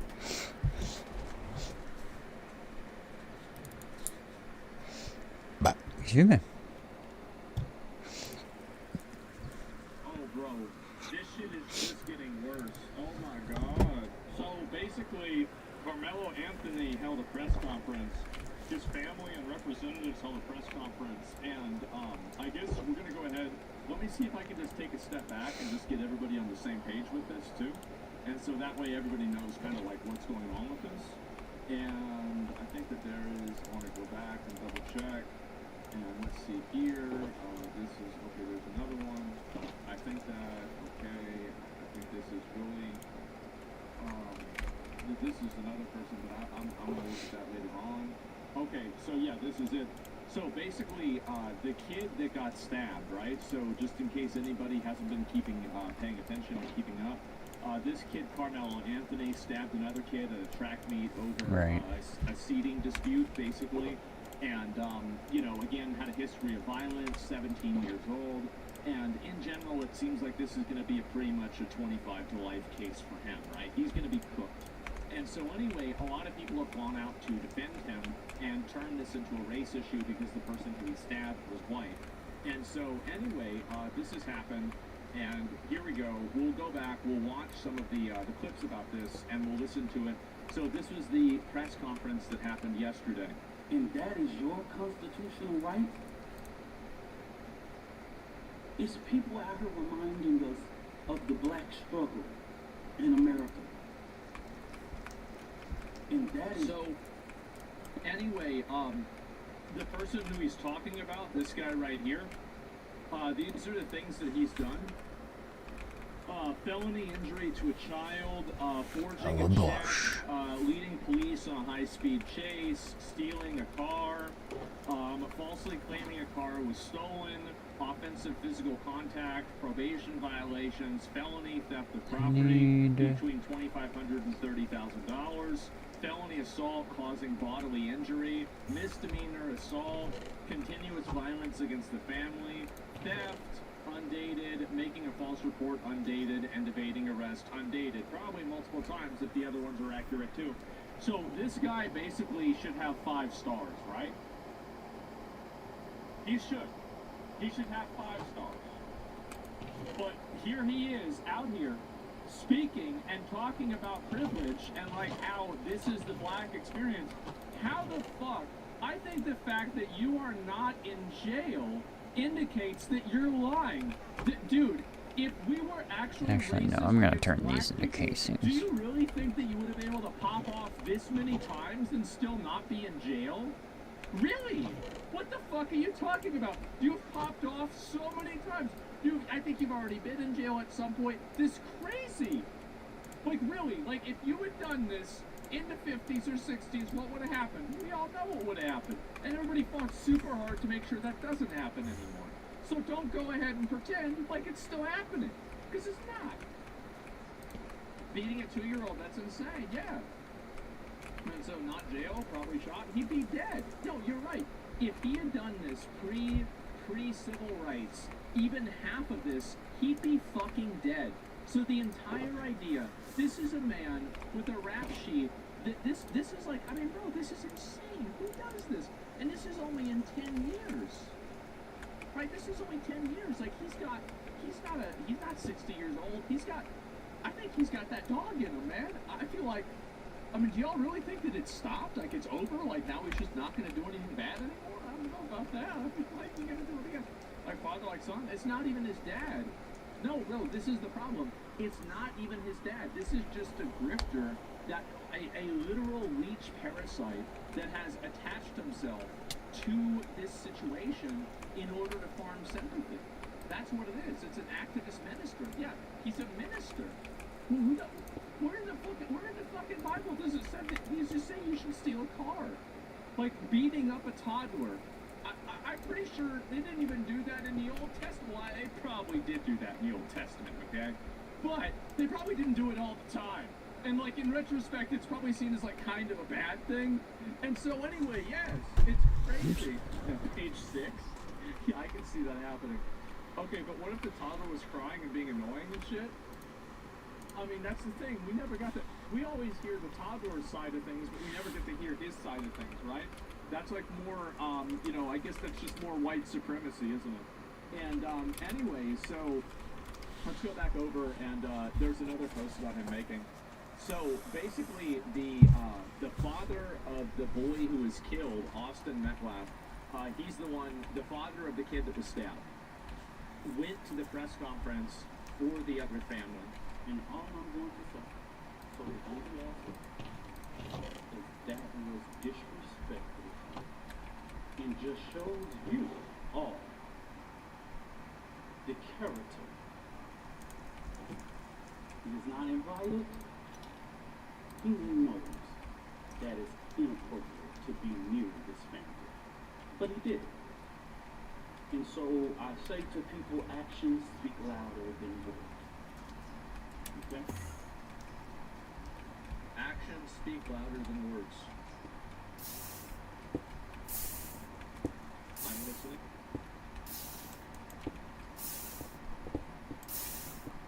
What he has failed into is the political operatives that want to make this thing a political thing of hate.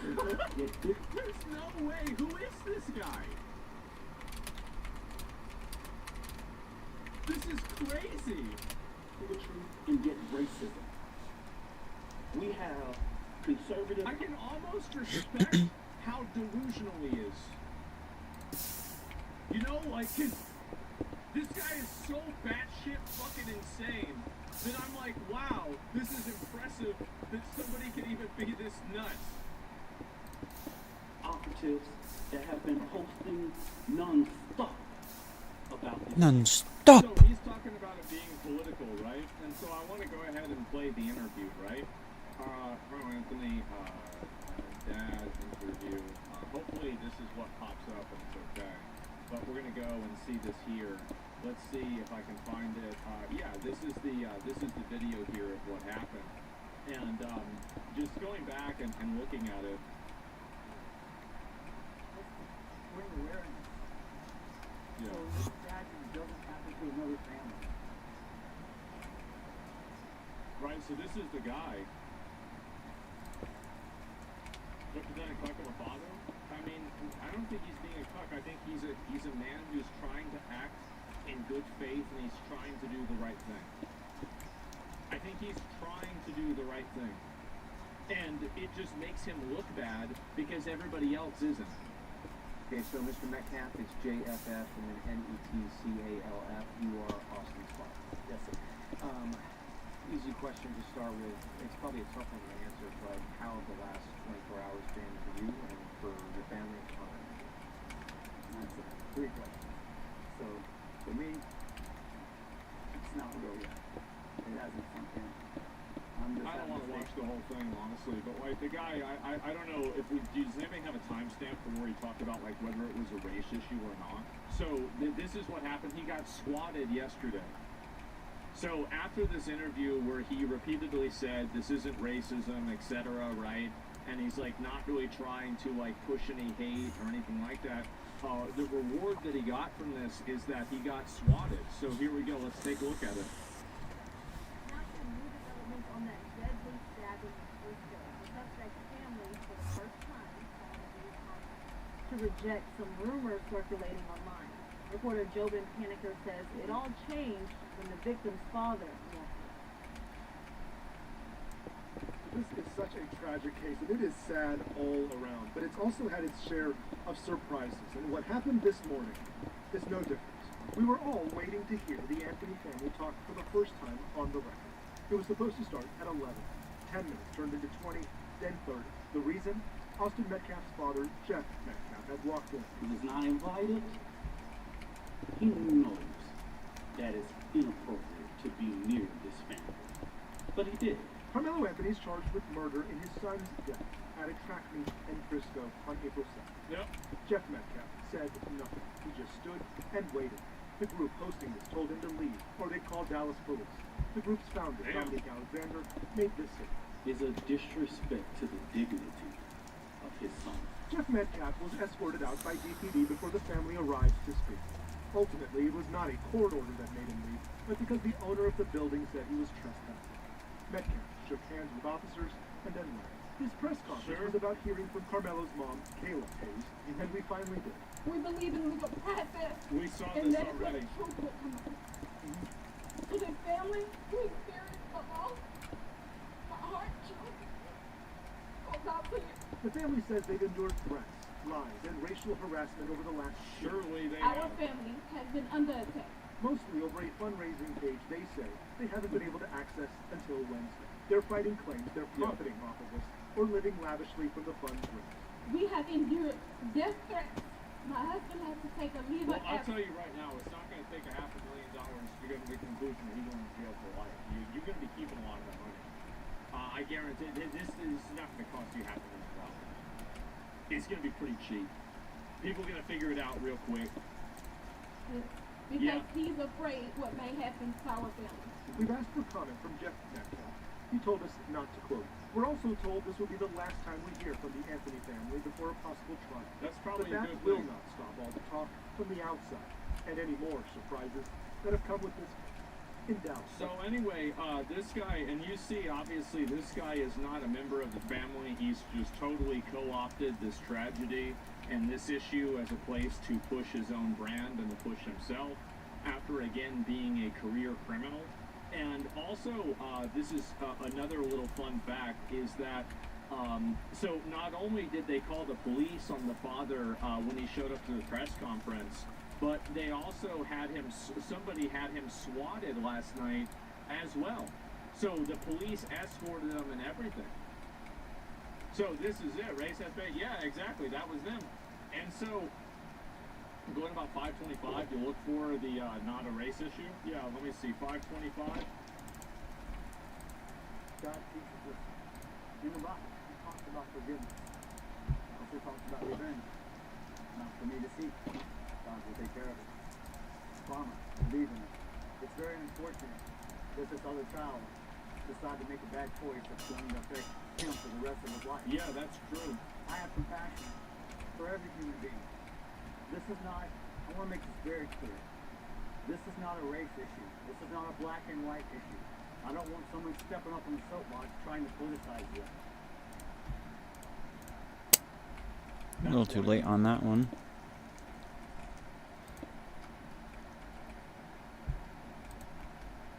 This is not, I want to make this very clear. This is not a race issue. This is not a black and white issue. I don't want someone stepping up on the soapbox trying to politicize this. I don't appreciate some of the... Your constitutional right It's people out here reminding us of the black struggle in America. Or someone stepping up on the soapbox trying to politicize this. I don't. Well, how about that? Scumbag? Yeah, what an absolute scumbag, bro. Like, yes, exactly. And so anyway, well, yeah, there it is. And so anyway, framing clips, yeah, it's embarrassing, bro. It's so fucking embarrassing what's happened with this. And so anyway, oh, the kid, he also got expelled from school. Can you believe that? And anyway, so this is what's happened. I think also it has, you know, we were talking about last, father was asked to leave the press conference with managed to not stab anyone in the heart. Yeah, wow, what are the odds of that? That's crazy. Isn't that nuts? Yeah, how does something like that happen? And my brother in Christ, I'm being radicalized. Yes, there's a lot of people that are being radicalized by this situation and like by this like chain of events. And I think it's a really bad thing. It's really bad that like so many like it's bad in so many ways. Like it's bad in the way that you have this guy who's taking advantage of this grieving family to push his own brand. It's bad that that guy isn't in jail to begin with, right? Based off of all the crimes he committed. And it's also bad the fact that you have a bunch of people that are using this as like a race thing on the internet. Like everything about this is bad, but what I find to be the most interesting is that you have like, because in my opinion, I think the real problem is this guy. I think this guy is like, which is ironic, right? Oh. Because he's not Okay. even part of the family. So it's got it. He doesn't have anything to do with this. He hasn't. I thought it was having an issue. Into this problem, and he has created and he has racially escalated this problem to where it's not beneficial to anybody except for him. It's a mess for sure. Yeah, it's all him. Like he's caused Boom. this whole thing to happen. So anyway, yeah, and the judge that lowered the bail, you're right. Try the it. judge too. Definitely fucking ridiculous. He's an opportunist, disgusting. Yeah, exactly. It's a little weird. Okay. It's embarrassing. So yeah, I did see Alright, that is interesting. And, so anyway, this guy made a video about it. I'm glad I saw this because I legitimately forgot where I was going with this, okay?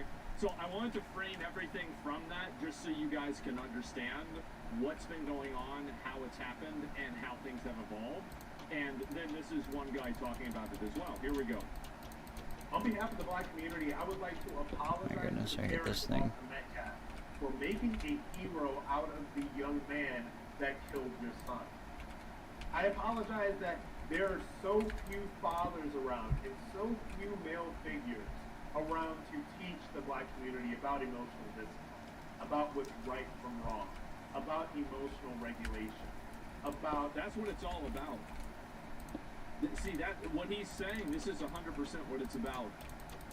And like, maybe this is going to be like a sexist take, but if it is, I guess it'd be on brand. But I think that fathers and men play a really strong role in helping men and young boys control and regulate their emotions. Because women are oftentimes, it's more socially acceptable. I don't get it. for a woman How the to fuck be are able you to supposed to regulate her rotate it? So, and also, and the reason why is because when a woman can't regulate her emotions, she, you know, like breaks something in the kitchen. When a man can't regulate his emotions, he kills his family. And so, like, I understand, obviously, one of the reasons why. Just go the other way. That role that, you know, men need to have. Why, that dude? role I don't isn't there. get it.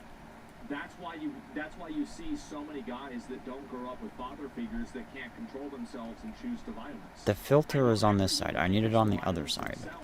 It is what the violence implies, which is a lack of emotional regulation and emotional control. And so it's like, again, it's kind of like a second order effect, and it's not a direct effect. Pin up emotions, exactly, yeah. And this is, by the way, like, I'm not a scientist, I'm not a psychologist, I'm just freeballing it, alright? That's just what it seems like to me, you know? Not making a hero. And again, also, by the way, women teach men other things that are important too. So it's not like, you know, women don't have, like, men and women can contribute in unique, individual ways in the upbringing of a child. And it's better off for a kid if he has a man and a woman raising What the fuck? not one or the other. Yeah. So I just want to make sure that we get that out there. about not making a hero out of a thug and a criminal. Yeah. I apologize on behalf of the black community because they're the ones that are raising money for your son's killer. They're the ones that are funding this new lavish lifestyle that your son's killer is living. I apologize on behalf of the black community because they are so confused about, again, what's right and what's wrong, that in some weird, twisted sense of racial silence. I don't even think that they're confused. I think that that weird fucking freak minister, and I hate, like, the thing is that I've always imagined that if there was ever a hell, the people that are like, you know, like Kenneth Copeland, Joel Osteen, this guy, you know, the witch burners back in the day, those guys are in hell. And like, they're really having a bad time down there, right? They're in the boiler room, exactly. Like, it's basically, like, really, and you think about it, let's get biblical with this. What did we used to call them? False prophets. They are false prophets of God. Modernity. They would celebrate the young man that killed your child in cold blood. I apologize on behalf of the black community because you don't deserve to see this. You deserve to be grieving your child. You deserve to be remembering your child. You deserve to be able to share stories about what an amazing human being and young man he was. But instead, you're subject to online mobs that support the killer of your child. You are subject to people that are raising money to support the killer of your child. You are subjected to people in the black community that are making excuses for the killer of your child and making your child seem that he is somehow at fault for being stabbed to death. So for what you are seeing on social media, for what you will continue to see for the next few months, I apologize to you on behalf of the black community because a lot of us are so bereft of empathy. Oh. A lot of us are so... I don't even know if it's bereft of empathy. I think that people are just, like, programmed to only have empathy for, like, their tribe and not necessarily for a action. And I think it's, again, it's just, it's like extremist identity politics being weaponized. Angry and hurt and bitter and damaged and trapped in cycles of pathology that we would make excuses for a young man that stabbed another young man to death. If we are so trapped in that pathology that we don't even know which way is up. I apologize on behalf of the black community for their treatment towards your son's killer. And I can only hope that your child can rest in peace and that you can only as you It's gross, man. It really is. Like, I mean, this is a huge W video. I'm gonna link you guys the video. Like, I totally support this guy exactly, right? And so, and this is the I don't even know. I thought it's a follow. On behalf of the black community, I would like. So, like, let's go ahead and let's compare the two people, okay? And so I'm gonna link you guys. This is Black Caribbean. So many Black Americans brainwashed to the max. Listen, I'm not a big. I grew up in a very multiracial area, and while there are racist people, and it does happen, and own group preference is real, etc., sure, that happens. I don't think this is a problem that people can't transcend. And so let's go ahead and let's compare these two things, okay? Iraq veteran, Columbia alumni, political annalist, TPUSA influencer, fitness influencer, digital media entrepreneur.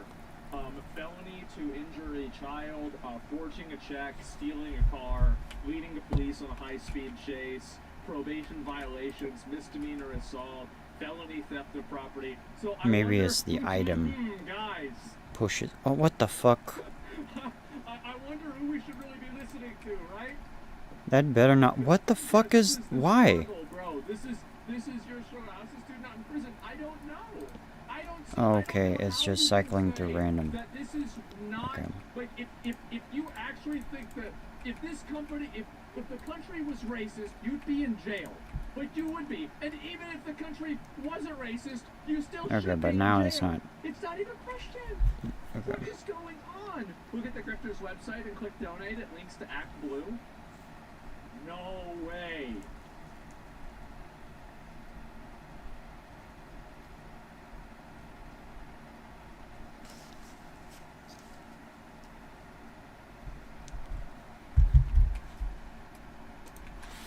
No way.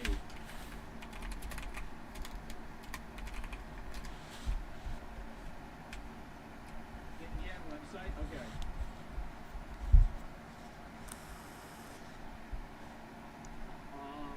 Get involved, become a member, give monthly. Okay, let's see here.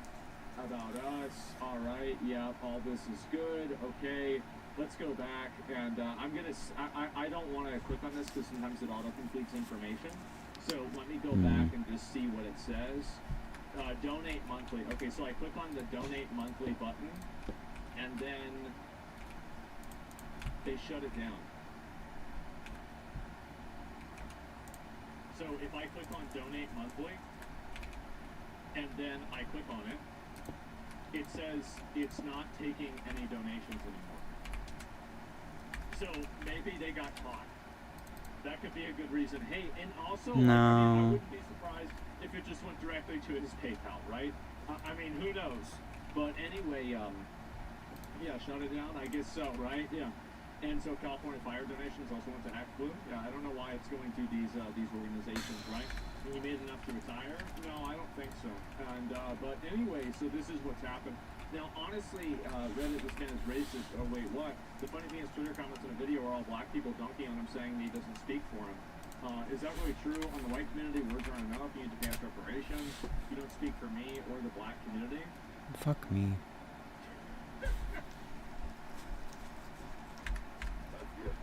Okay, let's see. Who's this guy? And what's going on with this? Right. This is okay. fucking stupid. So, independent video game reviewer. Fuck FAFO. This isn't a journalist, right? Or a journalist who's like, I have no idea. So he's just talking about video games, etc. Okay. Yeah, definitely. Wow. And I don't know what I'm surprised about at all. It's just that kind of a person. But anyway, let me see if I can find the rest of these too. Hello World, yeah. And he likes South America. No, it wasn't that bad of a game. Where's your family from?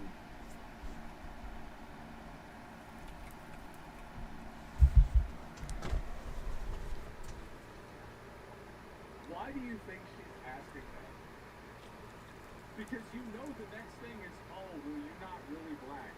Like, you know that's what it's going to be. It's amazing, yeah, because that's what it's going to be every time. And so, anyway, speaking to the black community, using words like they instead of us shows you don't see yourself as black. I know, maybe he sees himself as an American because, you know, he served in the United States military and he's an American citizen. Like, I don't know. I mean, that's Can a funnel just directly do it? I guess that type of thinking is outdated nowadays. So, yeah. And I know I hardly ever think about race. Yeah, exactly, right? And I can't, with race solidarity people. Yeah, exactly. And anyway, let's go back over here and we'll look at the rest of these new Fleekazoid video out. Oh, God. And anyway, what is... Stop, keep talking. Huh? You keep talking, man. And you shut the fuck up. So it actually is... There are a lot of black people that are mad at him for saying this. That's crazy. That is absolutely fucking insane. Twitter people? Yeah. And again, very, very important thing to keep in mind. That's a great point you guys bring up. These people are not a majority. This is a small subset. Again, 1-2% of the amount of black people in the U.S. at least. The majority of people do not think like this. It's just a bunch of fucking retards. This guy, I think most normal people do. And I feel like, honestly, so's the court. The court's going to support him, too. And he's going to be in jail. And that's it. Not him, but that Carmelo Anthony guy, right? And they asked her saying, how could you not support the hero? Yeah, literally saved the world or something. He's a hero for real. And yeah, why do the enhance that's not far off? Not because he condemned Camaro, because he's blaming the black community. There have been overwhelmingly a lot of black people that have co-opted this issue to push for racial hatred, racial division, and to advocate for Carmelo Anthony being innocent on the basis of his race. If you don't think that's happening, you are delusional. That is absolutely what's happening. It shouldn't be happening, but that's absolutely, you just said 1%? Yes, I know that. I'm fully aware of that. But these are the outspoken voices on the internet, and he's referring to it on the internet. Yes, obviously. And so that's what he's talking about clearly. Of course, most people don't know that. And so most people don't think that, yeah, the whole Carmelo... I'll do it the way it wants me to later. It's crazy, isn't it? But for now, I can't be fucking bothered. I'm not gonna make a precise mechanism in this area right now. I'm doing the blaze burner for right now, but that's just a temporary, this is all a temporary setup, and I don't want to set up another temporary setup here for precise mechanisms. Yes. All I want is the fucking casings right now. I don't want to set up a thing for precise mechanisms to make andesite casings. The whole brass thing, not being able to filter your lines without brass is a little irritating to me. I mean, I get that brass is easily made early, but that's only if you want to like make a little bit and then have a setup that's like this. It's like not fully automatic.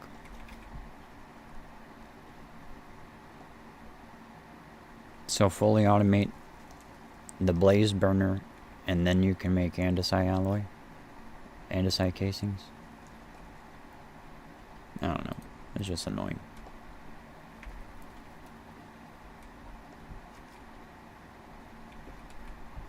Sorry for being so negative. I'm just freaking...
The Enderman litter is crazy, dude. I better go clean up near the fuel. They just love fucking shitting over here.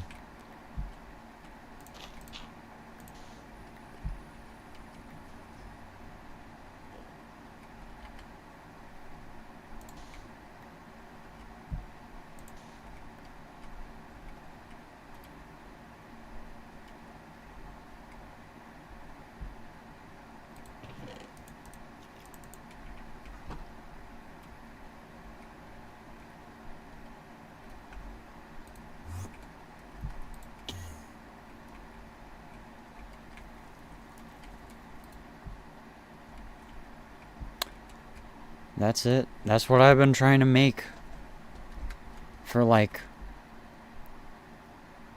since I made the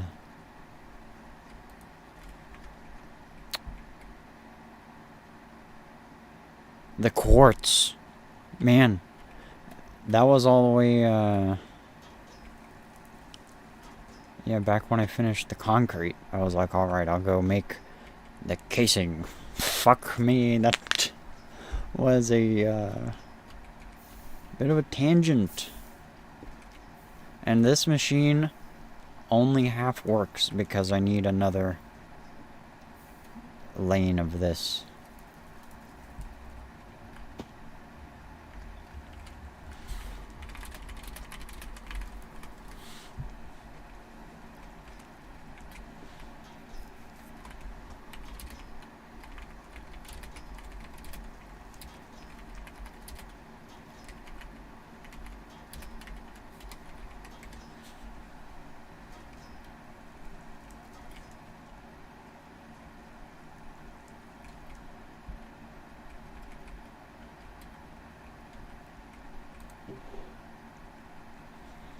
Yeah, I guess the next thing I'll do is the frickin' guns, the ammunition production, because that frickin' program should be pretty easy. Even, I think, wait, no, I'm not doing a program for that anymore. Yeah, I just need to set it up. Yeah, it's pretty easy to set up as well. I should set it up kinda close to here, because this is where the granite is. Should we just directly input the... No, we will take it from here. Take it from here?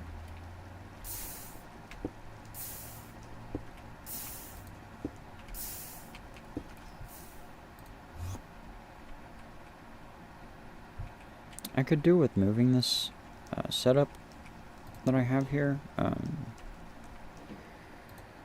Yeah, I'm gonna pack it up. I'm gonna pack it up.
The ammo, the gunmetal, the gun. What all do I need to do with it?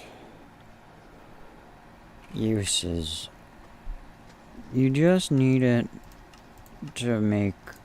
Well, I need it... There's really no way to automate the gun benches.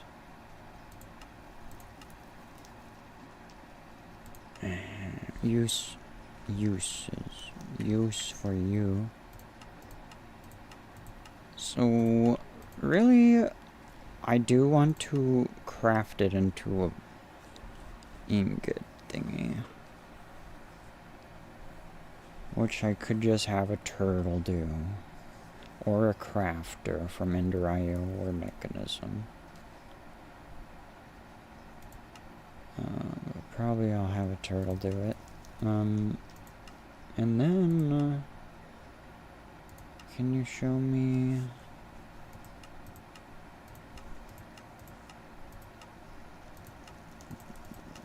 Show me it. Oh, is it not used for...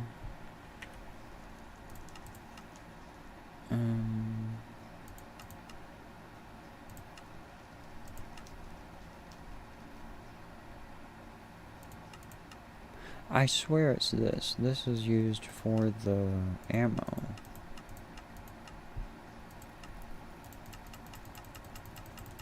Oh. Okay, it's used for shells. And these.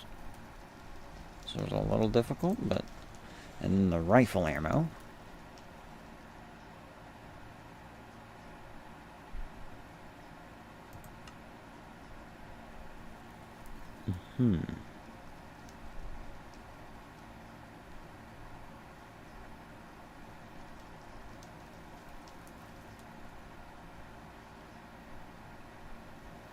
So... The rifle ammo... And the shotgun ammo.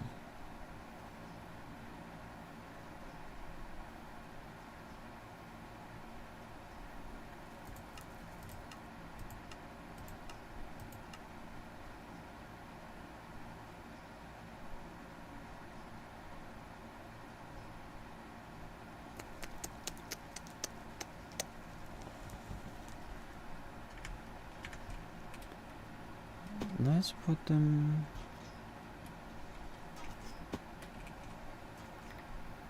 Ech.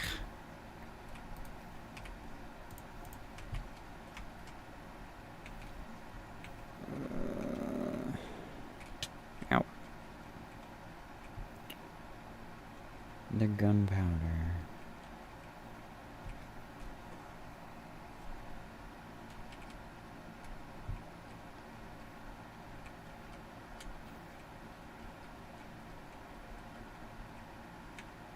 Could craft it here.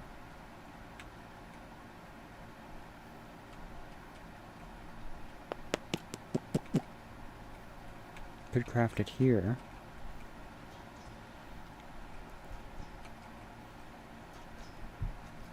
Could quantum entangloporter the granite?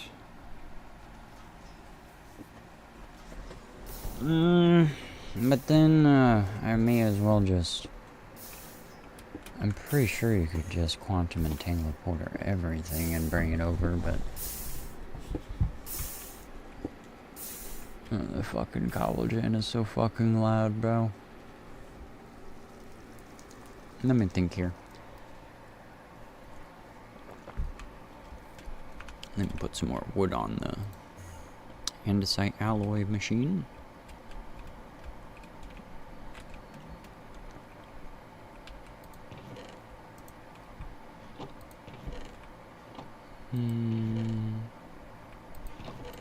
Yeah, I need the wood farm.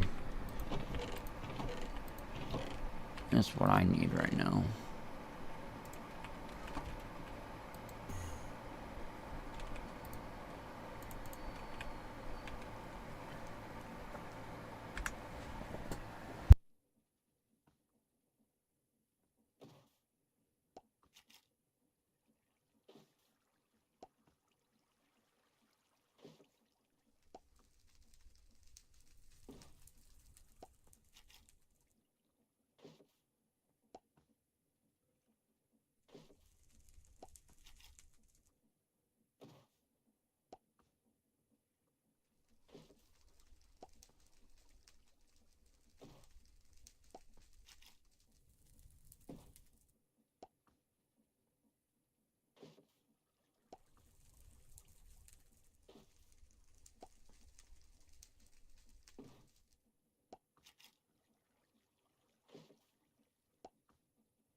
closely.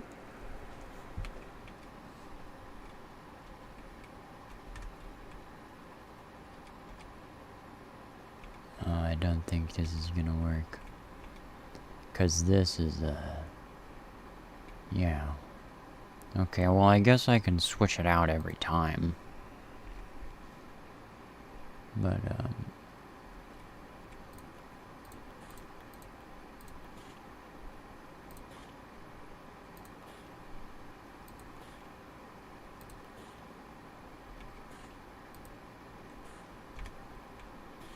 I guess I could have a filter box.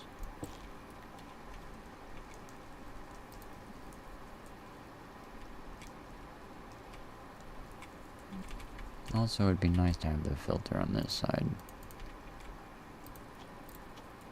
Okay. Let's just make a chest. Pop it up.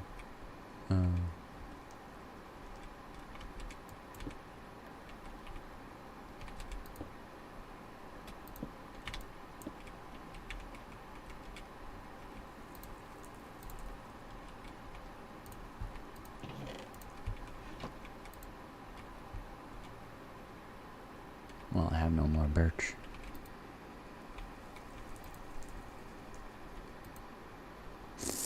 Ooh. Is there any more birch in the box? No. Okay, I'll just remember to put some extra wood up there. Or just the filter. I should have like one, right? No, I don't. Darn, that's pretty annoying, but oh well. I'll make it better. Wait, stop. Motherfucker.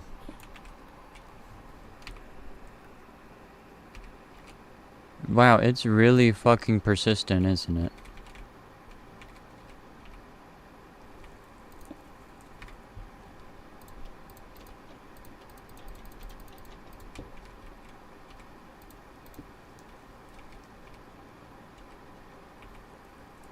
Okay, so set the filter.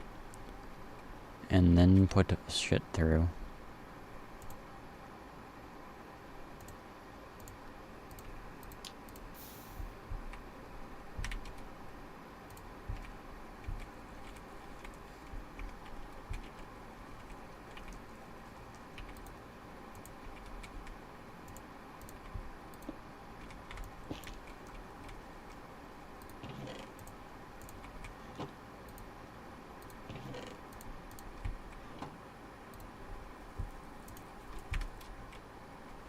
Man, that's fucking...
I freaking can't remember, because I stopped using the turtles on this, because I figured out that, oh yeah, the turtle couldn't use the bucket on a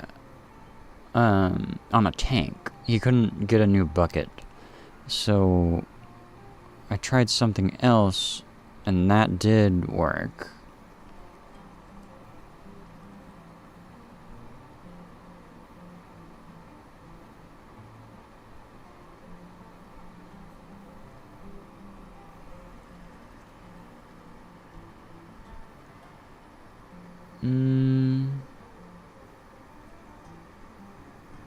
Taking the bucket out.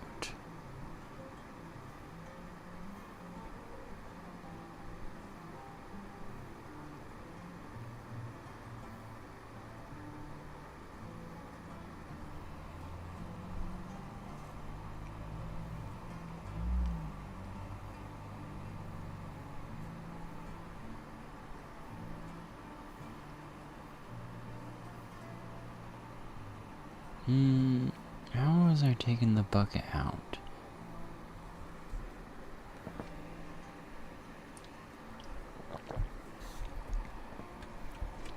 Did I do it with a hopper?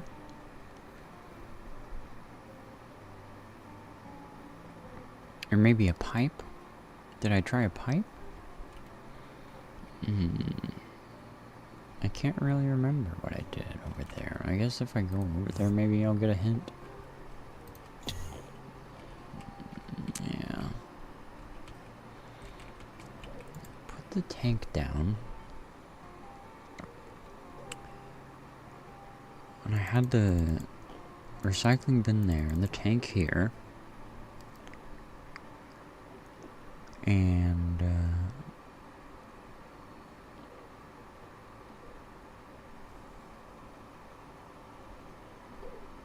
yeah, I was gonna do a spout. Make a spout fill a bucket. And then that spout filled bucket was gonna be put in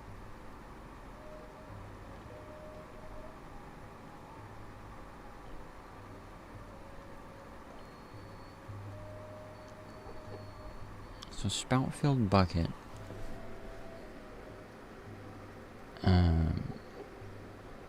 goes into it. Bucket comes out how, though? Could it just be... Let me go get some granite. I'll just go get it from here.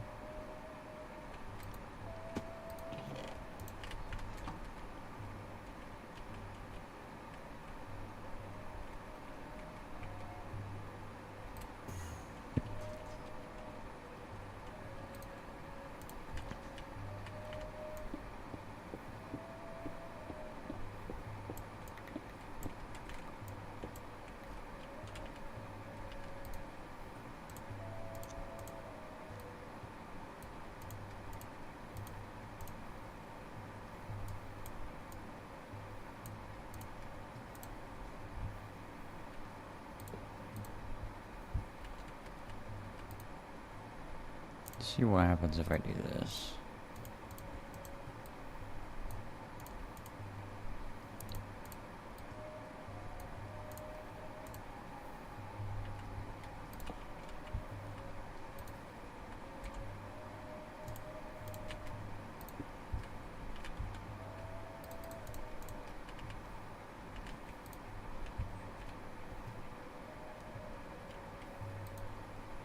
Oof. Oh.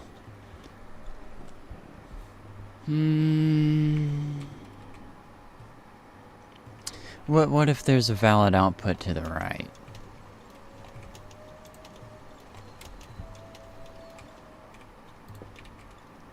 And this is set to suck. Oops. Sorry about that. I held the button down on accident. Suck. And then I take out this way. What about that? Hopper still likes this.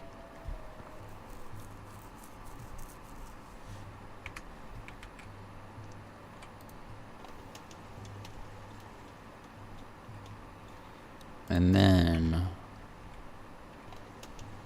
hold on. I got an idea. I got an idea. I got an idea.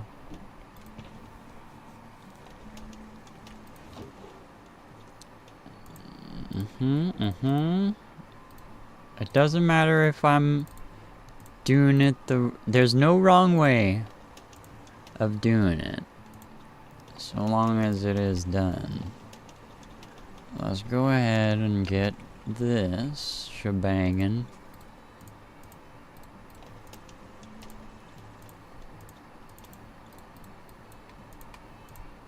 Yeah. And then you're not gonna be there.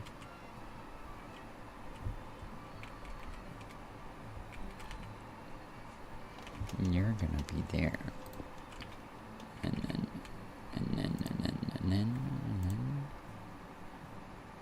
Actually.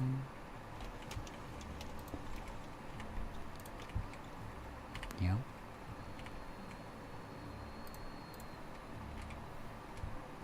That's not what I want.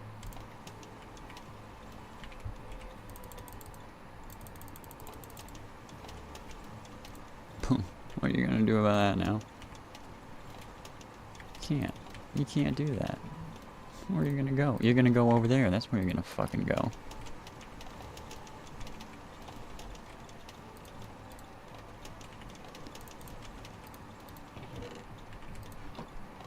Alright, that's interesting. If you're gonna be like that, then we'll do this. Uh-huh. How's about that?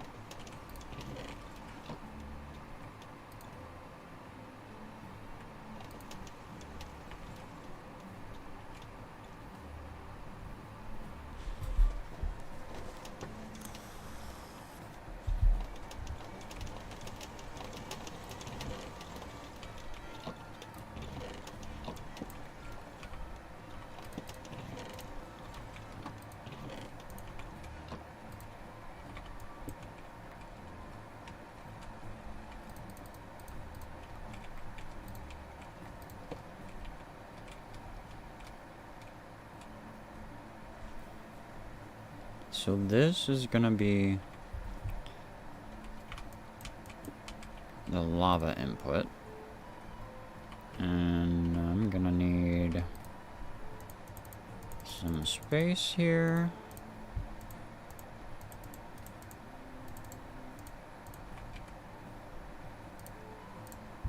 I'll keep the configurator. And we're gonna get a spout. Does this take energy?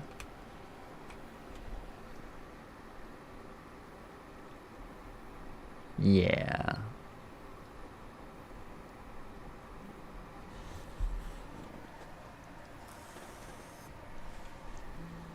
Oh, wait. No, you don't. Do you need mechanical? Hold on a second. This isn't spinning this. But I will need rotational power here. How are you? Because I don't need much, I don't think. Oh, well... Oh, yeah, remaining capacity, okay. What are you? You're the concrete belt. Oh. Okay, spout? Copper casing. Copper onto thingy.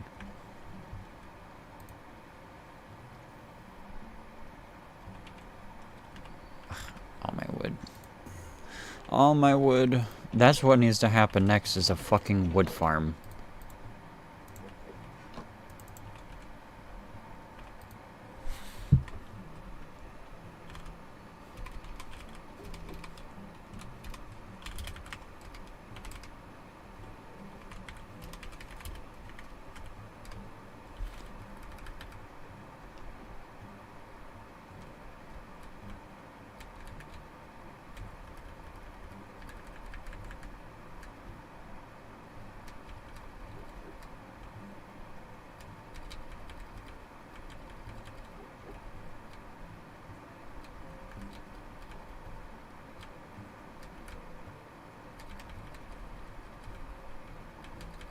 Oh, light up the surface.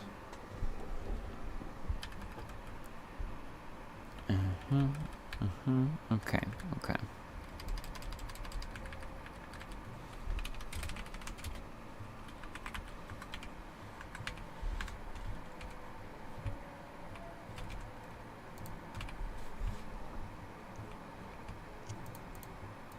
I did save that, right? I'm always paranoid that I didn't save.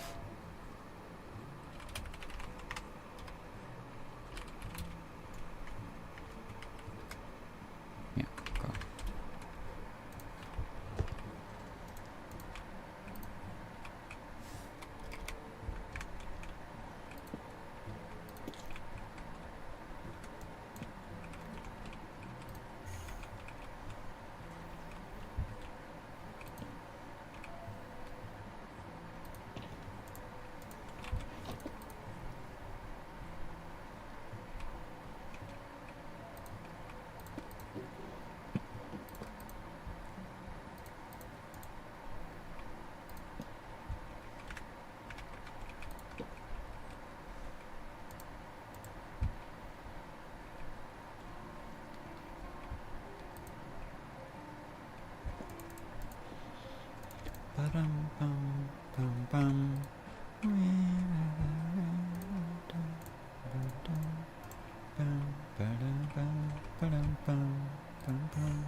Fuck it. Another sorter it is.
Oh fuck, it's TF2 night. It's 10 p.m. Shit.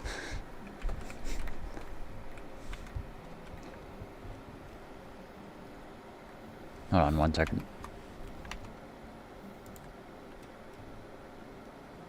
Holy shit.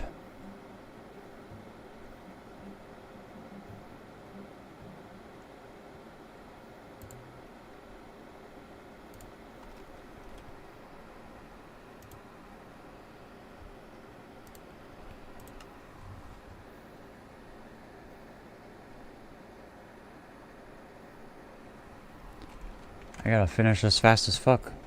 And I'm gonna go invade them.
So long as it has a couple buckets.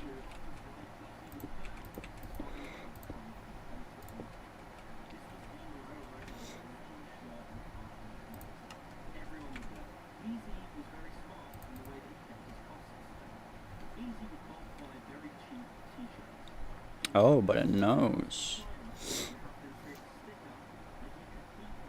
It knows it's buckets. Okay. So as long as you have it as blue, it will know.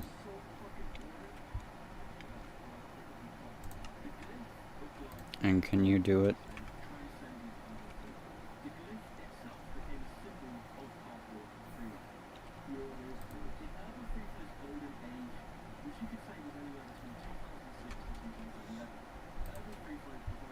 Oh. Okay.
You got power around here somewhere?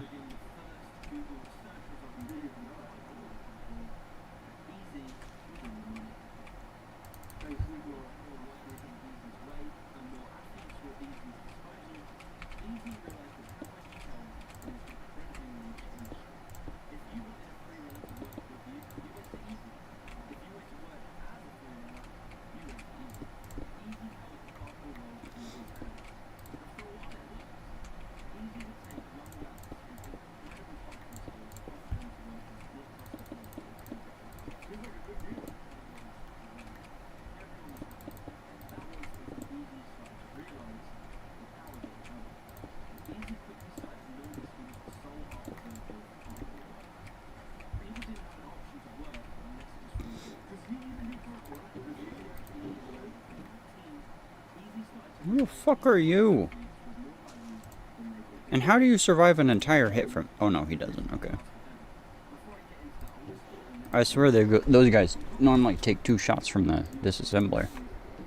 For some reason. I need these and then redstone. There's some redstone. Can I... No, I need some steel.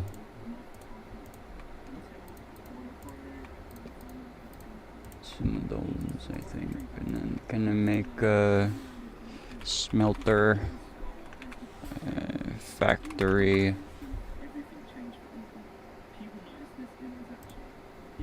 There's iron and those things. Fuck, I put away all my iron, man.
Can we even support some speed modules?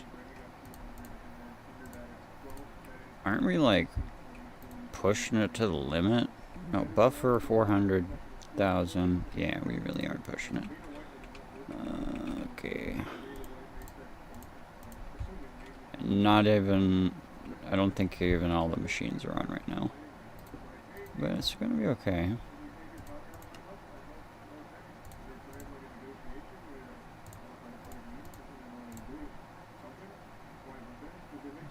It's gonna be okay.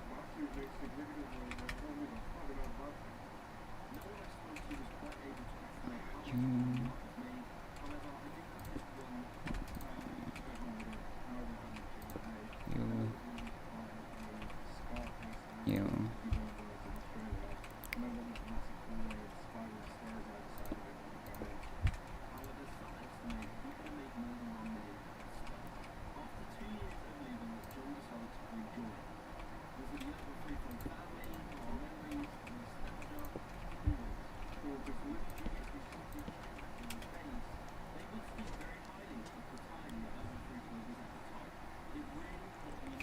And then I can have a turtle here craft it into an ingot for me at some point once I make that program, but I'm not gonna edit some more programs on stream right now.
Right.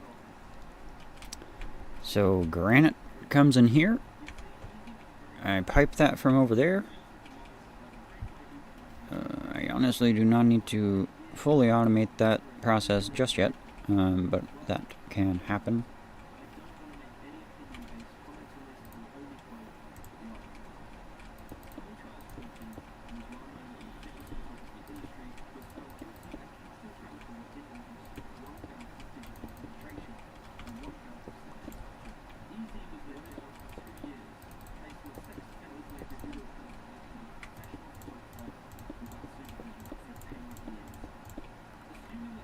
Very nice.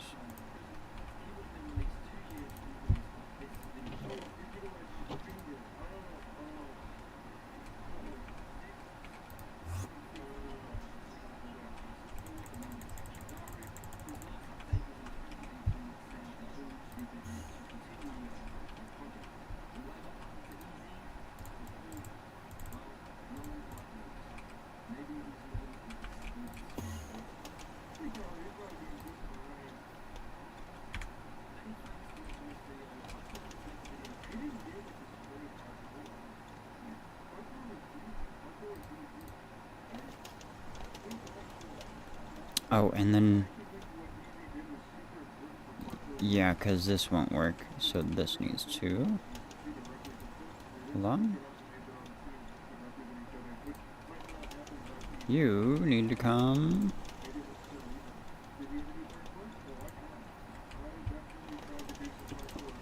like that.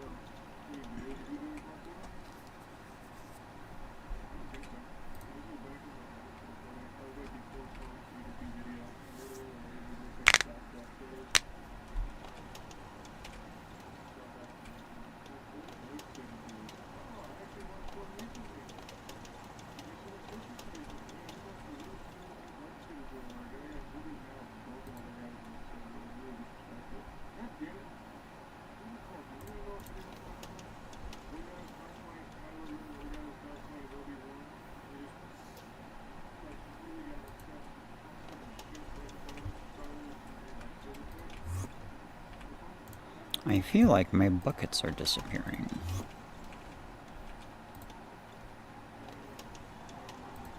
There's 1, 2, 5 buckets.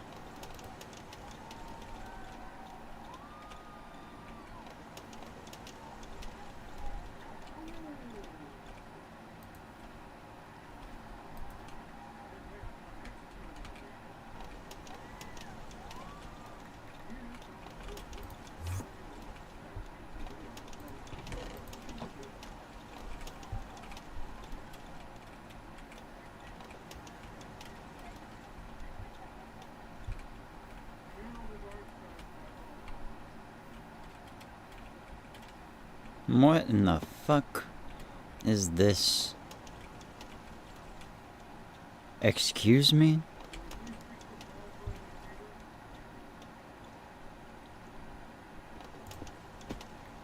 Yeah, just why not? While we're at it, we can just go ahead and do that too.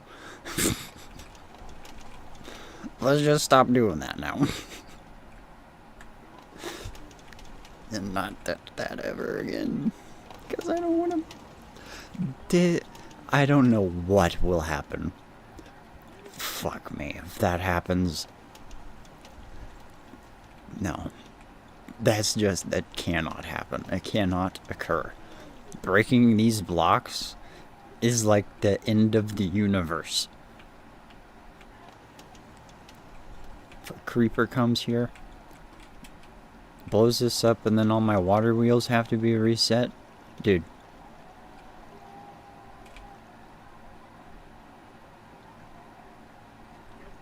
I'm not doing that. Oh my goodness, if I die in there and my gravestone spawns, that will also break the water wheels? So, ammunition.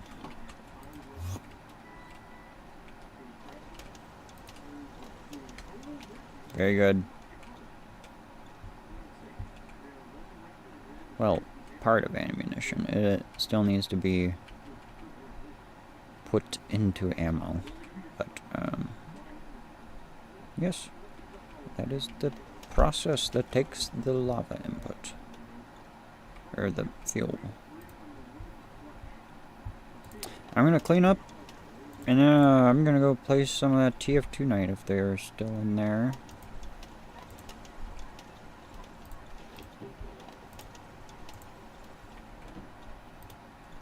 Let's put this stuff in Zob.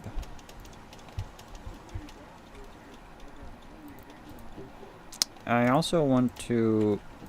well, I mean, I'm gonna have a new storage system at my main base. which is gonna look a lot nicer than this.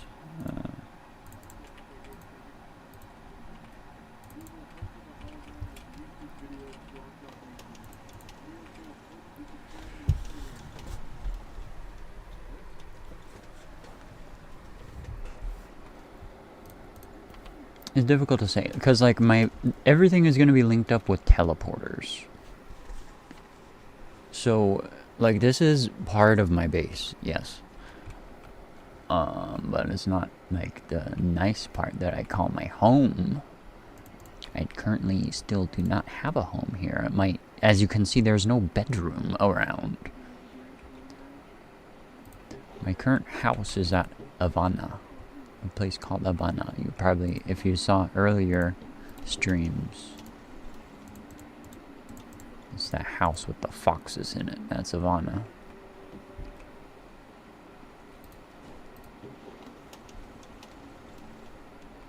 It's interesting. I'm like a turtle in that I have to select my slot to grab an item off the ground. Kind of, unless I walk over it. But like if I, what was it? It was like this and then, oh, and then like this, yeah.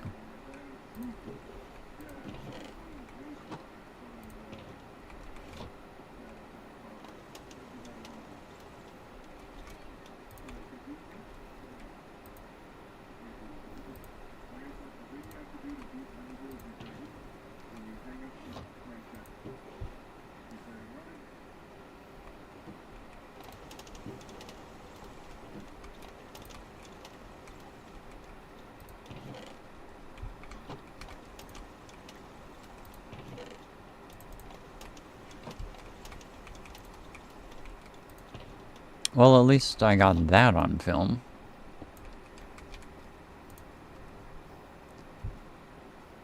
Zob. It does annoy me that the testing and the fixing of the turtles was not on film because the frickin' stream froze.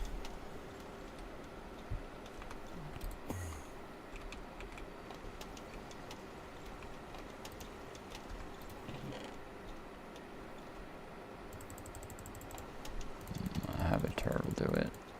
I don't want to do it.